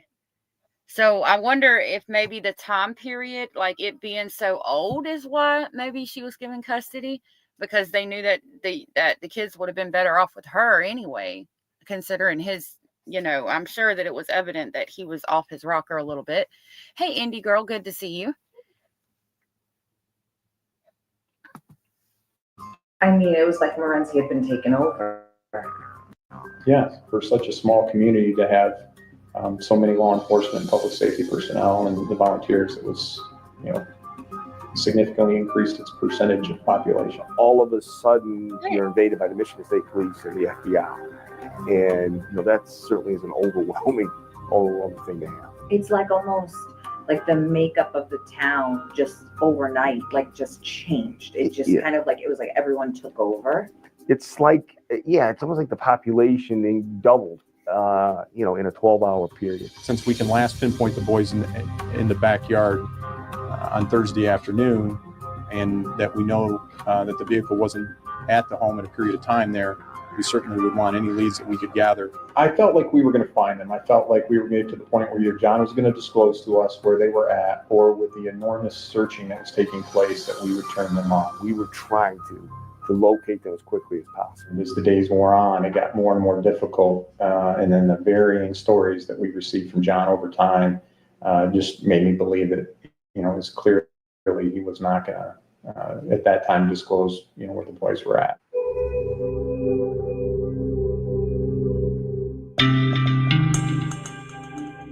One of the challenges that I had in leading the investigation was that we continued to have people looking for them in, gas stations, and donut shops, whatever, flea markets. And the evidence, in my belief, just did not lead that way. She believes she spotted Andrew Alexander and Tanner here at the flea market with a woman matching the description also given by another Ohio woman, a worker. So this is interesting if we're going to go with the theory that they had been kidnapped or he had given them to somebody. I didn't know much about this possible theory of them being spotted with a woman. That's interesting to me. Until they were talking about it. I didn't remember it offhand that somebody had called in a tip or said that the boys had been spotted. I'm glad to hear it was taken serious. I wonder how serious it was. Webs of Deceit said, how in the hell was she allowed custody? I'm not saying he should have had custody either, but I don't understand how someone who SA'd a child should be allowed around kids ever. Well, considering that it took place before they met and before she had kids with him, I'm thinking maybe the boy was 14 and she was 18 or something. Maybe they were dating or something. I don't know. I don't know the degree of it. I'm thinking maybe she was like, they were close in age, but she was older and maybe a parent got mad and did that. I don't know. I'd have to look more into it. That's the only thing I can think of that the courts might look kind of like, way down the road, say, well, he was 14, but she was 18. So, there's a lot of marriages and things that are more than 4 years difference. So maybe that's why. That's the only thing I could come up with in that aspect. At a donut shop in Sandusky. We had a good feeling early on that maybe they were out there. Because there were a lot of leads coming in that they were they were seen in a rest area, they were seen at a restaurant. I needed people to be looking for them in places not alive. I needed people to start focusing on, the ditches, their properties and things where they may have been, bodies may have been disposed of.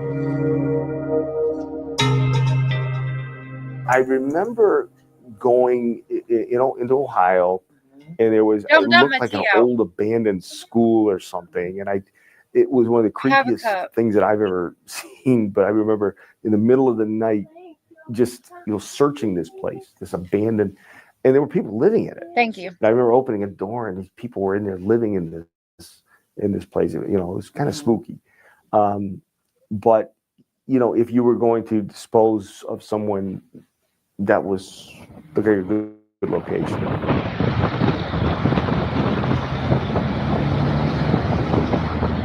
It's around 4:29 that on Friday morning that John's phone is located moving down into Ohio. 4:29. He's about 3.3 miles from his home.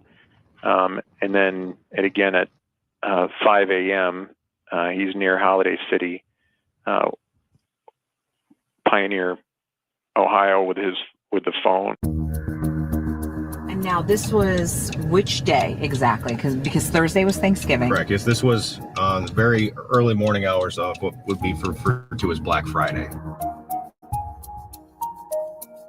We began driving and looking at that location, directing search parties to that location. Just indicating from what we have from the phone records, I believe the route that we're taking right now would be the most direct route to where the cell towers indicate. Down here, it's pretty rural, so the phone tower. So I wonder if, see, they know where he traveled per the cell phone towers and the cell phone and what it picked up. I wonder why, there's only so many places he could have gone, especially if they've got him tracked. I wonder why they've had so much trouble finding the babies. This case is bonkers, Indie Girl. Yeah, court's on their lunch break. So we're watching this until they come back, but I've got it up on my phone so I can see when they come back. And we'll jump back over there. And then when they take afternoon break, we'll come and finish this if we haven't finished it. Towers. There aren't too many of them. And so due to how the phone records and the towers came back, giving us the timestamps, it would lead us to believe that he probably stayed on, at least for the most part, some of the main roads, traveling in the direction that he did. An area in which the cell phone did track towards was an area that John was very familiar with. He was a truck driver and drove to that area for some of the truck driving routes that he had. We also know that he had spent some time with, I believe, with Tanya there. It was kind of a special place for them. So let's talk about the cell phone hits, and specifically, how do we know John Skelton was in Holiday City that morning? Well, we don't know exactly where he was. We just know that the phone pings or the phone tower hits put us in an area that was very consistent with the low distance between Holiday City and Morenci. And knowing what we know from some of the things that Skelton has said, along with talking with family members, this was kind of an important spot to them. I don't know if they had some family outings here, some different things that happened in Holiday City or around this area. So just very consistent with the information that the evidence led to, along with some family confirmations that this was a good area. And he knew this area like the back Absolutely, of his hand. right. The turnpike is right here, the 80-90 turnpike. And this area was thoroughly searched. Absolutely. Yes, we searched. We had some information that put us in this area, mainly the cell phone pings, but some other things as well. And we had search teams down here for multiple days, searching buildings, hotels, dumpsters. I mean, I wonder if he did actually put them in the dumpster. That's the only thing I can think of how, why they wouldn't be able to find them to this day. Pole barns, everything that was in the air that could be searched, we searched. Because it sounds like initially the investigators who were on the case thought, okay, this is where the boys Correct. are. This was, again, with all the information that we had leading up days after it happened, we really thought this was the place where we would find the boys. And it is you described it. It's very rural. There are a lot of back roads. There is a lot of farmland. Right. And in order for us to search, we search everything that we can, even with a search party of 100 people. You can search an area or an open field like that very thoroughly. However, there's just hundreds upon hundreds upon hundreds of acres. And so it really is a needle in a haystack. And we searched the best we could with the evidence and relating to the evidence that we had, but there's just no telling. And then at 5 a.m., approximately, what happened? At approximately 5 a.m., we received no further tower hits. So basically that means that the cell phone company did not have any more data to provide to us indicating where that phone would be. So the phone either was turned off, which I believe probably happened, or the phone could have died, battery could have died. And then we did not get any further data from the phone tower hits until I think it was like 6:34 in the morning, and that phone was back at his house. There's been a lot of theories, a lot of information that we have acted on in reference to that, but absolutely. I mean, we see 3 dumpsters over here that, and I know way back when those were searched. I know everything in this area was searched very extensively. Webs of deceit. I don't think it's like that she, I wouldn't think that she was like 18 or 19 is an adult, right? But I would not think that it was like she was like a 20 something or 30 something year old person with a 14-year-old boy. Like, I could not see them giving her custody of her children if something like that happened. Maybe he was 14 at the time, about to turn 15, and she was, I don't even know what age they consider an adult in that state. Like, what if he's about to be 15 and she was 17? I don't believe it's okay either, and I think it is gross, but I would think it's something along those lines in order for her to be given custody of her children. You could say the same thing about a 17 and an 18-year-old. Like, what if, there's things that happen like that is all I'm saying. I can't imagine that she could have been 20 something, 30 something years old messing with a 14-year-old child, and they would ever let her have custody of any children ever again. So that's what that makes me think. Like, but that's the only thing I can come up with. It's a good question. How was she allowed to have her children after being convicted of that? I would definitely have to look more into it and see what I could find out about it.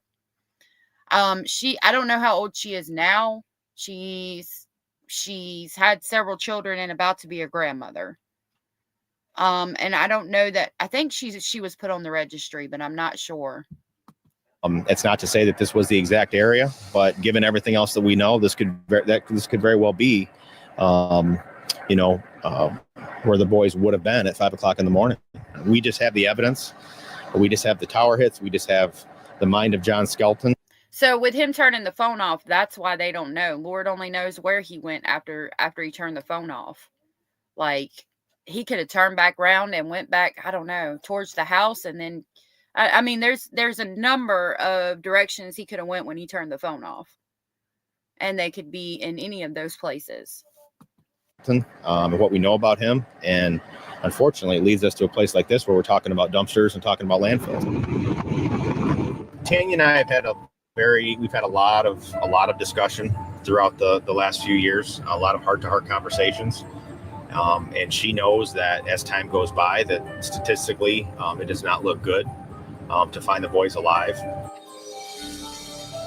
According to the cell phone hits or the pings, where are we now on the timeline? So it is now about 6:45, 6:46 in the morning on Black Friday. And the next cell phone ping that we get is back here at the house at 112 Congress Street in Morenci. So there is a span of time that is unaccounted for. Correct. Miss King of anything, yes. I do remember that it was from 1998. I don't know how old she would have been in 1998. It was an older charge. Again, like, if she'd have been a whole lot older than the boy, I don't think it would matter how old the charge was. I would think that she would not be allowed to get custody regardless, like forever and until the end of time. I'm just thinking that maybe they were close in age. That's the only thing I can come up with for as far as how she was able to get custody of the boys.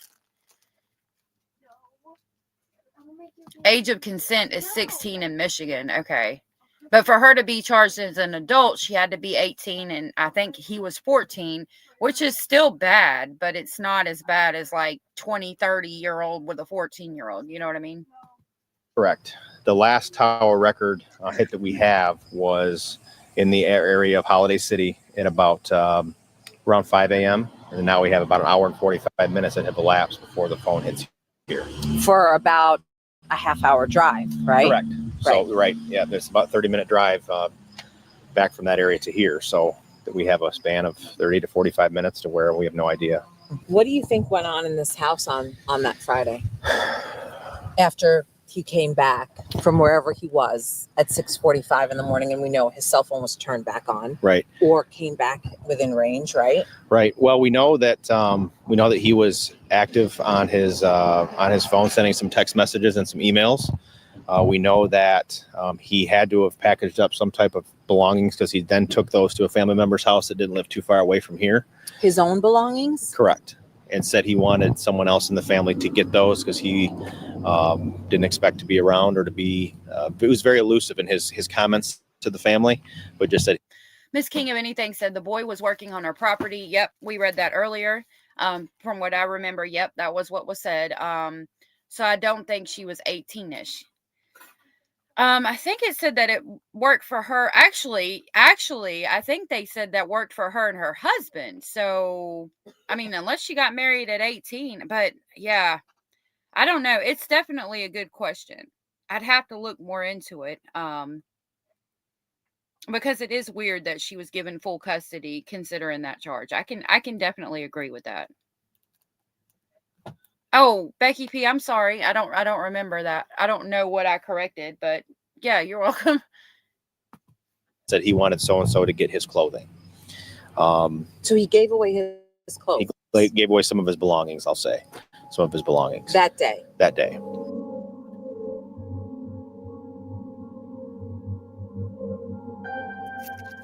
I really did believe the boys were safe and that maybe they were with someone in the Amish community because it made sense.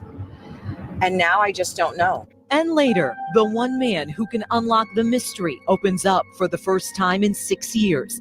My conversation with John Skelton. All right, let's see.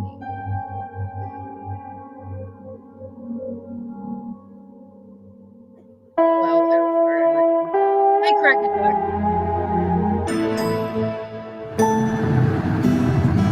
So court was supposed to be back at 1:30. They've still got the screensaver on, so they're not back yet. I'm assuming they're going to allow time for people to get in court and get seated and things like that, and then we'll be back in court.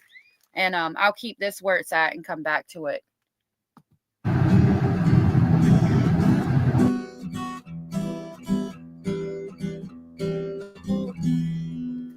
Much of the speculation around where Andrew, Alexander, and Tanner really could have gone focuses on Amish country and if their father, John, really could have taken them there. Amish communities have settled all over Michigan. There are even more in Ohio, Indiana, and Pennsylvania. John originally told investigators he gave the boys over to a group so they could be safe. And like all the leads they followed, detectives also closely examined this theory. Was it likely? They really didn't know.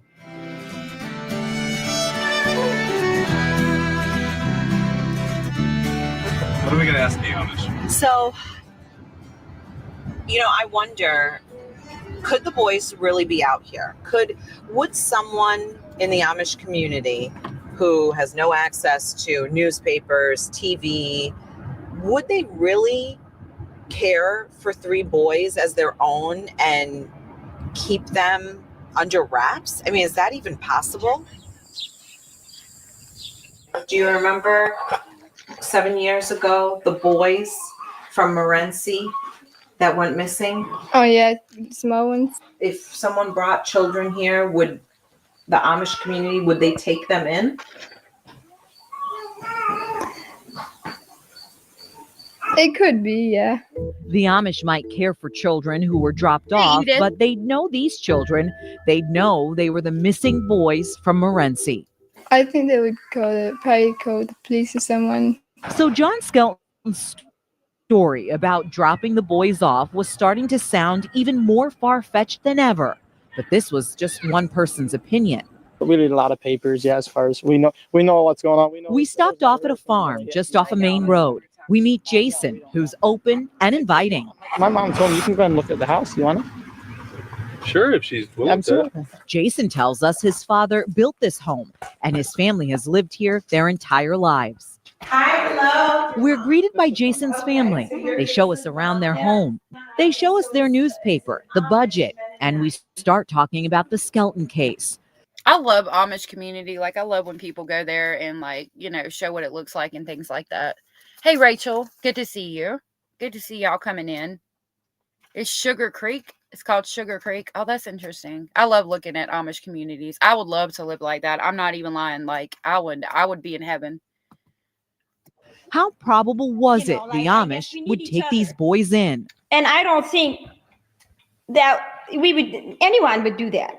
No, our churches and families, we're all together. Everybody knows what everybody does. We're all back and forth, and I don't believe so. But that'd be strange if all of a sudden there'd be 3 boys in the area and everybody would wonder what there was. Yeah. I wouldn't say anybody would take them in and I've hide been them. here all my life, and I've never heard of something like that. While the Amish don't seem convinced, no one is ruling out the possibility. Making sure. Maybe disagree. We don't need to hold you hostage. You guys can get up and move around if you want to. Did any of you think that as we come on the 7-year anniversary that we would still It reads, Tanya, her friend Kathy, and some of the original investigators gathered in Morenci for a reunion last October. Hey, baby girl. Baby girl. It's still on the screensaver for the trial. So they're still at whatever lunch break or whatever. So we're still waiting on that. be in the same position in terms of the investigation and where it stands? No, I didn't. So I can't even begin to imagine the searches and in those initial few days. Can you describe for me what that was like? Was it chaos? Was it? I think some of it was well organized, but then you'd get those little tips and it would bring back that glimmer, you know, and so you would rush to wherever that scene was or that tip was, and then the letdown would occur again. It was a roller coaster. That's the only way to describe it. It was with defiance that we were met when we were seeking information that could resolve this case. The stories weren't consistent, and we believe that we weren't being provided truthful information after substantial effort. So that our frustration was high, but we had to try on every lead and do what we needed to do as professionals.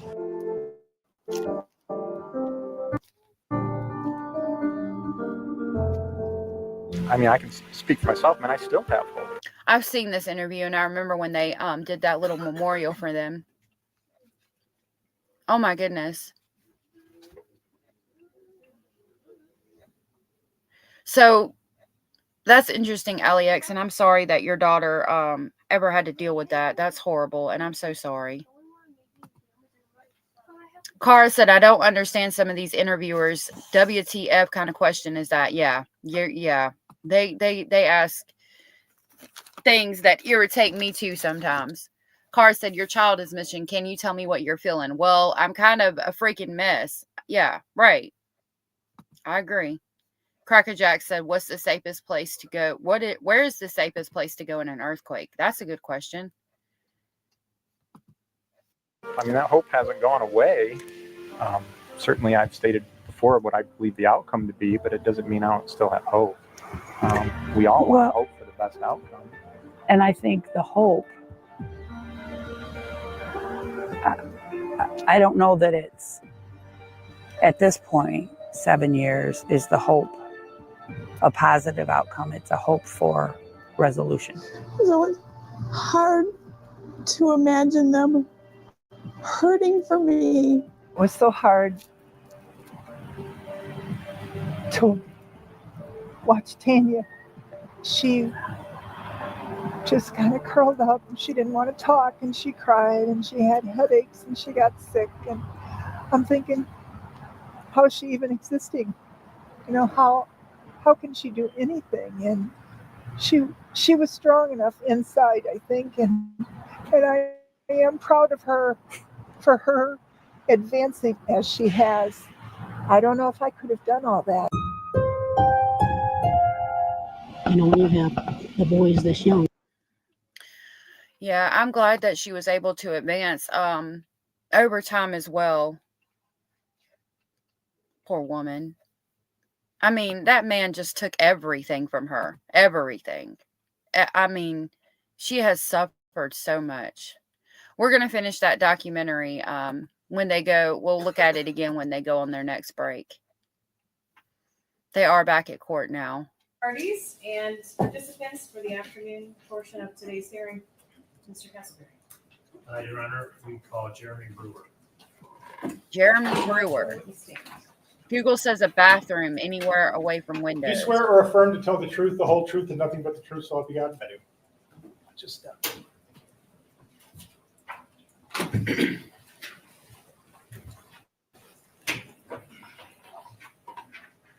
Oh, wow, Abellis. I think I would have probably been in bed and just stayed there too. Could you state your name and spell it for the record? Jeremy Brewer, Jeremy, last is Brewer. And Mr. Brewer, where are you employed? I'm currently employed by the Michigan Department of State Police. And how long have you been with the state police? 25 years. So I don't want to go through your whole career, but what is your current position? I'm currently assigned to a drug supervisor in a narcotics unit in the city of Flint, the Flint Area Narcotics Group. Okay. Prior to your assignment there as a lieutenant, where were you? What was your job? My previous assignment, I was the assistant section commander at the 1st District Special Investigation Section for approximately 7 years. And I know we keep going back, but right before that, what did you do? Prior to that, I was a detective sergeant on the same unit for about 3 years. So just so the court understands, with the Michigan State Police, Michigan State Police is broken up into districts, right? Correct. And what district are we in? Currently, we're in the 1st District. 1st District. And we were in the 1st District back in when you were employed at the Special Operations place. Yes. And so as a detective sergeant in that unit, what did you do? We were in charge. We had 9 counties in our district, and Lenawee being one of them. And so we were assigned several different types of cases, a lot of which are more high-profile cases, officer-involved shootings, cold case homicides, public corruption, things of that nature. Okay. So fair to say you were a specialized detective that worked in a district depending on what was happening. Correct.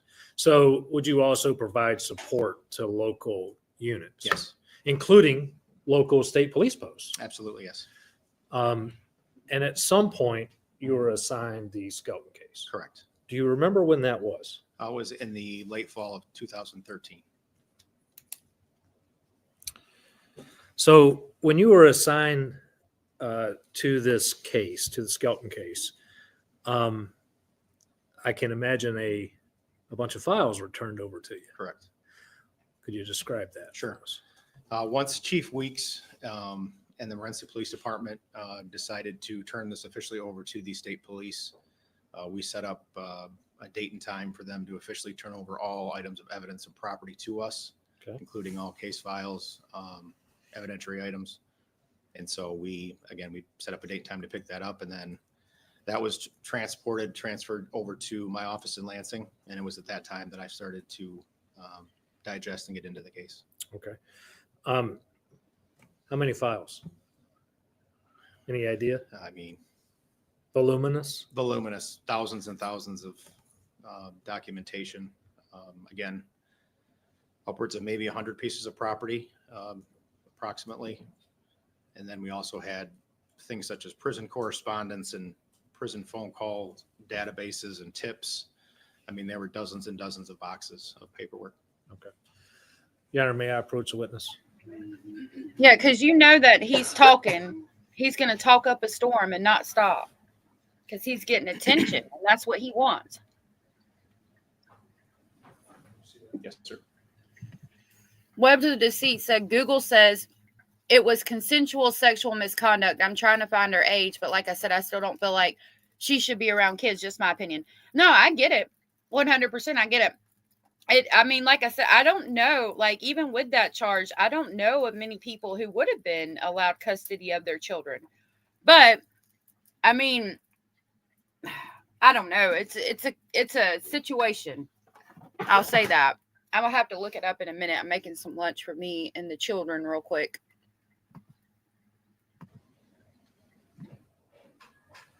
So I know that, Judge, can you see that?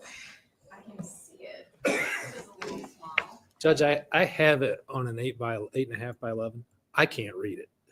It's so small, but if you would like, you're welcome to try to look at this. Yeah. Would you like for us to move it closer to you? It's up to you. Well, it's right in the middle so that he and I can both see it. Sure. Sure.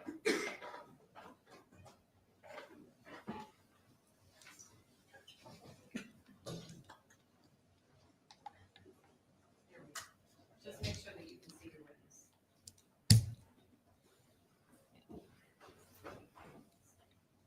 You can do better. Can you still read? I think I'll be okay. Okay. Can you see me? Yes. All right. If you need to move, if you need to take a break, Okay. let me know. Now, some of this is going to be repetitive, but I don't know how else to present this to the court other than you kind of going through what you learned Sure. in your review of this case. Really, what I want you to do is show the court the information that you had to go through to get to the point where you could actually start your investigation. Okay. Okay. So I'll stop you if I think there's things we need to add, but if you could please tell the court about. Let me back up one more thing. So as part of these case files being turned over to you, there was a somewhat of a timeline. Correct. And this timeline was probably made by the Federal Bureau of Investigation with input from other agencies, but you took that timeline and you created a more detailed timeline. Is that accurate? Correct. Not only did you recreate part of their timeline, but you also filled in up to present day. Yes, sir. Okay. So could you start and please tell the Sure. court what you went through? So in preparing myself to get a better understanding of this case, this timeline was created. It essentially is more of a Reader's Digest version of all the, I guess we call them case highlights of the things that happened before I took the case over. And so we put this together just so we'd have a pretty concise document that we could reference for some dates and some times. A lot of the things that I'm going to be going through aren't a full detailed, isn't all the information relating to that specific tip or that specific internet search. It's just, again, highlights more for me Right. and for the court, for the prosecutor's office to reference if need be. Okay. So it started off basically September 8th in 2010. Some of the information leading up into what happened on that Thanksgiving Day. John had called Tanya initially he wanted to move to Jacksonville, Florida. Tanya did not want to make that move. September 13th of 2010, John Skelton left, took all three boys to Florida. He was told he'd be charged with parental kidnapping, and he then returned to Morenci shortly thereafter. He still left for Florida with Alexander and Andrew. September 15th of 2010, Judge Noe signed an ex parte motion giving Tanya exclusive parental rights of the Skelton children. September 20th, after driving to Florida with Tanner, Tanya escorts John back to Morenci with Alexander and Andrew. September 21st, 2010, Judge Cole in Duval County, Florida, orders John and Tanya to return to Michigan with the boys. Moving forward to October 30th, 2010, there's an email account created, John Skelton 1971 at yahoo.com under a specific IP address. November 6th, about a week later, a Yahoo email account was created under the name of Joanne_Taylor at yahoo.com under the same IP address. There's also an account created under Cafe Mom, Mom for Everything at the same time. November 6, 2010, John sends emails titled Finish to Tanya and states, I'm sorry. Sometimes some of this is a little difficult to read. I I can can't move it take it. forward. I can't take all the hurting you're doing to me. That was November 6th. Just another week later, John Skelton's email, the search conducts a search. I don't know if I said hey to you, Hazel Eyes. Toxic said, guess who's back? Back again. That girl said, I'll take a chocolate muffin and a hot cupper, Jackie. Y'all are so cute. She's good now. Those gummies kicked in. Oh, Lord. Search for poison, and can rat poison kill a person? Fast forwarding another 6 days, Tanya is contacted by the Mom for Everything under the Joanne Taylor email address on the website Cafe Mom, claiming to be Joanne Taylor. The next day, November 20th, John Skelton's laptop conducts the following Bing search in his search engine: how to break a neck, neck and spine, spinal cord, and cerebellum. And that was the last search conducted at 17:35 hours. November 21st, the next day. Do you guys think that he would be able to hold his children and break their necks? Like, because I think he's depraved enough to do it. I think he's depraved enough to look at the children he created and watch the life leave their bodies as he breaks their necks. What do you guys think? Morenci Police Officer Hilliard was dispatched to a 911 call at 112 East Congress, which was where John resided, for a 7-year-old boy who claimed his father was missing. Next, we have November 22nd. The following day, Tanya's sons tell Tanya that John did advise the boys that Tanya was a sex offender. On November 25th, 2010, Tanya tells John there'll be no chance for reconciliation at that point. 2 days later, November 24th, John posts a Facebook message: I love my wife very much, and may God and Tanya forgive me. The same day, approximately 3 hours later, a friend of John's, Herschel Ward, received a Facebook message from John saying, I'm killing myself tonight, but right now I am fine. Later that same day, Tanya dropped. That's a good question, Bad Girl. I would assume he did. I think they said they found one bullet. So I think he did.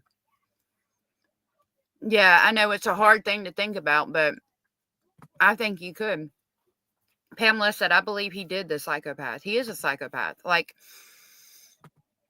I think just the way he craves attention and wants power, control. I could see it, unfortunately.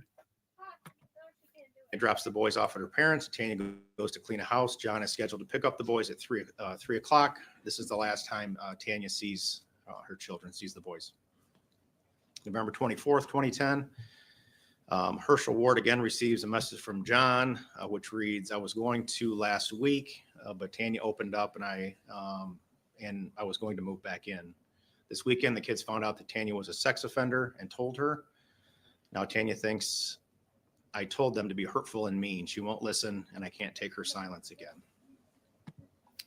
He told them that their mother was a sex offender, and he's upset because she doesn't want any reconciliation. I'm sorry, there would be no reconciliation after that.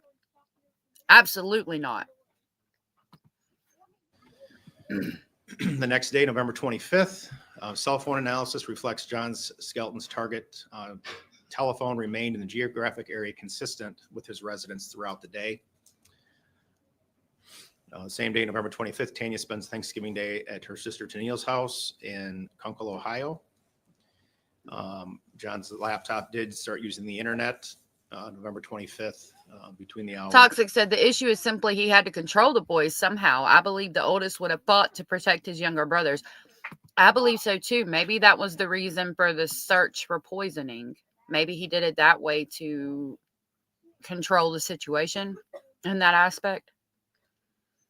It's so sad, though, to think about them boys being hurt in any type of way. Hours of 1:38 and 4:04 p.m. November 25th, during roughly that same time frame, John did reference the Michigan Sex Offender Registry on the internet. Around, again, that same time frame, November 25th, the neighbor Adam Johnson and Chris Hawker see two children playing outside of the Skelton residence. So that was about 2:30 in the afternoon. On November 25th at about 4:15, John Skelton leaves a voicemail for John Kaselka. Kaselka reports hearing children's voices in the background during this phone call. November 26th at 0137, Skelton logs into the internet and visits allrecipes.com, marriagetoday.org, and reads an article, "Our Kids Better Off If We Divorce." Then goes to Cafe Mom at approximately 1:41 a.m. and a message is composed. Moving forward to November 26th at 0500 hours, John Skelton's phone was located approximately 2.3 miles from a Verizon site. 480 moved to sector 2 and 3 near Pioneer, Ohio. Again, previous to this, Skelton's phone was located 3.3 miles from the residence, which is indicative of the phone moving away from the residence.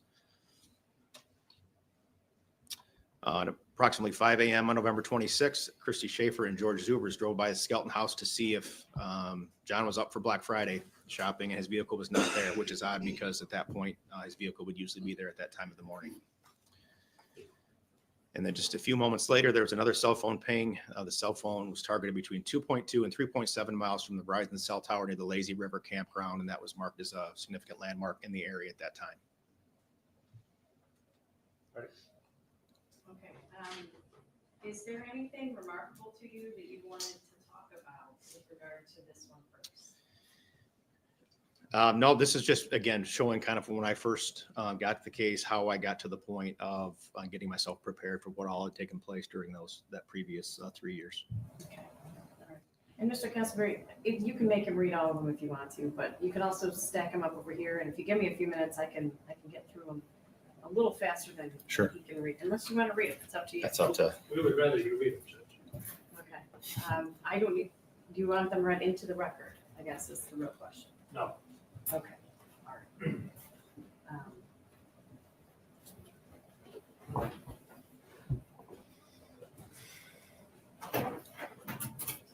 Ms. Stang, have you had an opportunity to review these?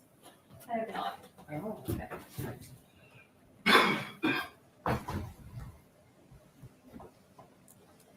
Okay, I can't see the witness. I'm going to move you back. Okay. He can read it to you.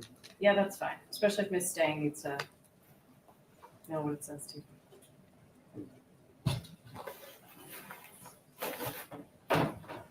Read that? Yep.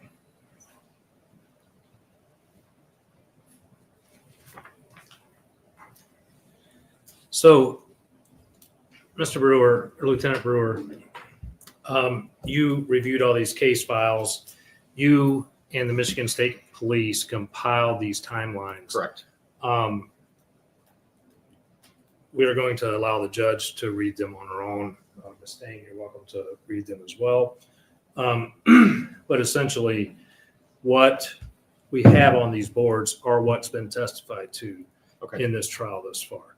And so we want to pick up with you on from the date you started compiling the timeline and you then actually went to meet with John Skelton.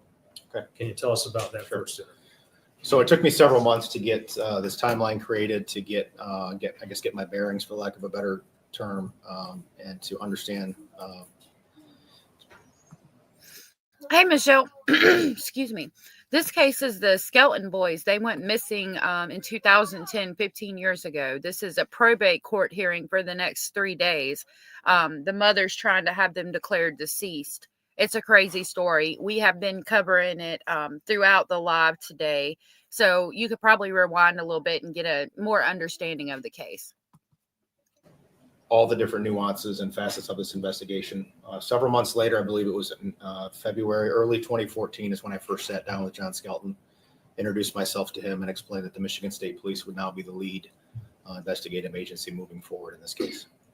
And what was one of your goals? in that? My goal was to develop a rapport with John. Obviously, I had not been involved with any of this prior. I had no knowledge of who John Skelton or Tanya or any of the boys were. I came into this from a very raw perspective of not knowing other than what might have been in the news briefly. But hey, brother. So I really wanted to try to get to understand John and know him. And just at that point, you know, we wanted to find the boys. And that's my main message to John. My main mission was to become allies with him and to try to get as much information from him that I could, so I could then do my job properly and try to find these boys for him. What was his reaction when you tried to talk to him about the boys? We would talk about everything under the sun, his family, the weather, sports, prison life. But if I ever directed the conversation toward why I was truly there or about the boys, he would shut down and would never give me a response. He would claim that everyone was out to get him. He didn't trust anyone, and that essentially he wasn't going to provide me with any information. Did you ever go through the fact that you knew that all of his stories were lies? I did. I explained to him that, you know, from my perspective, coming into this again from a very raw perspective, that everything that I had read just didn't make sense. And that from a lot of the investigators that I spent hours briefing and debriefing with to try to gain a better understanding of this case, that there wasn't one person that thought he was telling any sort of truth.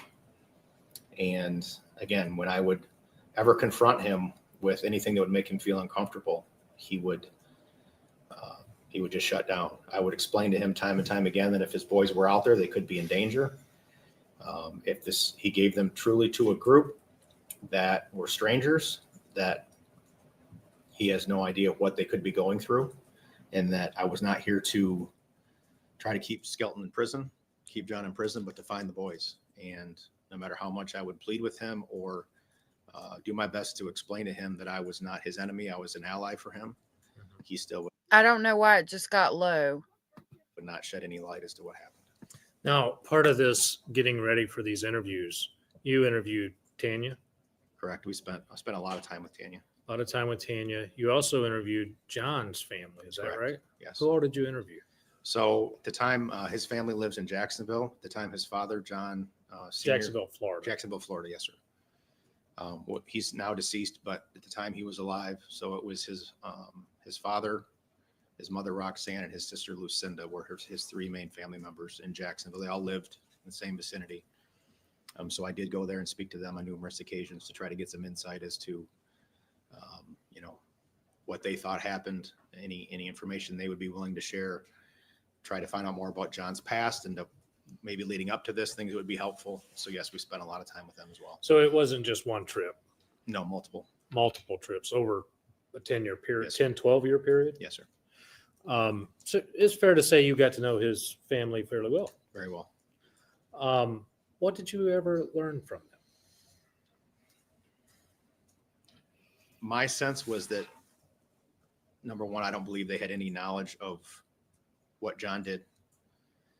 I believe that it's very hard for them to come to grips with the fact that their son probably killed their grandkids. Mm-hmm.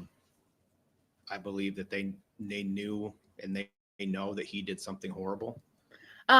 It seems to me like, though, that everybody that has come up is pretty much in agreement that they are deceased. So I'm thinking that it's going to be granted so far. But they just come up short of admitting that to me. They want to help, but they also don't want to get themselves in a situation where they're more on the side of the police than they are his son. Okay. Now, you say, we know you had your first interview with Mr. Skelton. How many times? I mean, I know I'm not asking for an exact number, but how many interviews did you do with him?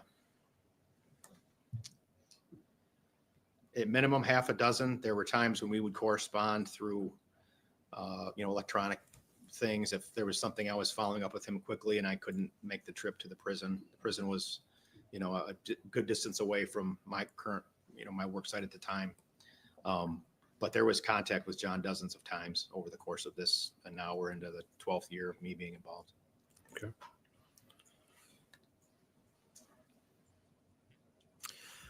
Now, I want to refer you to your timeline. The fact that he, I mean, kind of got sad and wouldn't talk about the boys at all whenever they were brought up. I mean, obviously he's thinking he's going to get out of prison and he's not in there for life on a murder charge, so he doesn't want to talk about it. But if he was sad and there was a look of despair in his eyes, again, that would tell me that they're deceased.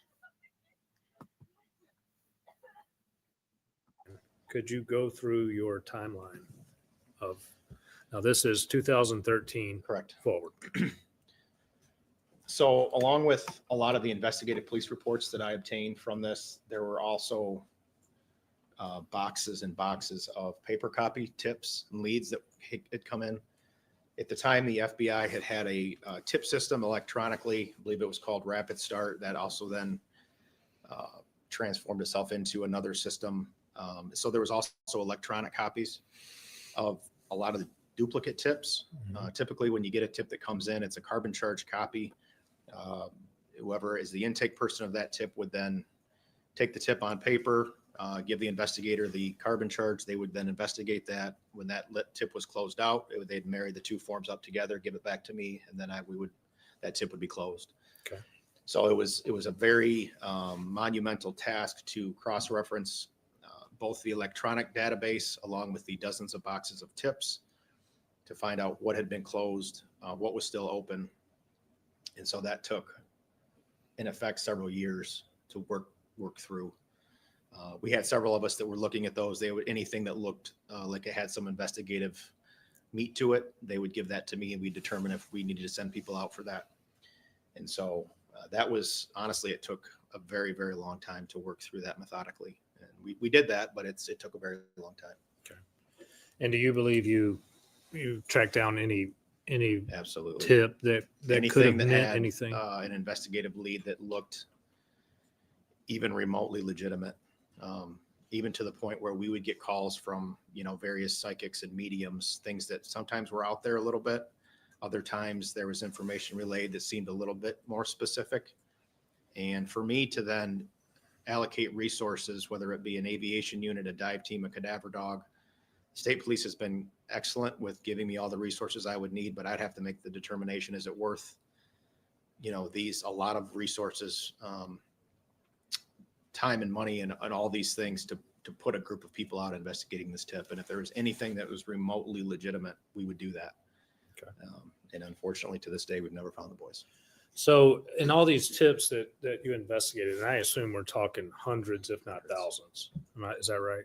Yeah, I would say into the thousands. Okay. Any sign of life of the three kids? No. We've had a few that stood out, and I referenced some of those on the timeline. There was 2015. There was a baseball that was found in near the Lazy River campground, and as I referenced earlier, that was a point where the cell phone pinged at. Mm-hmm. And so that was kind of found in a remote area, I believe, by a hiker or a hunter. And so that one sounded a little bit interesting. And we tested that for DNA. It came back, negative for the boys. We got another tip. I believe it was in 2016, 2017. Someone advised they believe they saw John Skelton's van in Fulton County, Ohio, near a body of water. The tip was that they saw the van. They believe it was on Black Friday, early morning.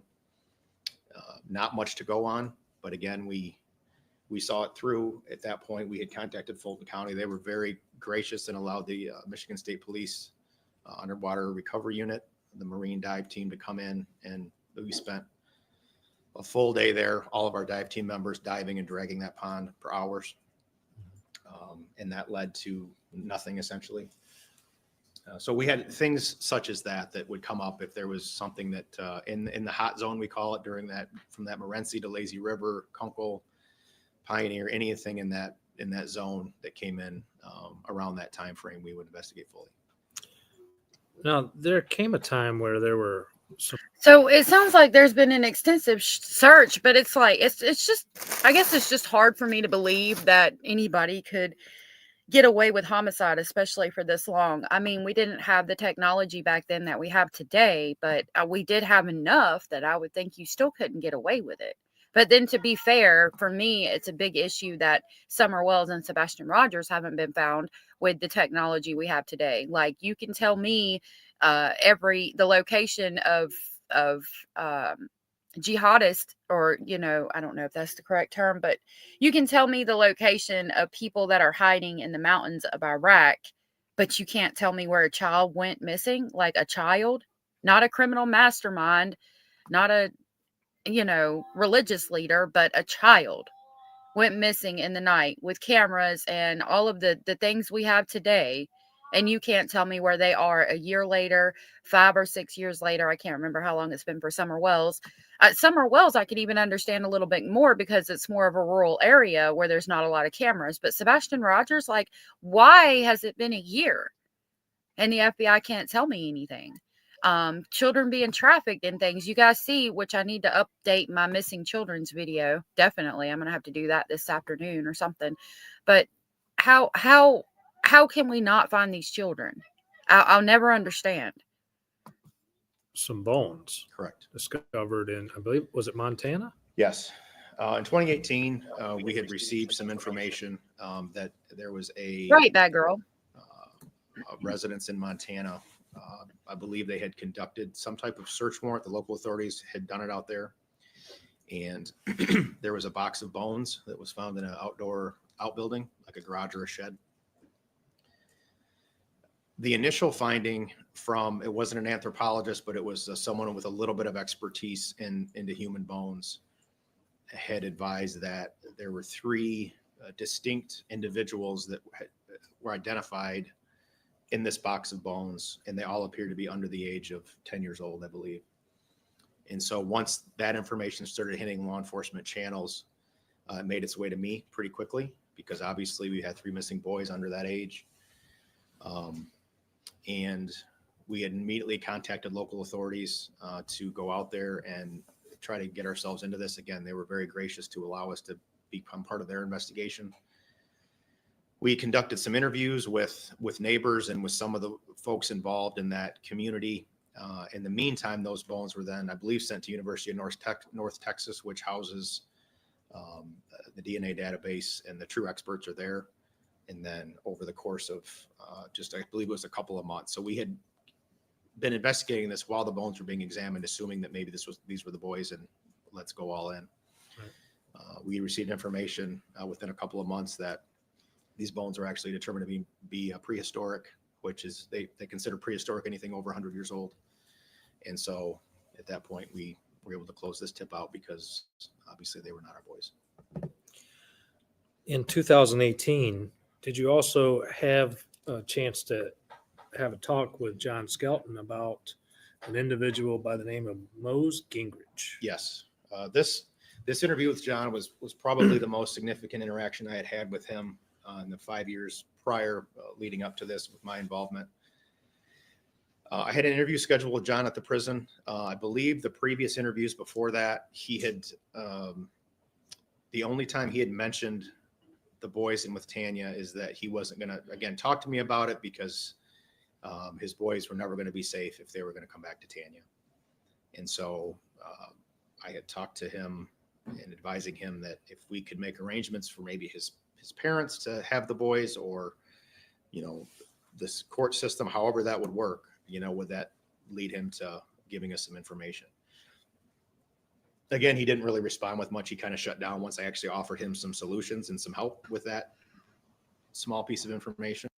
Right. He's offering solutions. Like, if you really are in fear of your children's safety and well-being, you went to court and for whatever reason, she was given custody, and you're genuinely concerned about the sexual predator aspect of the situation, when we offer you solutions about them being with your parents, I mean, that I would assume that's what he wanted from the beginning. So if they were still alive, I would think he would jump at that. Personally. Bad Girl had said earlier, how can 3 boys be unalived and no evidence be found in 15 years? Exactly. Crackerjacks said, so true. They can tell me what I'm going to eat tomorrow, but all these children missing. Right. Like, I'm dumbfounded by it. Rubber said, I didn't see you went live so early. I came in like a wrecking ball at 1, like always. Sorry, I'm so late. Honey, you're not late. You got here right when you were supposed to be here. You're good, sweetheart. Orange Rose said, it must have something to do with location law enforcement in the area. When I was 20 in college living at home, I fell asleep at my boyfriend's house and every cop in the area was searching for me. Oh, wow. That's amazing. And I'm glad they were searching for you. Maybe it does have to do with like the jurisdiction of certain places and the location and all of that. Michelle said, wow, this case seems crazy. I've never heard about it. What state? It's Michigan. It's out of Michigan. I have known about this case for a while. It interested me for a long time. Cracker Jack says I was 4 hours late too. You guys, if you want to catch it from the beginning, you can play it, but you're never late. You get here right when you're meant to be here. It's a divine type of thing. But thank you guys for being here. So leading up to this interview with John, I began talking to him and just, again, started the interview with, hey, you know, let's really examine if we can get these kids somewhere else and what are we going to do? He seemed to be fairly comfortable with that. We had a pretty good rapport. It was never adversarial. He would never really give me information, but we had a pretty good relationship actually. And as we were talking and discussing various things, he kind of got quiet and he said, well, I want to tell you something. And he said, you need to find Mose. And of course I had no idea what he was talking about. And I said, well, what's Mose? Who's Mose? And he said, Moses Gingrich. Again, asked him who Moses Gingrich was. And he had said, well, the group or the individual who took his boys showed him a picture of Mose and said, this is who you contact if you want to get your boys back. And of course, for him to tell me something like that was so far out of the ordinary. He never would even let me talk about the boys and what sports they like to play or what TV shows they like to watch, let alone something investigatively that would shed some light on this case. Mm-hmm. So that was fairly fascinating to me that he decided at this point in time to give me a name at least. He didn't say much more than that other than the group told him. He said the group gave him a photograph of Mr. Gingrich, but he burned it or he lost it during the 2 days around Thanksgiving and Black Friday, but that's who I needed to contact. So once the interview was concluded, immediately I got to work on Moses Gingrich. After just a few minutes of searching, found that he, being Moses, was a former TV personality on an Amish TV show. I don't actually recall the name of the show at this second, but essentially Moses was on a show relating to the Amish. He was a former Amish person. And during that time, he and his wife were getting out of the Amish community and they were setting up some sort of halfway house or a system set up to where other kids and people who wanted to remove themselves from the Amish community, they would assist them in how to use the cell phone, how to use the internet, how to drive a car, those types of things. So that's Moses Gingrich. That's who he was. So he would help people leave, not go in. Correct. Okay. Yep. Correct. So we found, again, that was, a simple internet search, honestly, we found Moses quickly and were able to determine that's a little bit of his background. I was able to track down a phone number for Mr. Gingrich and call him. I believe he was from Arkansas at the time, currently working as a truck driver. He was out of the TV realm at that point. And so I explained why we wanted to reach out to him. Of course, I think he actually was driving at the time and, had to pull his semi over to digest, the magnitude of the conversation. And it was difficult initially because a lot of the information that I wanted to share with him, it's difficult to do that over the phone, especially something as sensitive as this. I'd rather see him face to face. Right. But just due to the distance, I did need to disclose a little bit. And that led us to asking him if he'd be willing to come to Michigan and to do an interview with us and to possibly even get in front of John and to help us find these boys. Moses was 100% on board. He wanted to, number one, help us if there was something to do to help 3 missing children, but to also find out why this person in Michigan in prison for parental kidnapping and child endangerment would be mentioning his name. And so literally within just a few short months of John mentioning Moses to me, we had flown Moses to Michigan and conducted an interview with him. And then it went from there. Okay, what happened next? So next, Moses again agreed to meet with John. We cleared this with Michigan Department of Corrections. They said, absolutely, do what you need to do. And so I went back. And John was kind of confused because usually, every few months he'd get used to me showing up, and this was probably off timing just a little bit. And so I spoke with John and I said, hey, we've got some, really, really good news. I said that, we were able to track down Moses Gingrich. And his response, it just appeared 100% fake initially. He was like, well, did he find the boys? And it's not the kind of response that, yeah, if we just found your boys, you probably would be a little bit more excited or have a little bit more of a reaction than some fake rehearsed response. I said, no, we haven't found the boys, but he actually, agreed to talk to you, and we have him here today. And that's when I brought Moses in to the room. Okay. John's reaction to this was a little bit just unbelievable to me. He became white as a ghost. He couldn't formulate a sentence. He started visibly shaking, almost to the point I thought he might have a medical response. Moses sat down, introduced himself to John, and it took a moment for John to realize kind of what was going on. John never thought in a million years we would, what I believe, call his bluff on this. Right. Again, This is interesting. Like, I don't want to interrupt it. I'm just listening. I'm really interested. This is crazy. and Moses introduced himself to John and just said, this is why I'm here. The detective explained to me that you mentioned my name, and I just want to know, what I can do to help. How did you hear my name? And over the course of a few minutes, John was able to compose himself a little bit and basically told Moses the same thing, that this group gave him this photograph. He goes, I did kind of recognize you when you walked in. And again, John gave no other information. He had nothing to say. He had no excitement, no elation that we found this person who he initially told me would help us find the boys. He looked scared to death. And so for me, it was, and I've always, I had my own beliefs on what happened to the boys, but, was this the time that maybe John was actually giving me something that would be helpful? And for him to show in a complete opposite reaction to what he should be showing, if we found the one person that can find the boys, it was just very enlightening to me as to his true involvement with whatever horrible it was that he did. So you have Mose Gingrich there.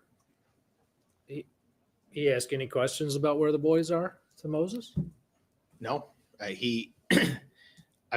believe he explained the story to Moses about this group, giving him a photograph of Moses. And then Moses countered that with, well, that's very odd because I was Amish, but I've spent a lot of years trying to help people get out of that lifestyle. Mm-hmm. And so there would be no reason for someone to think I'm trying to hide or be a part of 3 boys going missing. And in talking with Moses leading up to this, and then even afterwards, because I had mentioned to him this underground group and things that the Amish have been mentioned a few times about being involved. And after talking to Moses, being a true expert in that arena, it was so clear that the Amish would want nothing to do with the media attention, the law enforcement attention. They're a very, very helpful community. They would want to help anyone, but the links they would have to go through in their community to hide 3 boys for a decade plus would just be unheard of. And he said, I don't even think they could pull it off. And to hear that from someone that not only knew about the Amish, but was and lived it, was just very, very insightful. Did you confront John with the fact that he lied again? Absolutely. And anytime I had a stern conversation with John about the boys, he would just shut down. He gave me no traction or no ability to, other than just to talk and to let him know that this was kind of the last straw. This was it. You've told lies from start to finish. And then you went 5 or 6 years silent with not saying anything. And the one time that you decide to give us some information, it again is a distraction technique to throw us off and to waste more of my time. And to waste Mr. Gingrich's time and all the resources that were put into flying him up from Arkansas and meeting with him, staying in hotels, airline flights, all these things that go into something like that was just him wasting our time. Just a game. Just a game. Now, you confronted Mr. Skelton multiple times about the different stories he's told. Yes. And each time you informed him that he was lying. Is that right? Yes. Any question in your mind that John Skelton's a liar? 100% he's a liar. Now, in 2022, there was another tip. Yes. What was that? So in 2022, I received a phone call. Again, it came through the tip avenues. It was a reference to a kid out in California. I believe he was 21, 22 in that age range. The tip information said there's a kid from California. His name is Alex, and he believes he is Alexander Skelton. And so when I read the information, there wasn't a lot there, but I knew the age was going to be similar. And eventually there was a photograph attached to this individual. And I mean, he was a white Caucasian male that, it's just hard to tell what the boys would look like, what Alex would have looked like now. Right. But we had a really difficult time getting a hold of him. He gave us a cell phone number, but he was in between residences. And so we were finally able to talk to him. Within just a couple of moments, it was very clear to me that this individual was very mentally disturbed. He even said so. He admitted to that he had had quite the life growing up. He had no idea who he was. He was fascinated with missing persons, TV shows, and articles and media because of the fact that maybe he would eventually find who he was one day. Mm-hmm. He came across this case, and he had convinced himself that he was Alexander Skelton. I believe it was out. That's sad. I hope that young man, whoever he was, got the help he needed. San Bernardino, California. So I initially had reached out to the detective bureau out there. Again, very gracious to assist, and was able to set up a meeting between this Alex and detectives from that department. They were able to do a DNA swab, conduct an interview with him. They also confirmed that I believe he even had a mental order in their police computer system for this individual. And, after a few short weeks and when that DNA test came back, it was found that he was not Alexander Skelton. Okay. Now, throughout all these years that you've been investigating this case, you have had age progression photos made, correct? Yes. And you have distributed these nationally, not just locally. Correct. So along with the actual boots on the ground police work, knocking on doors, conducting interviews, we have also been heavily invested with the media. We've gotten calls and done interviews with Court TV, John Walsh, Nancy Grace, multiple different CNN shows. I believe there was a missing Fox News show that we had done at one point. Channel 4 in Detroit ended up doing a 10-series podcast, fully invested into this case. A lot of detail, a lot of information. That show actually hit some of the national outlets and won a bunch of awards, just to show that this is hit nationally. We've not just hit Lenawee County News. We have hit, the national outlets. And with that, we have, again, other than getting a few tips here and there that ended up amounting to nothing, even with hitting a national stage, we have yet to receive anything that has led to us finding the boys alive.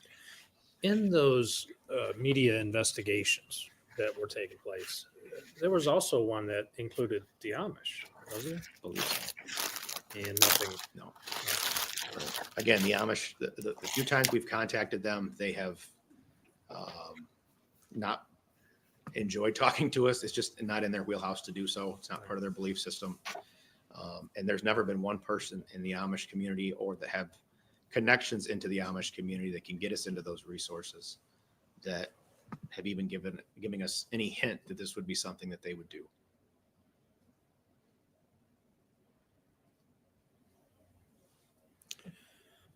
So in 12 years, any indication that these children are alive?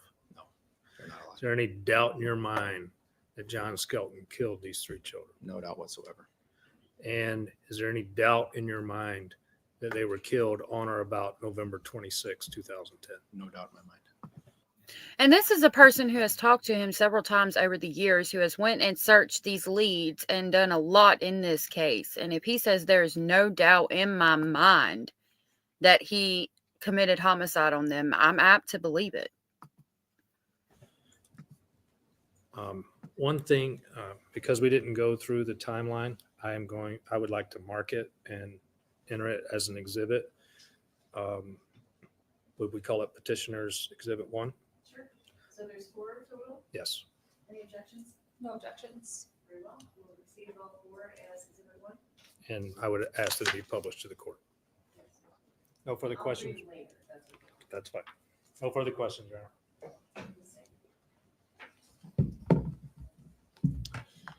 Just to kind of summarize everything, can you name all of the law enforcement agencies that you're aware of that have played a part in this case? No. I know initially we had the FBI, all the sheriff's departments locally. We had Fulton, Williams County, Ohio, Lucas County, Michigan State Police, but the Michigan State Police has 29 police posts. I would not be surprised if every post in some way has touched this with a detective knocking on a door, especially during the Joanne Taylor search. Multiple dozens of townships and counties and municipalities in Ohio. And then I couldn't even put a number on how many nationally have assisted, and we've sent tips out too that have helped us. But I don't think I'd be exaggerating when I'd say well over 100. Okay. So is it safe to say then that law enforcement had every support that they would have needed to attempt to investigate this case? The FBI has been phenomenal. They have opened up their books and their resources to us. The Michigan State Police has given me everything that I could have asked for as the lead investigator. There hasn't been anyone we've talked to once they understand the magnitude of this case that has not fully given us their support. Okay. And you testified earlier to John's cell phone data showing that he was traveling on the early morning of November 26th from between Michigan to Ohio and then back to Michigan, correct? Correct. Okay. And based on your professional opinion, what do you believe John was doing during that time period? My initial thought, or my thoughts, are probably that as the phone started getting into Ohio, I think we had a good track on the phone for about a half hour. Whatever it was he did at that point, he probably just shut the phone off to avoid detection. And then once he got back home and knew he had his bearings again, the phone came back on. Okay. So if you know, what was the length of time that the phone was off to when he was back home? I believe we had a little over an hour to hour and a half. Okay. So is it safe to say he couldn't have really gone that far in that time period? Correct. I mean, he could also shut the phone off and just driven, a totally different direction. But either way, he only had probably time to drive at the most 60 to 70 miles back. Okay. And when you reviewed the evidence regarding the Skelton home that was searched on November 26th of 2010, what were your initial thoughts on what had occurred in that home? So I remember one of the first things that I saw was the rope that he allegedly tried to hang himself with. When I looked at that, I didn't laugh because it was funny. It was almost humorous that he would claim that, because it was, I called it a shoestring. I've always kind of referred to it as that because it was so thin. Anyone in their right mind that would try to hang themselves from a very weak banister would not use that, in my opinion. So that was one of the first things that stuck out to me. So it was just for the optics of it, for him to get attention and people to be like, oh my God, I'm so sorry you're dealing with this. Taking the attention off the boys and the search for them and putting it on himself.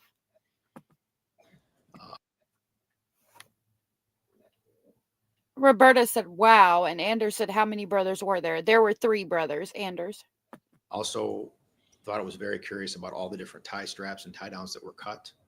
It just seemed very odd. I mean, the house was, from the photo, I was not there at that time, but I saw, I poured over the photos. The house was just destroyed. He didn't want Tanya to get anything out of it, so he just destroyed everything. But the tie down straps that were cut, obviously, to me was very, very interesting. One of the other things that I thought was very odd was in one of the bedrooms or one of the areas where there were some mattresses, there were at least one or two that had, a sheet on them and had stuffed animals and toys that seemed normal. And then there was one that was completely bare, appearing to me as if something on that bed was recently removed as to why it wouldn't look like the other two. So those are some of the things that really stuck out, along with the fact that, again, he just destroyed everything. If he pulled off this heist of the century and got his kids safe with this group to keep him away from Tanya, he should be the happiest guy in the world because his kids are now safe. Why does he have to try to kill himself? Why does he have to destroy everything? And why does he have to leave a suicide note? It just doesn't. His story and the facts of it don't make sense. Okay. Exactly. And you just stated that you believe he destroyed everything in the home so that Tanya couldn't get any of it. Do you believe that's the same thing that he did with the boys, basically? Absolutely. I believe, yes. And you mentioned testing a baseball in 2015 that was found in Ohio for DNA and said it came back that it was not the DNA of any of the Skelton boys. So you actually have DNA then Yes. from the boys? Yes. Okay. And has that DNA ever been imputed into any databases? Yes. What databases? The University of North Texas houses that database. It's called NamUs. And that database is constantly updated. There's constant DNA information being inputted in that. And to my understanding, there's kind of a revolving stuff that's going on behind the scenes all the time, to where if there's a missing persons found in Oregon, in that database, that's entered into NamUs. And if it were to hit one of the Skelton boys, we would get notified of that. So there's checks continuously going on all the time with that national clearinghouse. Okay. And this underground group that John alleges he gave the children to, do you know what was the name of the group that John was alleging? I believe he said Underground Sanctuary. Okay. And did John ever tell you or anybody else that you would have reviewed those records of how he allegedly found this group? Out of all the stories he told, he met some folks on the side of the road that he was helping change a tire, and within a few short minutes, trusted him enough to tell him his whole life story and that he wanted to hide his kids, and that they happened just to be part of the Underground Sanctuary. And within a couple of weeks, he sent them off to them.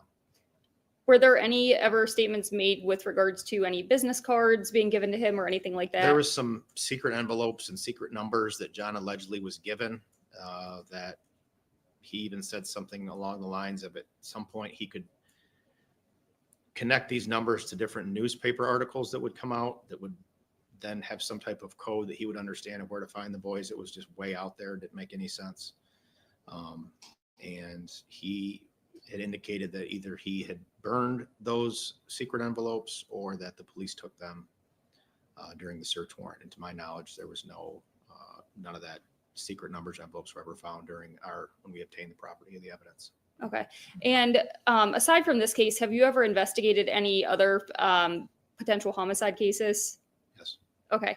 And in any of those other cases, were there ever any claims made like the ones that John just made that you just testified to that ended up coming out to be true? No, nothing even close.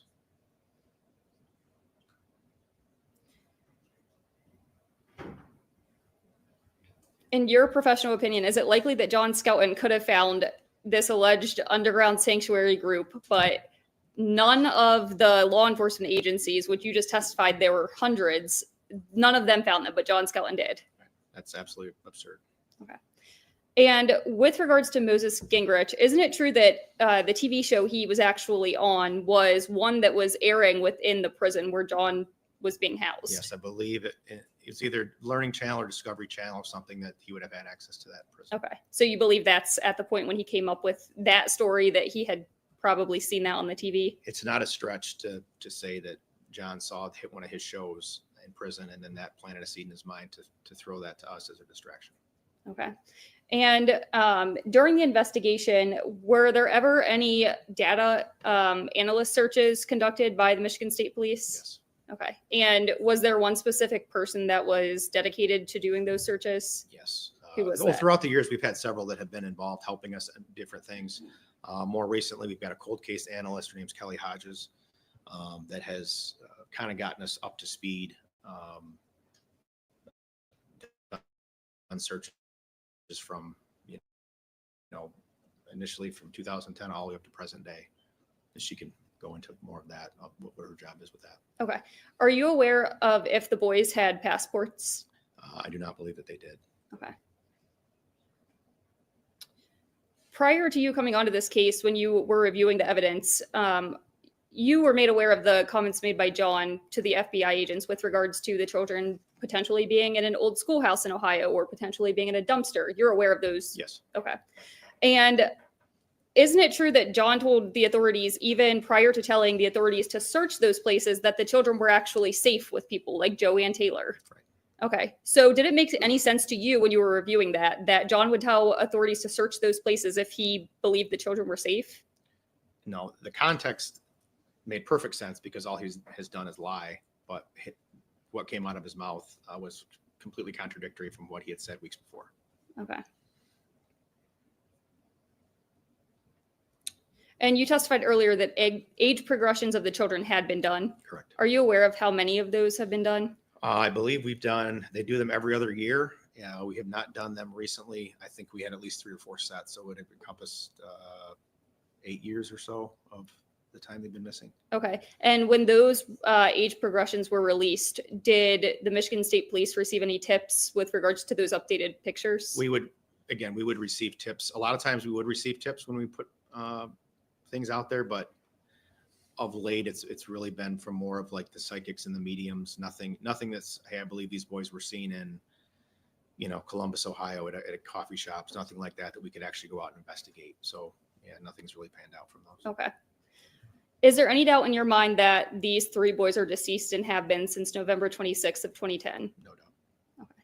And you already testified about some of your investigation and the findings that led you to this conclusion, but is it accurate to state that there's way more evidence and information than what you just sat here and testified to today that lead you to believe that? Absolutely. Okay. And is there any of that other evidence that you haven't had a chance to testify to today that you think is relevant enough to this case of finding that the children are deceased that you would like to testify to? No, I think we've covered the highlights for sure. Okay. I have nothing further. Thank you. Redirect? No, Your Honor. Okay. Any reason we should not think and excuse this witness? Please do. Any objection? No objection. Thank you so much for your time and your testimony. Welcome to be on your way. Thank you. The next witness, Mr. Kesselman. We would call Kelly Hodges. All right, next witness is Kelly Hodges. Hey, content, welcome back. These are all entered. Yes, there. So I'm gonna leave them with the court, and you'll just let me know when you're done. Sure. Yep.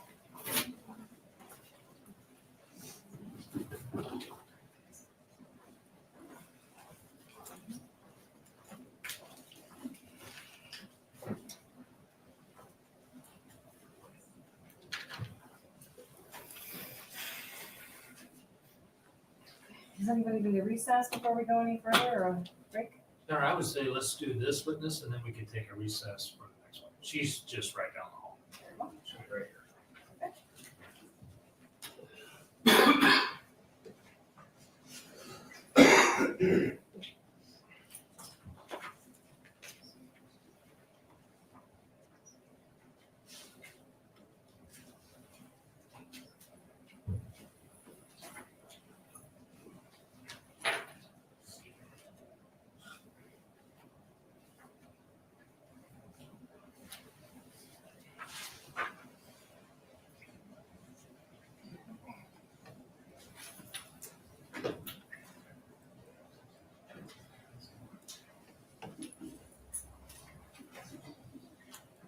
Hi, you can come up here.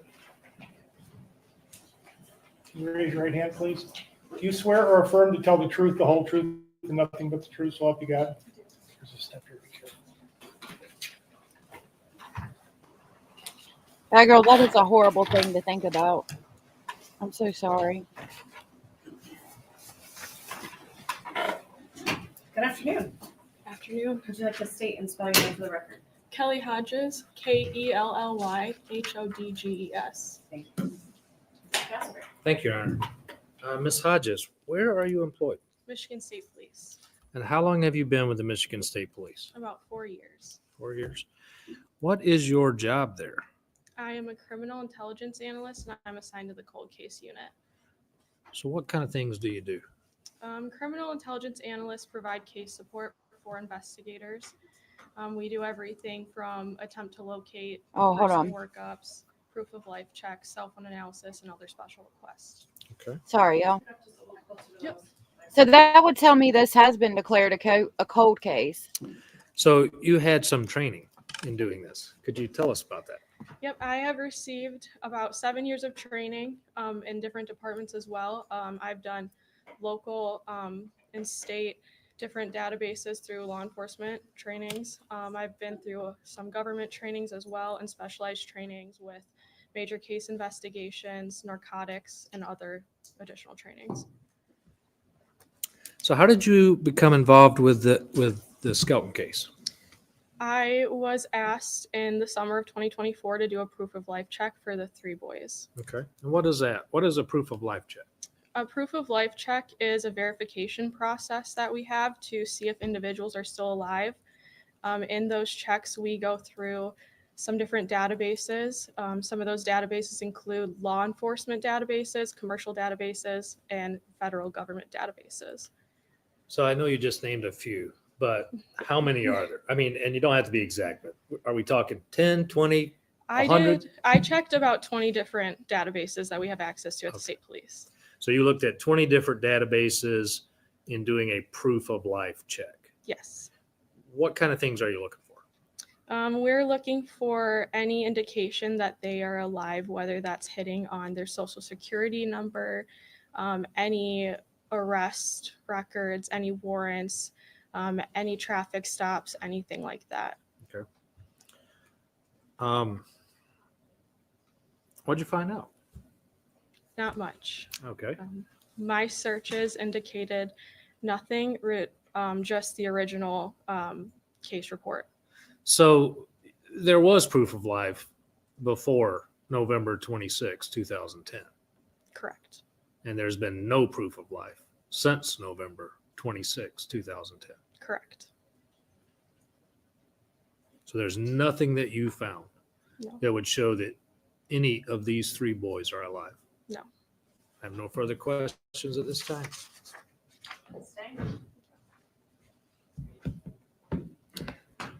When was the most recent search for life performed?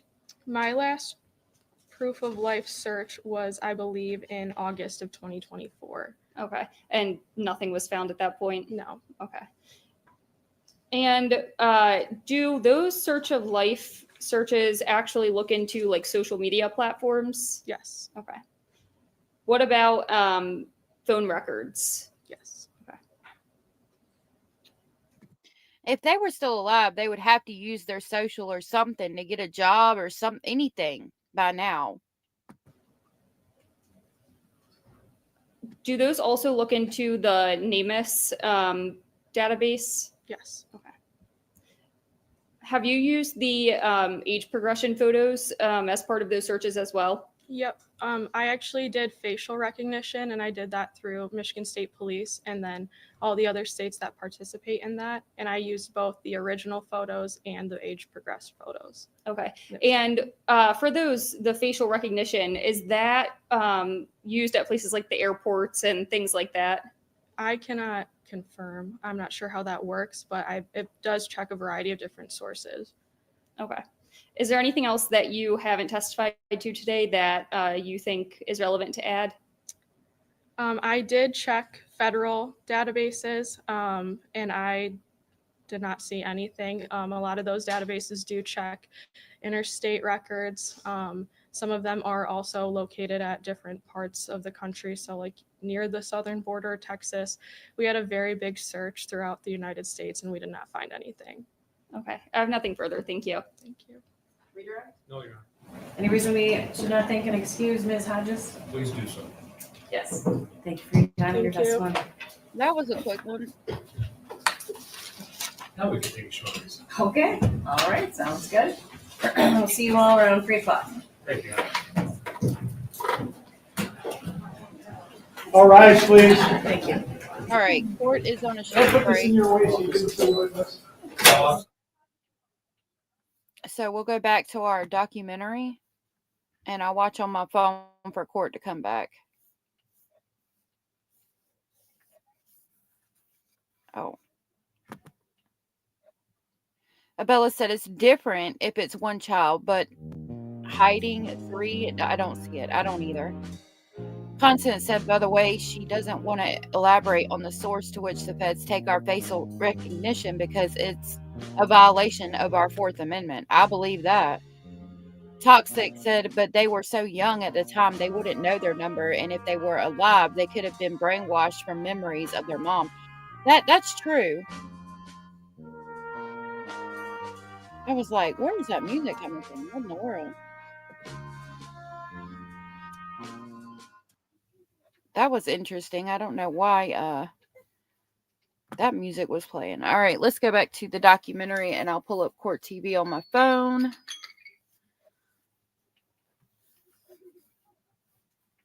All right, so here's the documentary. I'll pause it real quick.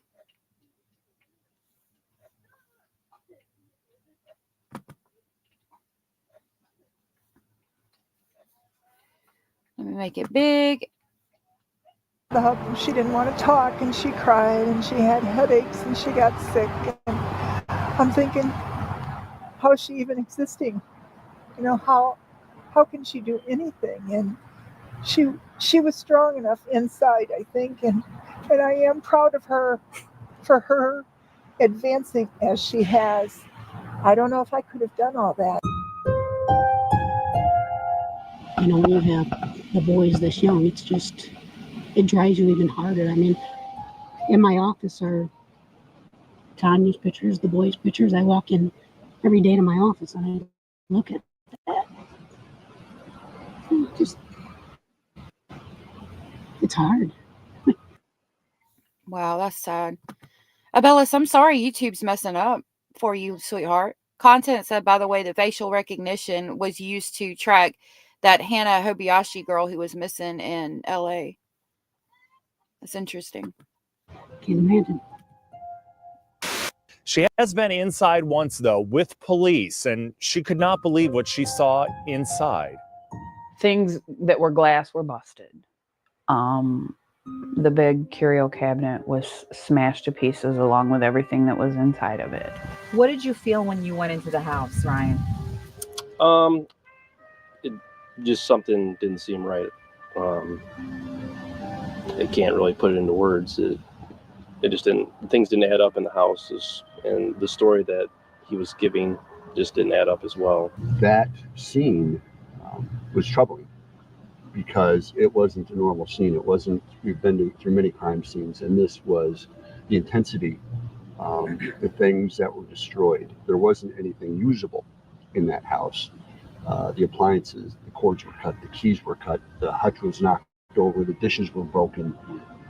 The house was fundamentally destroyed. John Skelton. That's crazy. I mean, that just tells you his temper and the kind of crap she was dealing with from him. And his family often spent time here, and police say that he used his cell phone near this location Friday morning. It's likely that this one man holds the keys, has the answers, and we don't. I mean, if I were in law enforcement, if I were you, anyone involved in the case, I'd be furious. Yeah, it's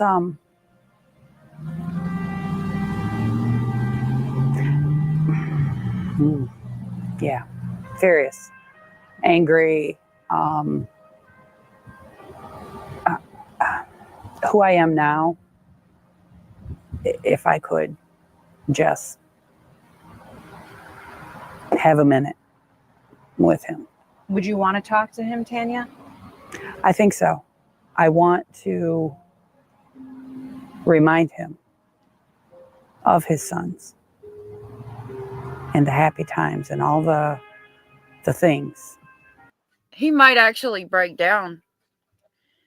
He might actually break down if they did that, if she did that. And want answers as to why you would do this to our sons, your sons.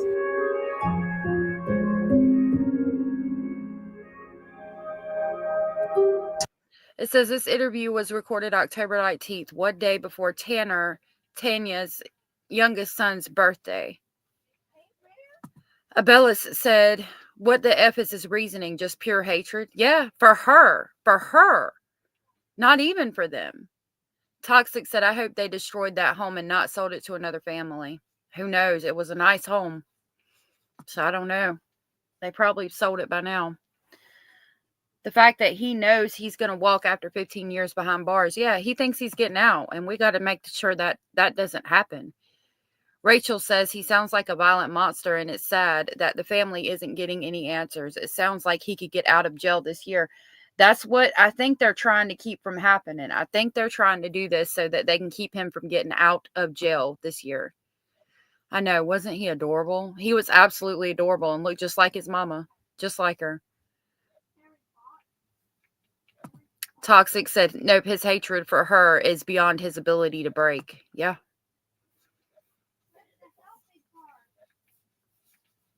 And then quickly, Abella said, oh, yeah, it's for her. He's hideous. He is hideous. Bad Girl said, so once he gets out in November, he'll be a free man while his 3 children are missing for 15 years. That's how it would appear that it's going to be unless they can get them declared dead. They should let him come home and follow him. Yeah, they should let him come home, get all the way home, and then walk in and arrest him. So he thinks he's going to make it, and they're not going to arrest him, and then come in and arrest him. Tomorrow would be birthday number 12. 12. For my baby.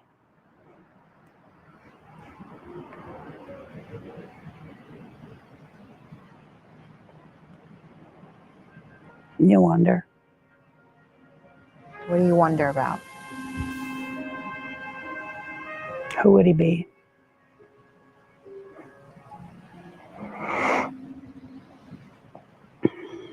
What does he look like?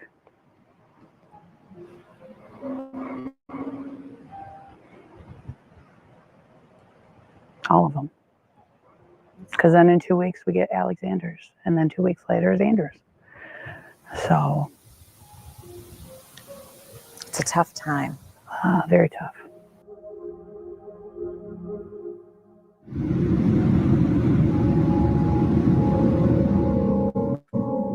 Abellis said that they always go back to the scene of the crime. I bet he goes where he put them. I bet he would too.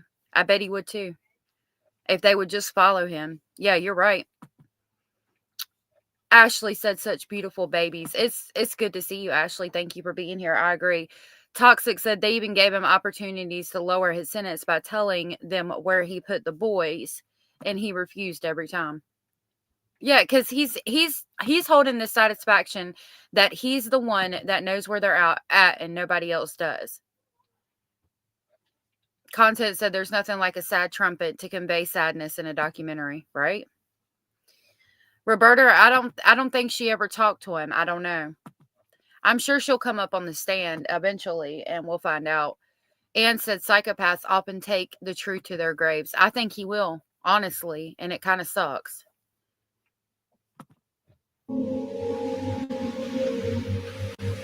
They're missing out on 2 grandparents that love them and an aunt and a daddy that loves them dearly. The belief is that they're safe, right? I believe that 100%, yes. Who's going to get the last laugh? That's what it's about. Up next, face to face with John Skelton. That's what it's about for him. Who's going to get the last laugh? That's what it's about for John Skelton. Who's going to get the last laugh? Michelle said Chad Dorman also killed his 3 boys out of hatred for his wife, didn't he? I mean, he certainly didn't seem mentally stable, but I believe it was hatred for the wife. Anyone know? I don't know that case off the top of my head, but I could definitely see it. During our interview that moved him to tears.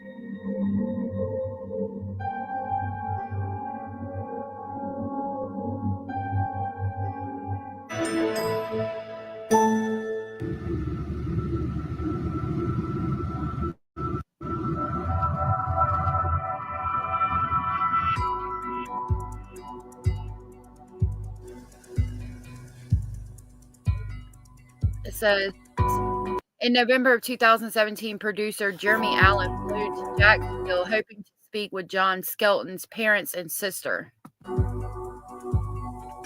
It became very clear early on John's family has a totally different perspective of what happened and why. He says they're safe and sound, a very specific message John Skelton asked his parents to share during the first visit they had with their son, where he's housed here at the Lucas County Jail.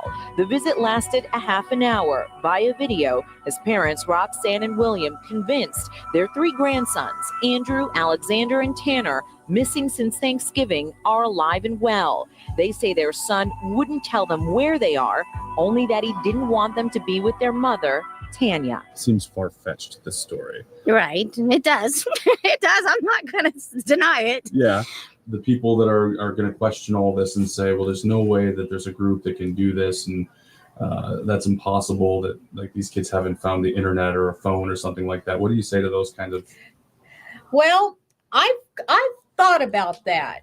I question that too. Why hasn't them boys did anybody ever think maybe they're happy where they're at? The Marines police, there's no way you can hide children. Well, I pulled up 186 cases of underground children that have been hidden. A few years back, I was down here in Jacksonville. I was filling up one of my other truck with fuel, and had my back there, and a gentleman come up behind me and he asked me not to turn around, and said, "I know of your plight. I know your sons are okay." Really? And I says, "Thank you." And that was it. That was it. You didn't turn around. It pops in my head all the time. Why haven't they contacted somebody? Right. Maybe they're happy.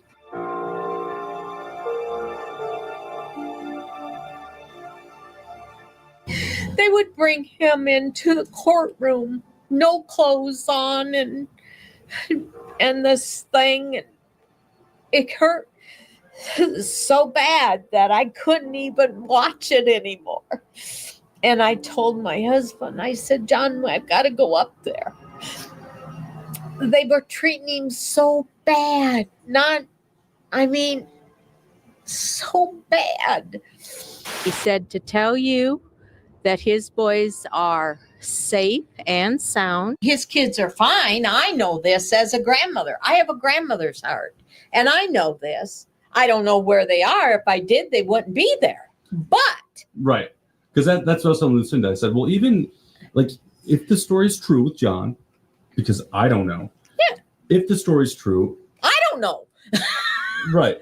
Well, they say it's 100%. Do you feel 100% that John gave the kids to somebody? Yes. You do believe that? Yes. And you believe that those kids are safe with Yes. whoever that group is? Yes. You're 100% confident that your son is telling the truth? Yes. And I think that's the important thing in all this is I think everyone's waiting to find out if John's telling the truth, right? Of course they are. Yeah. And then who's going to get the last laugh?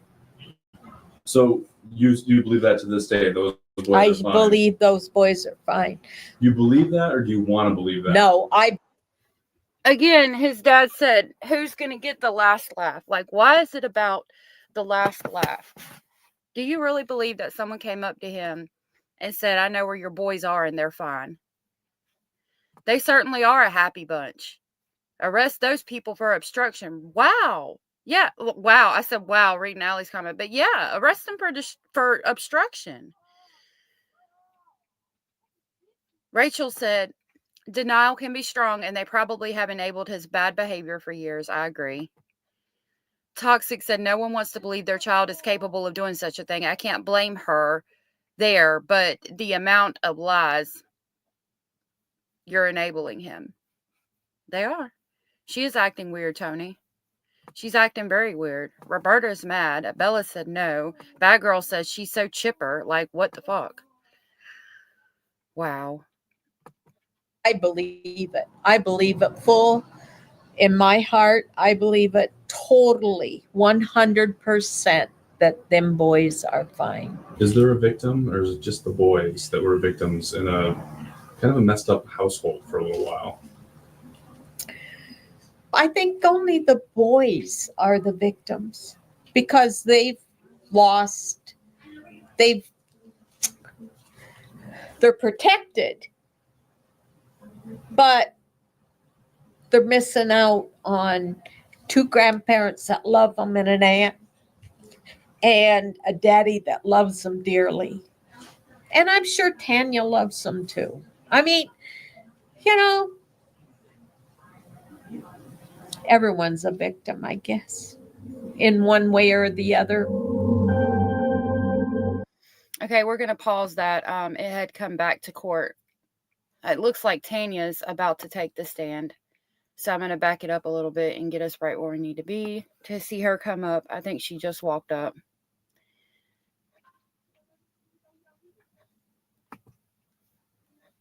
Your Honor, could you please state your name for the record? Tanya Zuvers. Could you spell your name? TanyazUvers. And what city do you live in? Morenci. And is that in Lenawee County, Michigan? Yes, And how long have you lived in Morenci? my whole life. And how old are you today? 58. It's part of the record.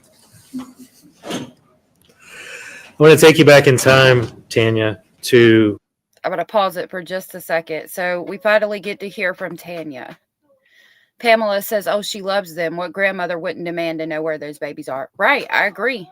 Annette said, just listening to the parents, that explains why their son is the way he is and has mental problems. No mother would allow her son to accept her son to do that. But that's what I think. I agree.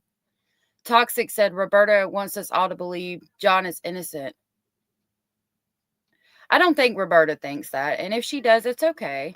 It's okay if they think that. It's we're welcome. We welcome everybody here and all their speculations, thoughts, and opinions. So it's okay if she thinks that. Oh, you're talking about the grandmother. I thought you were talking about the Roberta in chat. I'm sorry. Hey, Ever Love Me. Good to see you. Yeah, this Roberta said this Roberta does not believe that. Thank you. Yeah. I don't. It's crazy and delusional. Oh, well, I'm glad you found us, Ever Love Me. It was so nice of him to mention us yesterday or the day before. So when you met. this is Tanya again, the mother of the Skelton boys who have been missing since 2010. John Skelton and married John Skelton. When did you marry John Skelton? September of 02.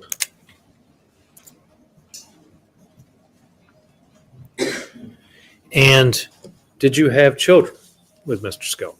Yes, I did. And what were their names? Andrew, Alexander, and Tanner. And is that order that you just told me, is that their ages? Yes. Progressive? Yes. At some point, these 3 children, Andrew, Alexander, and Tanner, could you describe Andrew for us? Andrew was my smart as a whip,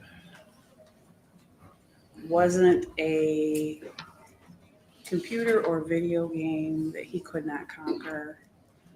I want to say he was probably around 4 or 5 and he was playing a video game and the girls had friends over and he did something on this video game and one of the friends said, well, wait a minute, I've been playing this game forever. I didn't know it did that. Show me how you did that.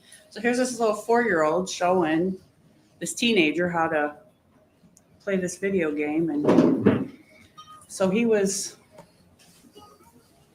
Smart. very smart. They all 3 were very smart. We're not here to determine who's the smartest, but No. I want a little bit of a description of each of the children. Sure. What about Alex?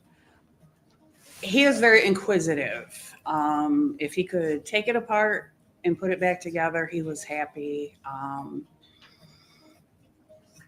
He loved to be friends with his sister's friends. They were his girlfriends, he liked to call them. Yeah. He was going to be my ladies' man, I do believe.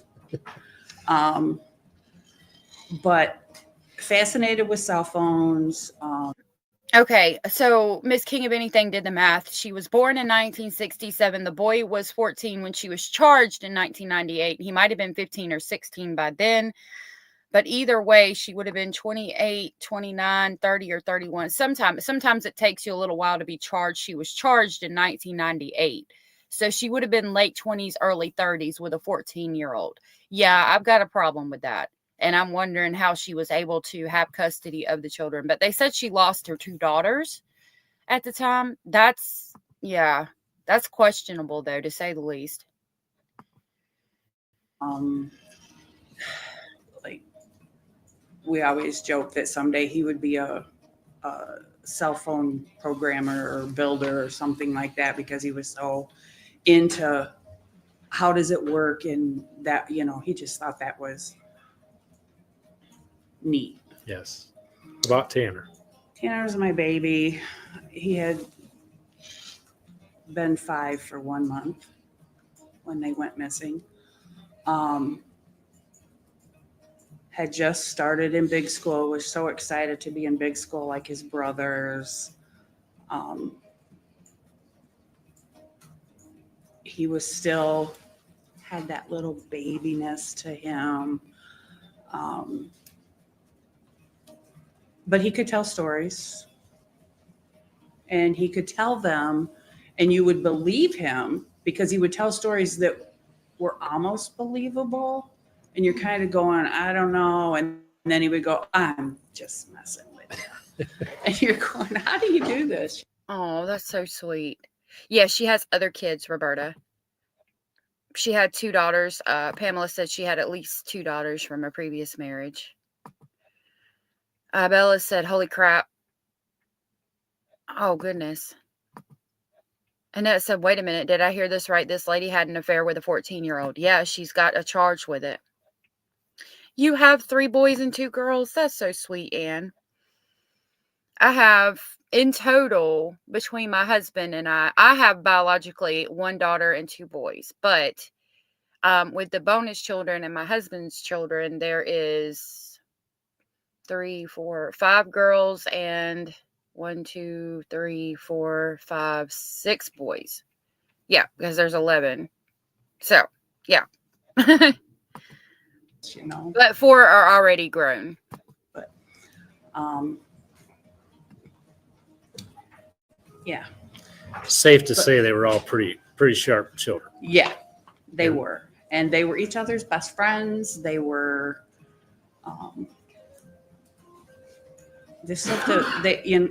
very rarely did they fight. They were,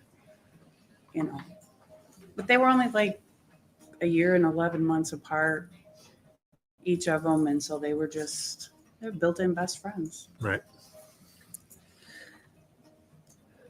Now, we're going to get into some things that are not so happy, but that is, at some point, the marriage with John Skelton started to have problems. When was that? September 13th of 2010, when he signed my sons out of school, telling the school that he was taking them on a family vacation to Florida that I had no idea was happening and was not invited to be a part of. Okay. Were you guys still together on that day? Yes, we were. Okay. And what did you do in response to that? My first call was to talk with a police officer. I don't know why they're playing music in the background, probably so people can't play the video and monetize it, which I don't really care. I'm watching this regardless, and I like to watch it with y'all. But I was just letting y'all know that's not me playing the music. That's them. To be Chief Larry Weeks is who came. He told me that he would call John and see if he could get John to come to the police station and we could sit and talk. And while we were waiting for him to come to the police station, my daughters, who were older, both adults, These are not children with John Skelton, correct? correct, they are not children with John Skelton. They are from my first husband. Okay. They came to Adrian on my behalf and met with an attorney and found out that the only way. So I cook Thanksgiving and Christmas and Easter, but some of his children live in a different state. So I cook for 4 of them. And then I go and see my 3. I cook for 4, the bonus 4 that I have. We all live together, but we live in a very small place. We're trying to move because it's just not functional. So I usually do the cooking. Only way to prevent John Hey, from Connie. taking the children was, or for me to get custody of them, that I needed to file for divorce. And I said, well, do whatever you have to. In the back of my mind, I had always heard, if they take them out of state, you have a hard time getting them back, and I didn't know any of that. So I'm like, do what you have to do to get me custody. Okay. And we'll cross the next bridge when we get to it. I don't want him taking them out of state until we've had time to discuss this further. Right.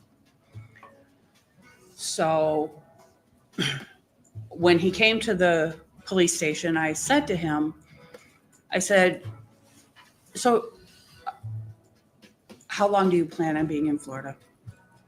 He said, I don't know, 3 weeks, a month, I don't know. I'll put him in school down there if we're going to be too long. And I said, well, you realize to enroll them in any school, you have to have birth certificates, you have to have social security numbers. You don't have any of that. Mm-hmm. And so we talked. I said, we can go home. I can find that information for you. Just kind of playing his hand for a little bit just to see if I could get him to hold off. So we went to the house and I looked, pretty much found all the paperwork I needed right away, but I still had not heard from my daughters that everything had been signed and filed.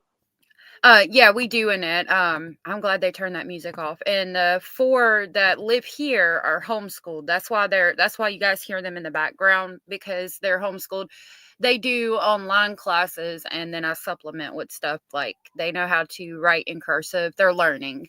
That I teach them things that they don't learn in school. We do a lot of outside stuff too, especially after labs or usually after we go outside and learn about medicinal plants and things like that. They like that.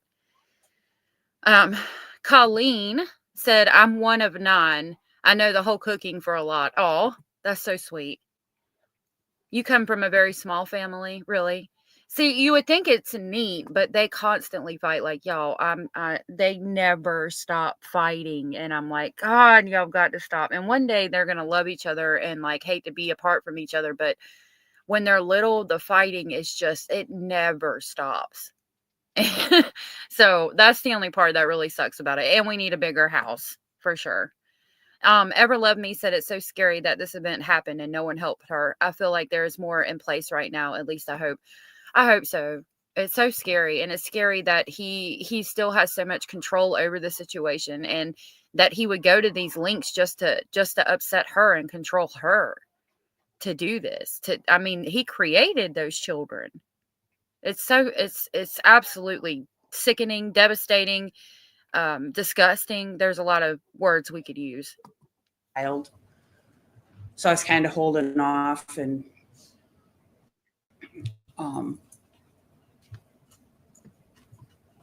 I don't even know how long we were at the house. And he come out of his he had a room where his computer was, and he came out and he started yelling at me And he said, "You've been lying to me." And I'm like, "What are you talking about?" Well, apparently when he decided to take them, he had made an appointment with an attorney and was going to consult. He claims he was just going to see what he could legally do about taking them to Florida. And ironically, he had the appointment with the same attorney that I had already retained. And that attorney called him and told him that they couldn't represent him because I had retained him. And so he started yelling and saying that I was lying and whatever. That he said, "I'm out of here. I'm taking the boys with me." And he started yelling at the boys to get in the van. And Tanner was behind me, so I was able to keep him. And the other two were crying, and they got in the van because their dad got to them. He was in front of me going out of the house, and he made them get in the van, and he ended up taking off, and he made it to Florida with them. Okay. What happened next? So my mom, my youngest daughter, and I left for Florida on a Wednesday. We drove all night. We got into Jacksonville around noon. We went to the police station with my papers that. Now these papers, you had gotten an ex parte custody order from the court, is that right? Correct. And so you took that paperwork. I took that paperwork with me and I said, "What can you do?" And everything was lined up for us. I think that officer walked us across the street to the courthouse, told us exactly what department we needed to go to. We went there. We showed the lady, "This is what we have. We need to have this turned into Florida verbiage." Mm-hmm. And we picked that up the next day. And around, I want to say it was around 5:00 in the afternoon. It was a Friday. I called the sheriff's department. I said, "I have this order and I need someone to serve it." And they knocked on the apartment door where he was staying, brought Andrew and Alexander out to me, and we left. But we had to stay in Florida for the weekend because the judge wanted to talk with both John and I before she allowed us to come home. Now you've thrown out different days of the week, like Wednesday, Thursday, Friday. I know, and I so don't. it's okay, but I want to make clear. It's crazy how, I mean, having to talk about this. I think this might be the first time she's ever had to testify in court, and I'm glad she's finally getting her day to talk about everything. I think it'll bring some clarification to everything because she's the one that knows him the best, you know. For the court that, you did give a date to start. That was September 13th. And all of those days that you just referenced, the Friday was September 17th. So it's right away. There's no delay in this. Right. It was all that same week. I mean, he left with the kids. You got an ex parte order the next day. The next day, you're on the way to Florida. Is that right? Correct. On Wednesday. You get there. You are immediately going to the court to get the order enforced. Correct? Yes. And now you're to the point where you have to come back on Monday, which would have been September 20th. Right. And what did the judge say? Well, we initially were I was just gonna go in the courtroom by myself. And we were sitting in the hotel room and my mom and I were talking and we decided we probably ought to find an attorney and maybe we should do that. We're in a strange town and it's huge. You're talking about Jacksonville, Florida. Jacksonville, Florida. Okay. And I don't even remember how we chose this attorney. I think we just opened the phone book and pointed because they actually had phone books back then. We went and we met with this attorney. He met me on Monday the 20th. He met me at the court, and he and I went in, and John showed up with an attorney. Okay. I'm so sorry, Toxic. I'm so sorry. And that was sweet of you to give out the number for Santa, Cara.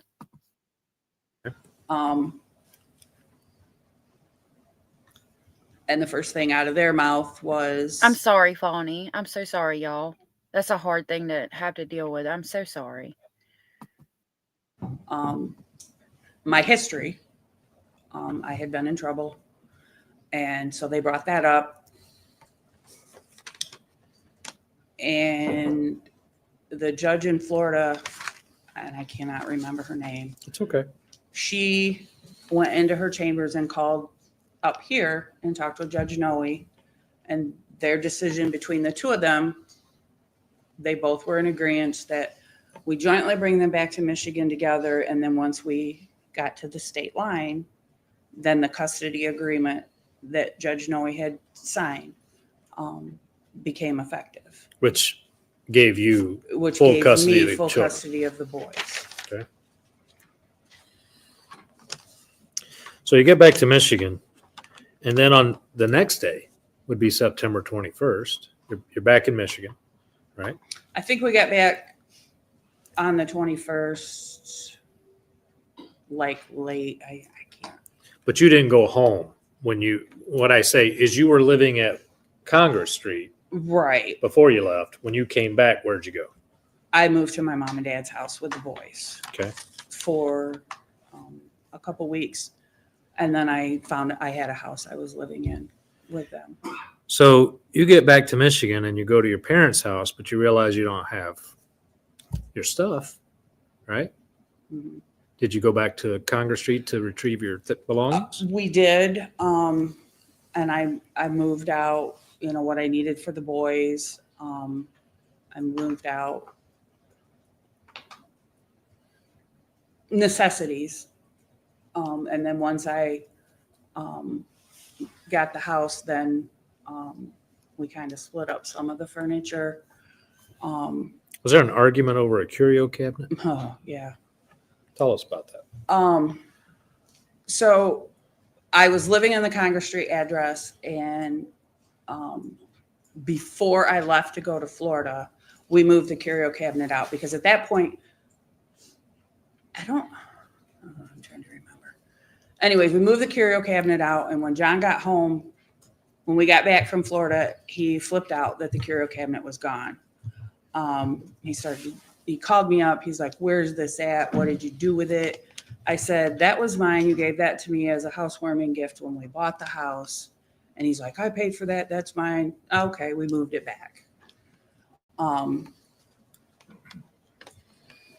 This is the same curio cabinet that was found smashed to pieces. Yes, sir. So you're back in Michigan. You get the boys back in school. I did. Did you get them into counseling? I sure did. Okay. What happened next? Did you start a discussion with your attorney about parenting time and how We to did. And when I think back and I look in my papers, we had dates, but we never made it to those dates to get things finalized through the courts. Right. Because the boys disappeared. But in your discussion with your attorney, did you guys, and I know John Skelton had an attorney as well, is that right? Correct. And so in the discussions between your attorneys, did you work out some Thanksgiving parenting time? We did. We worked out some parenting time. I had agreed to allow him to have half of the Thanksgiving vacation. And then I would get them back on Black Friday. And what time were you supposed to get them back? between 3 and 4 o'clock. I don't remember the exact time. Okay. Um, But if I said 3 o'clock, would that be Yeah. correct? So Thanksgiving's always on a Thursday. Did you have a phone call with John on Wednesday night? I may have. Okay. Do you have any recollection of arguing over him telling the children that you went to jail?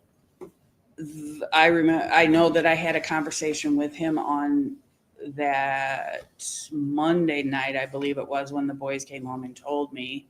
I called him, and he tried to say that they overheard him talking on the phone, and that he didn't mean anything by it. That would they. Could you imagine how upsetting it would be to have your small child know that you went to jail or that you got in trouble or that you did something? Like, he did it to be vindictive, to hurt her. That was his objective, in my opinion. I think she's got one of those hand things to help with bracing her hand. Toxic, I'm glad that Riley made it. Toxic said, I couldn't imagine what this woman has lived through, the pain of not knowing and having to legally have your beautiful boys declared deceased by a court of law is another kick in the teeth. Yeah. Black Friday is ridiculous, but yeah, I feel really bad for her. They were listening and not where they weren't supposed to be or something. And I said, why are you even having conversations with someone on a phone like that when you have the boys with you? Why would you even do that?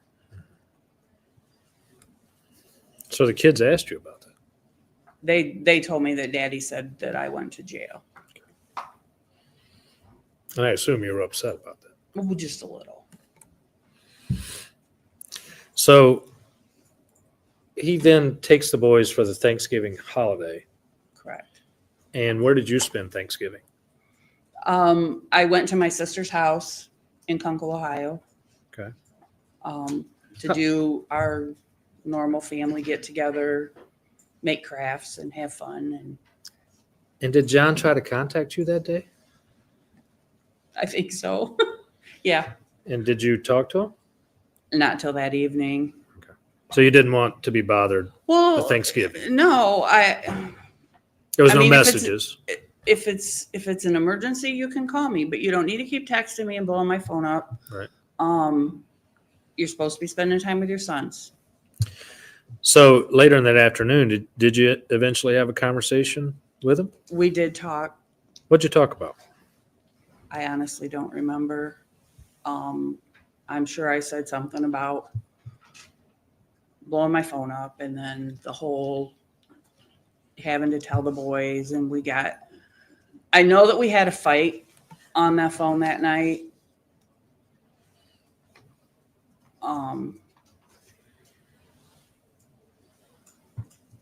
And I had told him, because he had asked me if I ever thought we could get back together. And I said, no, I don't think we can after what's happened this week. I don't know how I could. Okay. And you think this was Thanksgiving evening? Yes. Okay. So what is your next contact with John? I think I texted him either Friday morning, Friday early afternoon, wanted to know if I could pick the boys up earlier than the 3 o'clock. And why did you want to pick them up earlier? My dad and I were going to take the younger grandchildren and go see if we could find clothing, apparel for my nephew's football team. He was playing in the state football finals at Ford Field. He played for Hudson. He played for Hudson. Okay. And so we were going to go see if we could find them Hudson Tiger sweatshirts, because we only have Morenci Bulldog sweatshirts at our house. So, and the boys were so excited. My dad would talk to them about going to watch this game, and that we were going to be inside and we didn't have to wear coats. They just couldn't understand that, because every football game they'd ever gone to was outside and it was cold. So they were excited. And so we thought that would be kind of fun to take and go find orange and black clothes. Gotcha. So what was John's response? He said, well, we're not home right now. We went to my friend's house. We're north of Jackson. I don't know when we'll be home. I said, well, just keep in touch with me and let me know. And so we left it at that. Well, then I saw movement at his house. And Now, let me stop you for a second. I You have say to you say saw how I saw movement There you go. out my kitchen window. So where you were staying? Where I was staying between the neighbor's tree and house and across the empty lot, I could see his driveway. Okay. I saw a vehicle pull in his house and I saw two people come out and get in the car and leave. And no, that's kind of weird. So I messaged him. I'm like, hey, are you home? And he's like, no. And then that's when he tells me that, oh, actually, the boys aren't with me. I was home. The boys are with my friend. She's bringing them home at 3:00. I'm on my way because I fell off the ladder. I'm going to the hospital. I don't know. I hurt my foot. I said, okay. And I knew he was doing some house remodel or something. So I didn't think anything about that he fell off the ladder. Those two people, was that Kelsey Borowski? I found out later that it was Kelsey Borowski picking him up to take him to the hospital. And who is Kelsey Borowski? She would be his cousin's daughter. Okay. So she's taking John to the hospital? Yes. Okay. So 3:00 comes. Are there any kids? No. 4:00 comes. Nothing. And my attorney had told me that he said, now if we're right at 4:00 or 4:01, you don't need to be calling right away to report them, but I know you're gonna. He said, you gotta give them a little leeway or whatever. And I said, no, at 4:01, I'm calling because something's not right. Okay.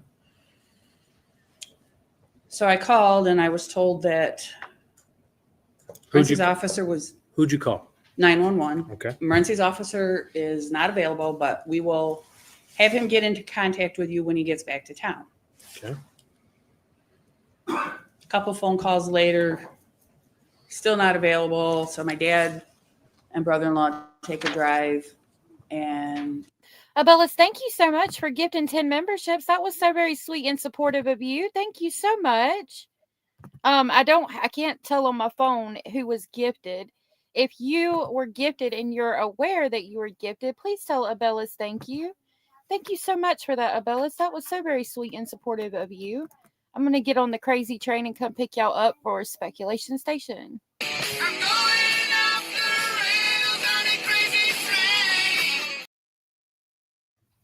Thank you so much, Abellis. That was so sweet. You're so kind and sweet. Thank you.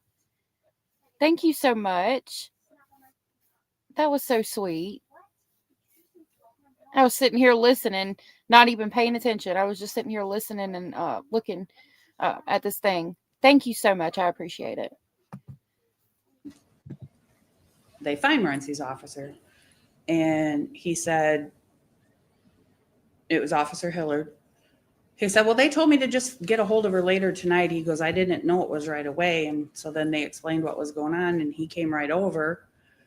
And that's when he went in the house to do a welfare check and found mass destruction. So were you with Officer Hillard when he? I was not. I was, my aunt and uncle lived up the street. And so I went to their house just because we all just had a bad feeling. Okay. And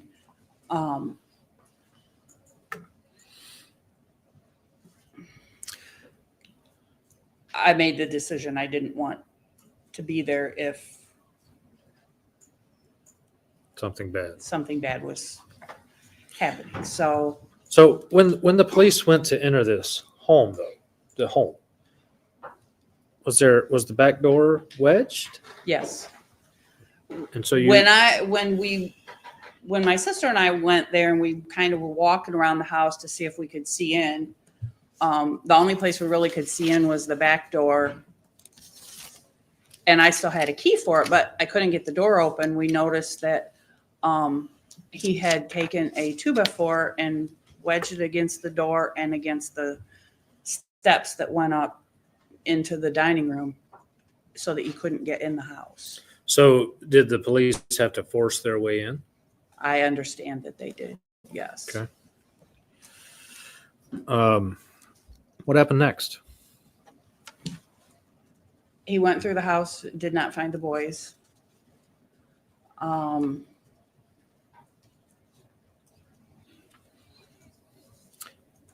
Now, at some point, you find out.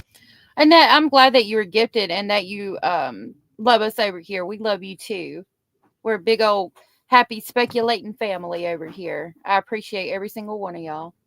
That John had tried to commit suicide. Yeah, and that's what I was just trying to think. Because I remember, I'm pretty sure I made that phone call from mom and dad. So I must have went back to my mom and dad's house. And I called to Fulton County Health Center and I asked to speak to the nurse taking care of him. And the nurse, he said, well, are you two still married? And I said, yes, we're still married. I've filed for divorce.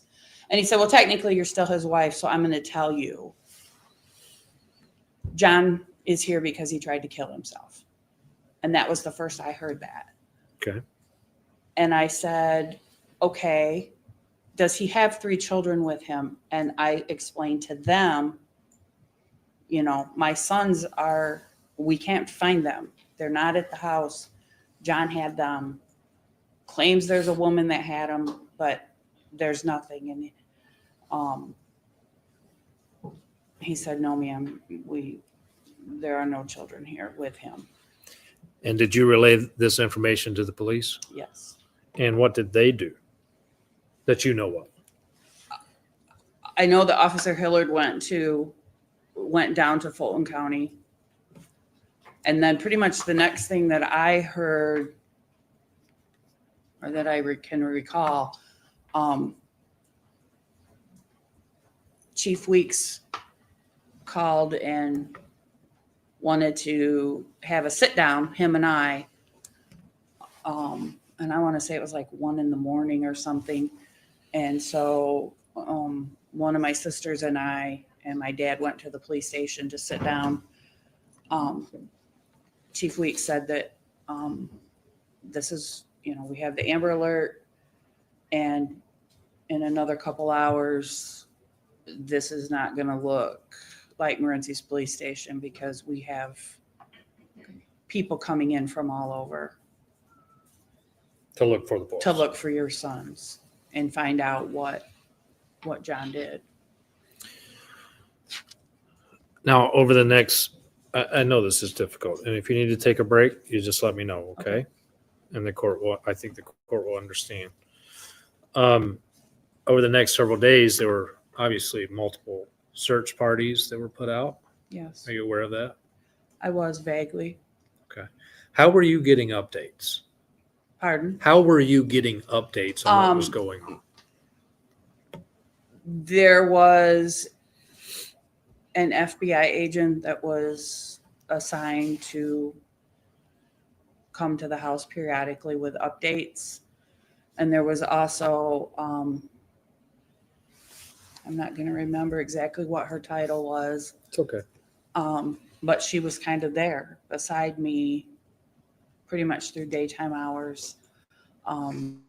Like victim services type person? No, she was a That's sweet. I'm glad she had that. doctor of psychiatry or something. Okay. And so she was just there with us, and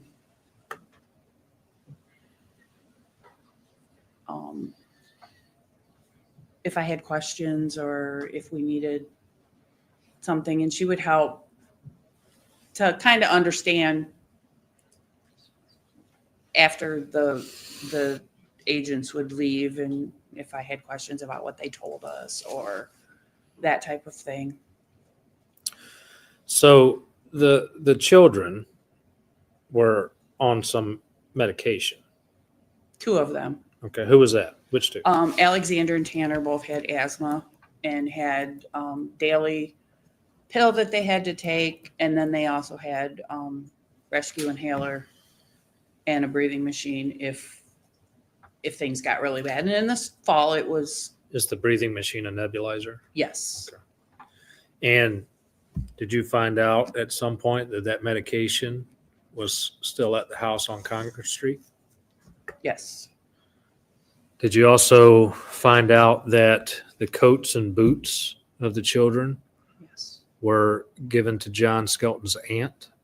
I did not know where they found them. I know that they came to the house to have me identify that that was their stuff, but I never knew where they found them. Did you know that their toothbrushes were also? No, I did not know about the toothbrushes. Okay. You've learned that since? Yes. You learned about the curio cabinet being destroyed? I saw that because they did take me to the house. They said, we know you didn't live here, but it hasn't been that long since you've lived here, and you might be able to point out things that might not be obvious, except that everything was destroyed.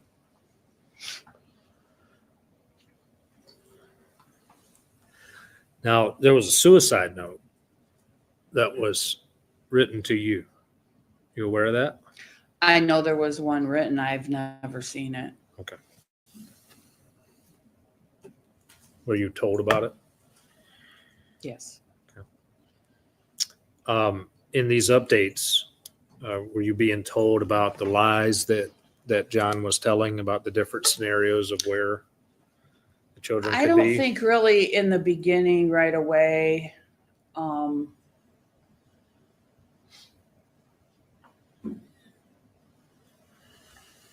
know it's just that time was so foggy for me. I understand. Because I felt like I was living somebody's nightmare. Right. It's okay. We only want you to talk about what you remember. Yeah. Okay. Remember in our conversations, we don't want to guess. Right. We only want to talk about what you know. Correct. Okay. At some point, and this was not very long after November 26, 2010, the FBI came to you and told you that your children are probably not alive. Correct. Do you remember that? I do. Did you want to believe it? No. Did you want to hold out hope that they were alive? Yeah. And I did for quite a while. Okay.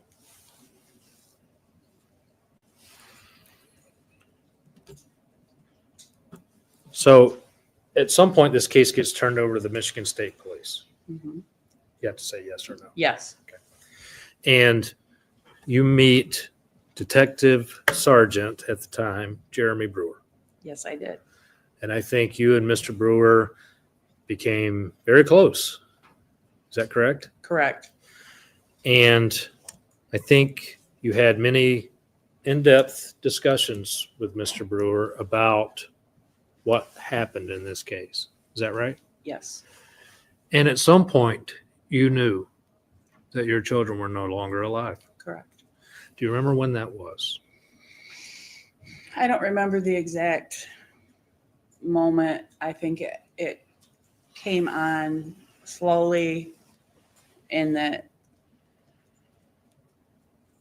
I logically, I said from day one, my sons are smart. If my sons are out there in the world with someone they don't know, one of them, because the 3 of them work together very well, one of them and more than likely it would have been Alexander. He was my more vocal, social. Would just tell the person next to them, this isn't my mom or dad. And I know that if you call this number, my mom will answer. And in fact, they knew how to call 911 they did. because they'd done it, correct? I found that out. Do you know who killed your children? John Skelton. Is there any doubt in your mind that John Skelton killed your children? There is no doubt in my mind. Is there any doubt in your mind that John Skelton killed your children on November 26th, on or about November 26, 2010? No, there is no doubt. You know, if your children were alive, they would have found you. Yes, they would have. So today they would all be adults, correct? Correct. So any explanation that you've ever been told or heard about why John Skelton would have hidden them? They're adults today. Correct. They could walk through that door right now, Wish they could, but they can't. Why is that? because John killed them. I know a lot of people have asked questions about why are you doing this? Correct. And you and I have had some long discussions about that. We talked about a headstone. Mm-hmm. And I know that one of the things you wanted to make clear to the court is that it's important to you that you want to be able to put a date on that headstone. Is that right? Yes. And is that date November 26, 2010? Yes. You're asking the court to declare what you know happened, that John Skelton killed your children on November 26, 2010. Is that correct? That is correct. Do you think this shows respect to the children that we are doing this? Yes, it does. Because their dad showed them no respect. And I shouldn't even say their dad. John Skelton showed them no respect. Because any loving father would not have done what he did. And I owe them the respect that we may not have their bodies, but they're still, their lives still meant something, and there is a place to go. They deserve a death certificate. They do. Tanya, I'm proud of you and the courage you've shown. Thank you. I have no further questions at this time. Go ahead, just say. Thank you. Hi, I know you testified that the boys would all be adults now, but can you tell us exactly how old Andrew would be today? Andrew would be 20. I'm going to get it wrong because it's 25, but he would be 23. Okay. And what about Alexander? He would be 21. And Tanner? And Tanner would be 19. Okay. Earlier, you testified that you didn't want to be present at the time that the house was searched by Officer Hilliard on November 26th of 2010 in case they found something. Did you have that initial gut feeling on that day at that time that the boys were no longer alive? I don't know that I had the initial gut feeling, but something told me that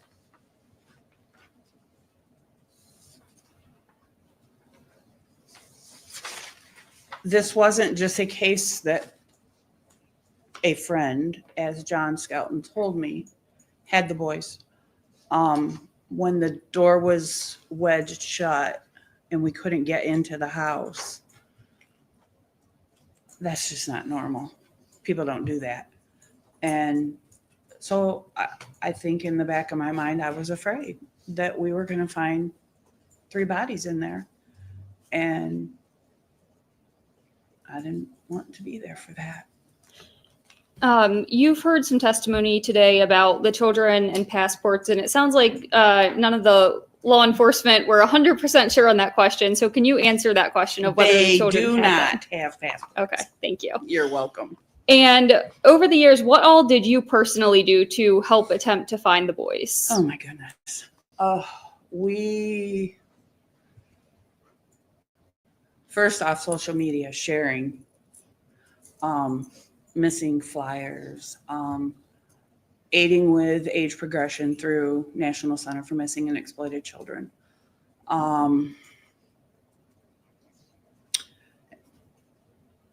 Any interview that I could do, we did a story with John Walsh. He came out. Podcast, I can't tell you how many people I've talked to on podcasts or done countless interviews with anybody to just get the information out there. Did you participate in any of the searches that were done? I did not. Okay. Why not? I couldn't. Family did. I was just. Did you have that same fear that you had on November 26th? I think so. I was living somebody's nightmare. And at that point, I didn't know what end was up. So to go out and participate in public, and no offense to media, but I was nowhere ready to face anybody with a camera or a microphone. Oh. Now, there was testimony regarding Alexander calling 911 on that day that he was with John and, felt scared or alone or that he couldn't find his dad when both of them had been in the house the whole time. So did you teach your kids about 911? Yes. Okay. Yeah, we, along with your ABCs and your 1, 2, 3s and your address and your name and who's your mom and who's your dad. And, you learn about, that was just an automatic mom thing. You teach them about 911. And like I said, Alex was fascinated with phones anyway. So am I surprised that he's the one that would have done something like that? No. He was my very vocal child. Okay. And do you believe that if your sons were out there and had the opportunity to call 911 in the past 15 years, they would have? Definitely. And you heard the testimony today from all of the law enforcement personnel that the boys hadn't been heard from or seen since November 26, 2010, correct? Correct. Does that lead you to believe as well that the boys are deceased? Yes. I have nothing further. Thank you. If you're comfortable, I'd like to hear a little bit about the dynamics between you and John. What that environment was like. And if you're not comfortable enough to share, I understand. No. I thought we were in a happy marriage. I mean, This is interesting because, again, I thought that she cheated and that's why he wanted the divorce, but evidently it wasn't. couples have problems. They have fights. He had at one point mentioned that he would like to move to Florida or at least go down there and try to look for a job. And I said to him, I said, we can't just uproot and move to Florida. School just started. There's processes. When are you thinking you want to do this? And this was like the weekend before he took them to Florida. And he said, well, in a couple months or whatever. And I said, because of my criminal past, there are things that I have to look into before I can just up and move. I can't just, we have to find out. And I said, I can make those phone calls on Monday and say, what do I have to do to move? Apprehensive about it just because Morenci is a small town. Everybody there knew what I had done. I had paid my time. I was welcomed back into the community. Going somewhere new where nobody knows me. I think ultimately that was John Skelton's goal, was to get me where I didn't have family and friends and I had to rely on him.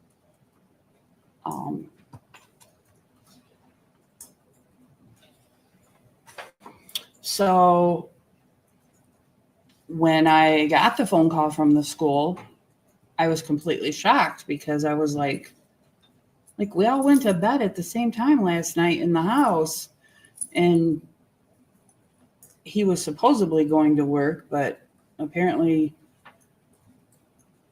he left but didn't go to work because he came back and took the boys from school. And I don't know.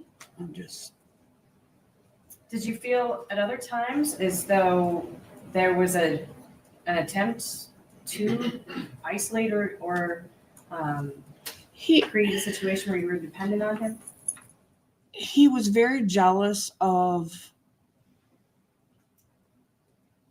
any relationship that I had with, whether it was my parents, my siblings, my children, my daughters, my sons,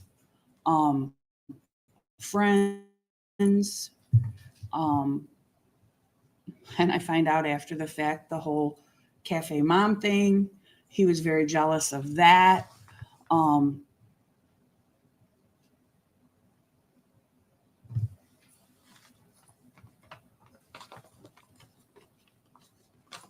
He had gone through a divorce with his first wife, and she came and got custody of his daughter. And so he lost his daughter, and I never wanted to have that be something between us, but I think that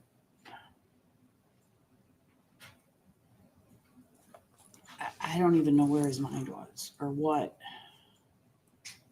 It's like he became somebody different overnight. Was there ever any other time that he had done something sort of just rash and impulsive that you couldn't necessarily explain? Not really that I can think of. He liked to drink and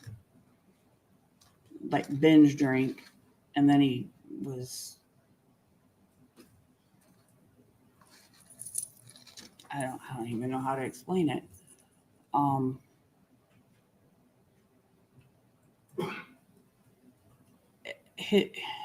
In looking back, he was all about himself, and it was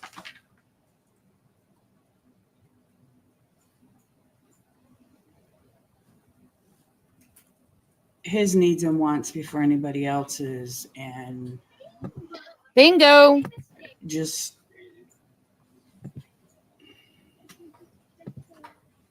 he was on the road a lot with the truck. So a lot of times I felt like I was a single mom anyways, because he was gone for days at a time. So the boys and I had a routine.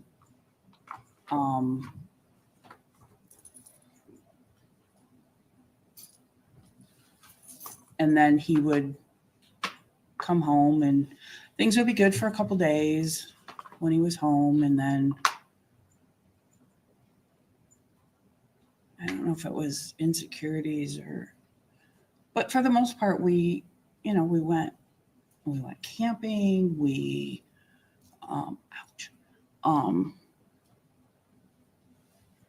The boys played soccer.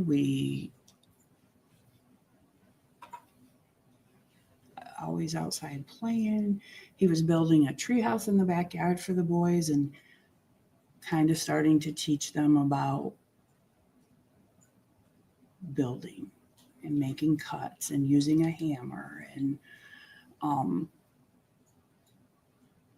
then it was like one day this switch flipped and just became somebody that none of us recognized.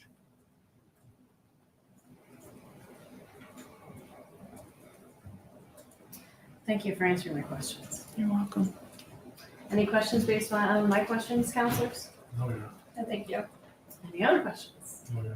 No, thank you so much for your testimony.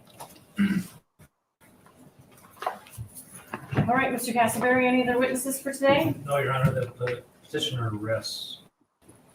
Ms. Day, do you anticipate any witnesses? No, I have no witnesses. Thank you. All right. Are you prepared to proceed with closings, or would you like to? I am. All right, yes. Her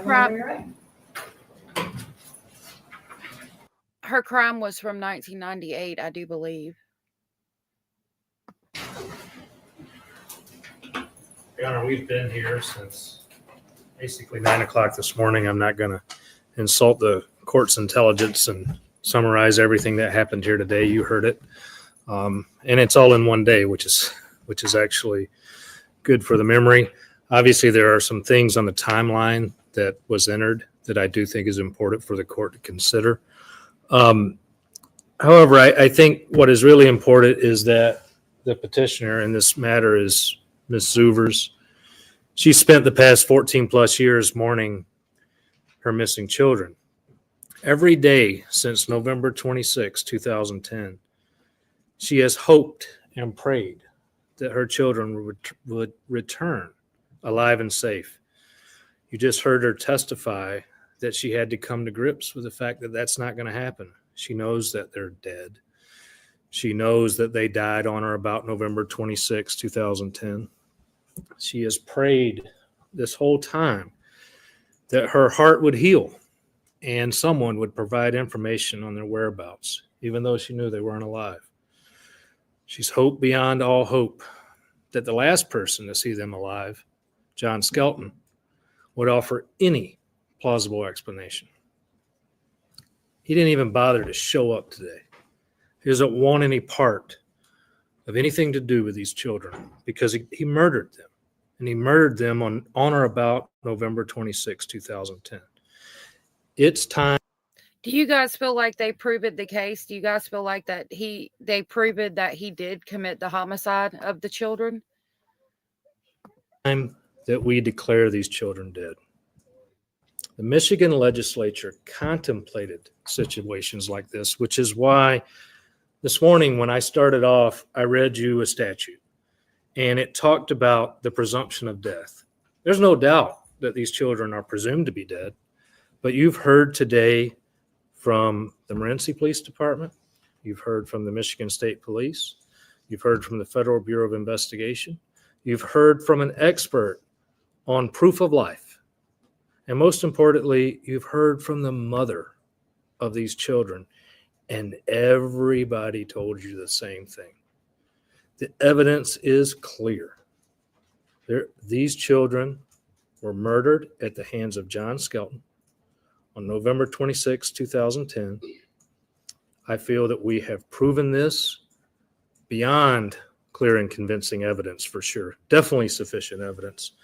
And I am asking that the court enter an order giving these children what they deserve, which is a date of death, a death certificate, and some closure for this family to end this nightmare.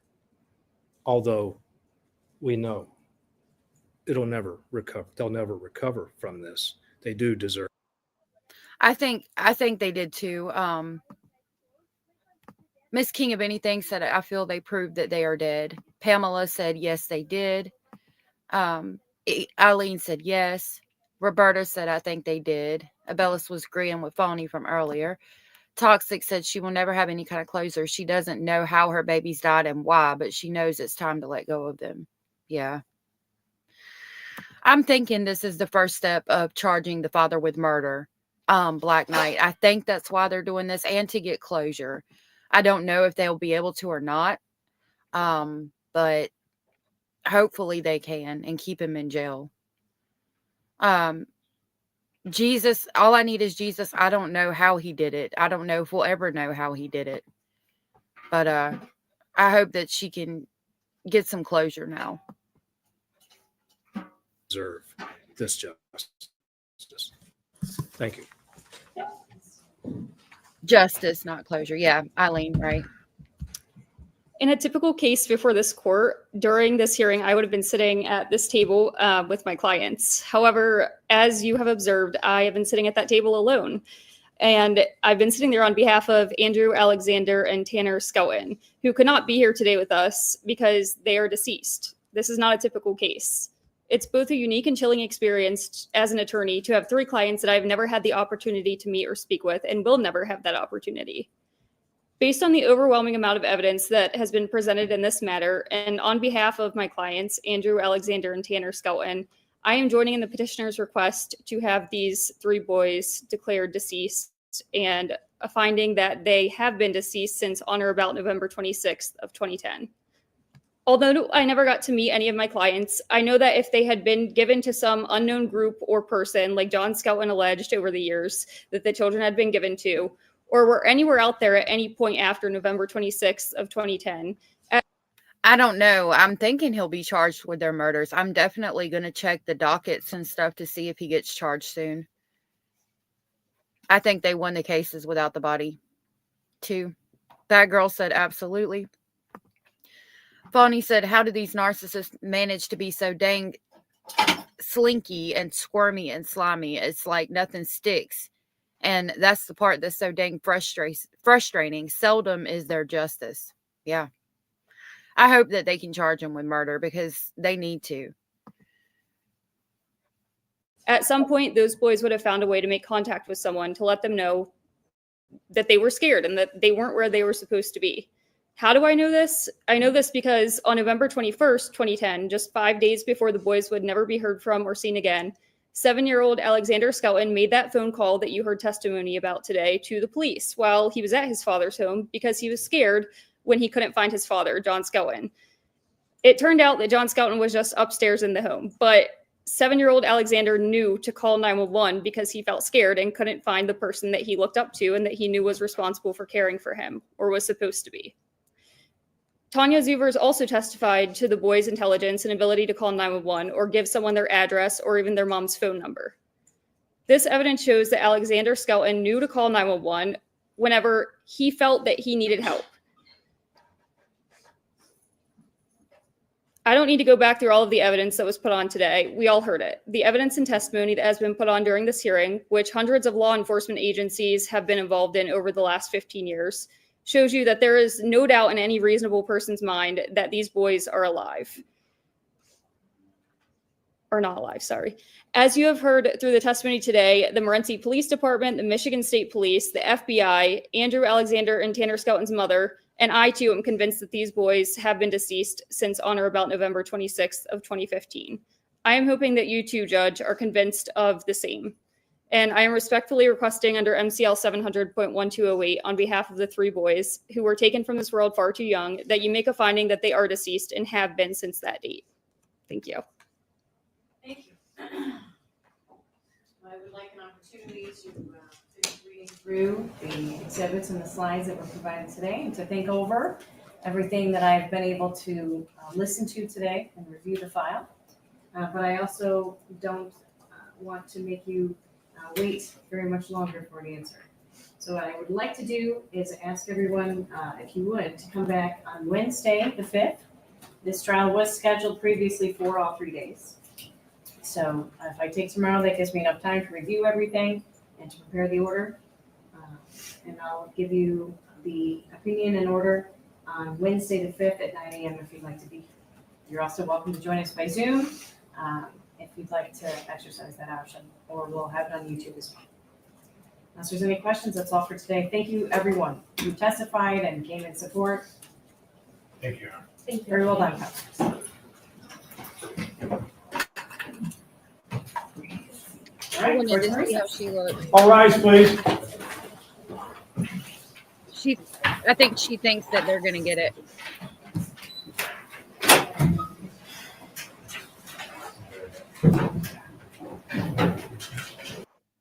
I think she thinks they're gonna be able to get it. I hope so. She deserves closure after all this time. Yeah, Black Knight says seriously she needs that long to think about it.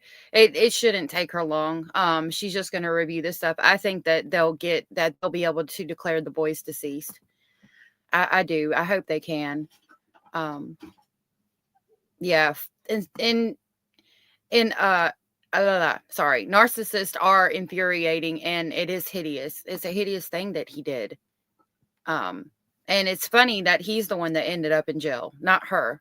She was able to go on and live her life and find a good person for her. Just be careful when you're around narcissists. If you ever meet one or find yourself involved with one, be careful because you never know the lengths they'll go to. I mean, it's just, I couldn't imagine. I mean, especially children you created. God almighty. Black Knight said, yeah, when these monsters have family that believe their lies, then they are responsible. I agree. That was good timing. I thought it would be the next couple of days. But with that, we've been live for 7 hours and 30 minutes. So I am going to go now. I love you all. Thank you all for being here and hanging out with me today and watching this with me. I found it really interesting, especially hearing Tanya speak. I was really listening to that. I was looking at my phone and trying to fix this thing over here, but I was listening, and then I was paying attention to her and her face, and it was just I really appreciated hearing her, and I hate what she went through. She went through a lot with this man, and she's been through a lot, and I hope she can find peace. I love you all. Thank you all for being here with me today. I hope I can see y'all again tomorrow, and we'll definitely be here at 9 a.m. on Wednesday, even if we just watch her read out what her decision is. I appreciate all the support you guys showed today. Most of you were here with us all day, so I really appreciate that. That was pretty cool, and I love you all so very much. And I hope you have a good night. I hope you stay safe out there. Hope you give your babies a hug and a kiss, and I'll see y'all tomorrow. Bye.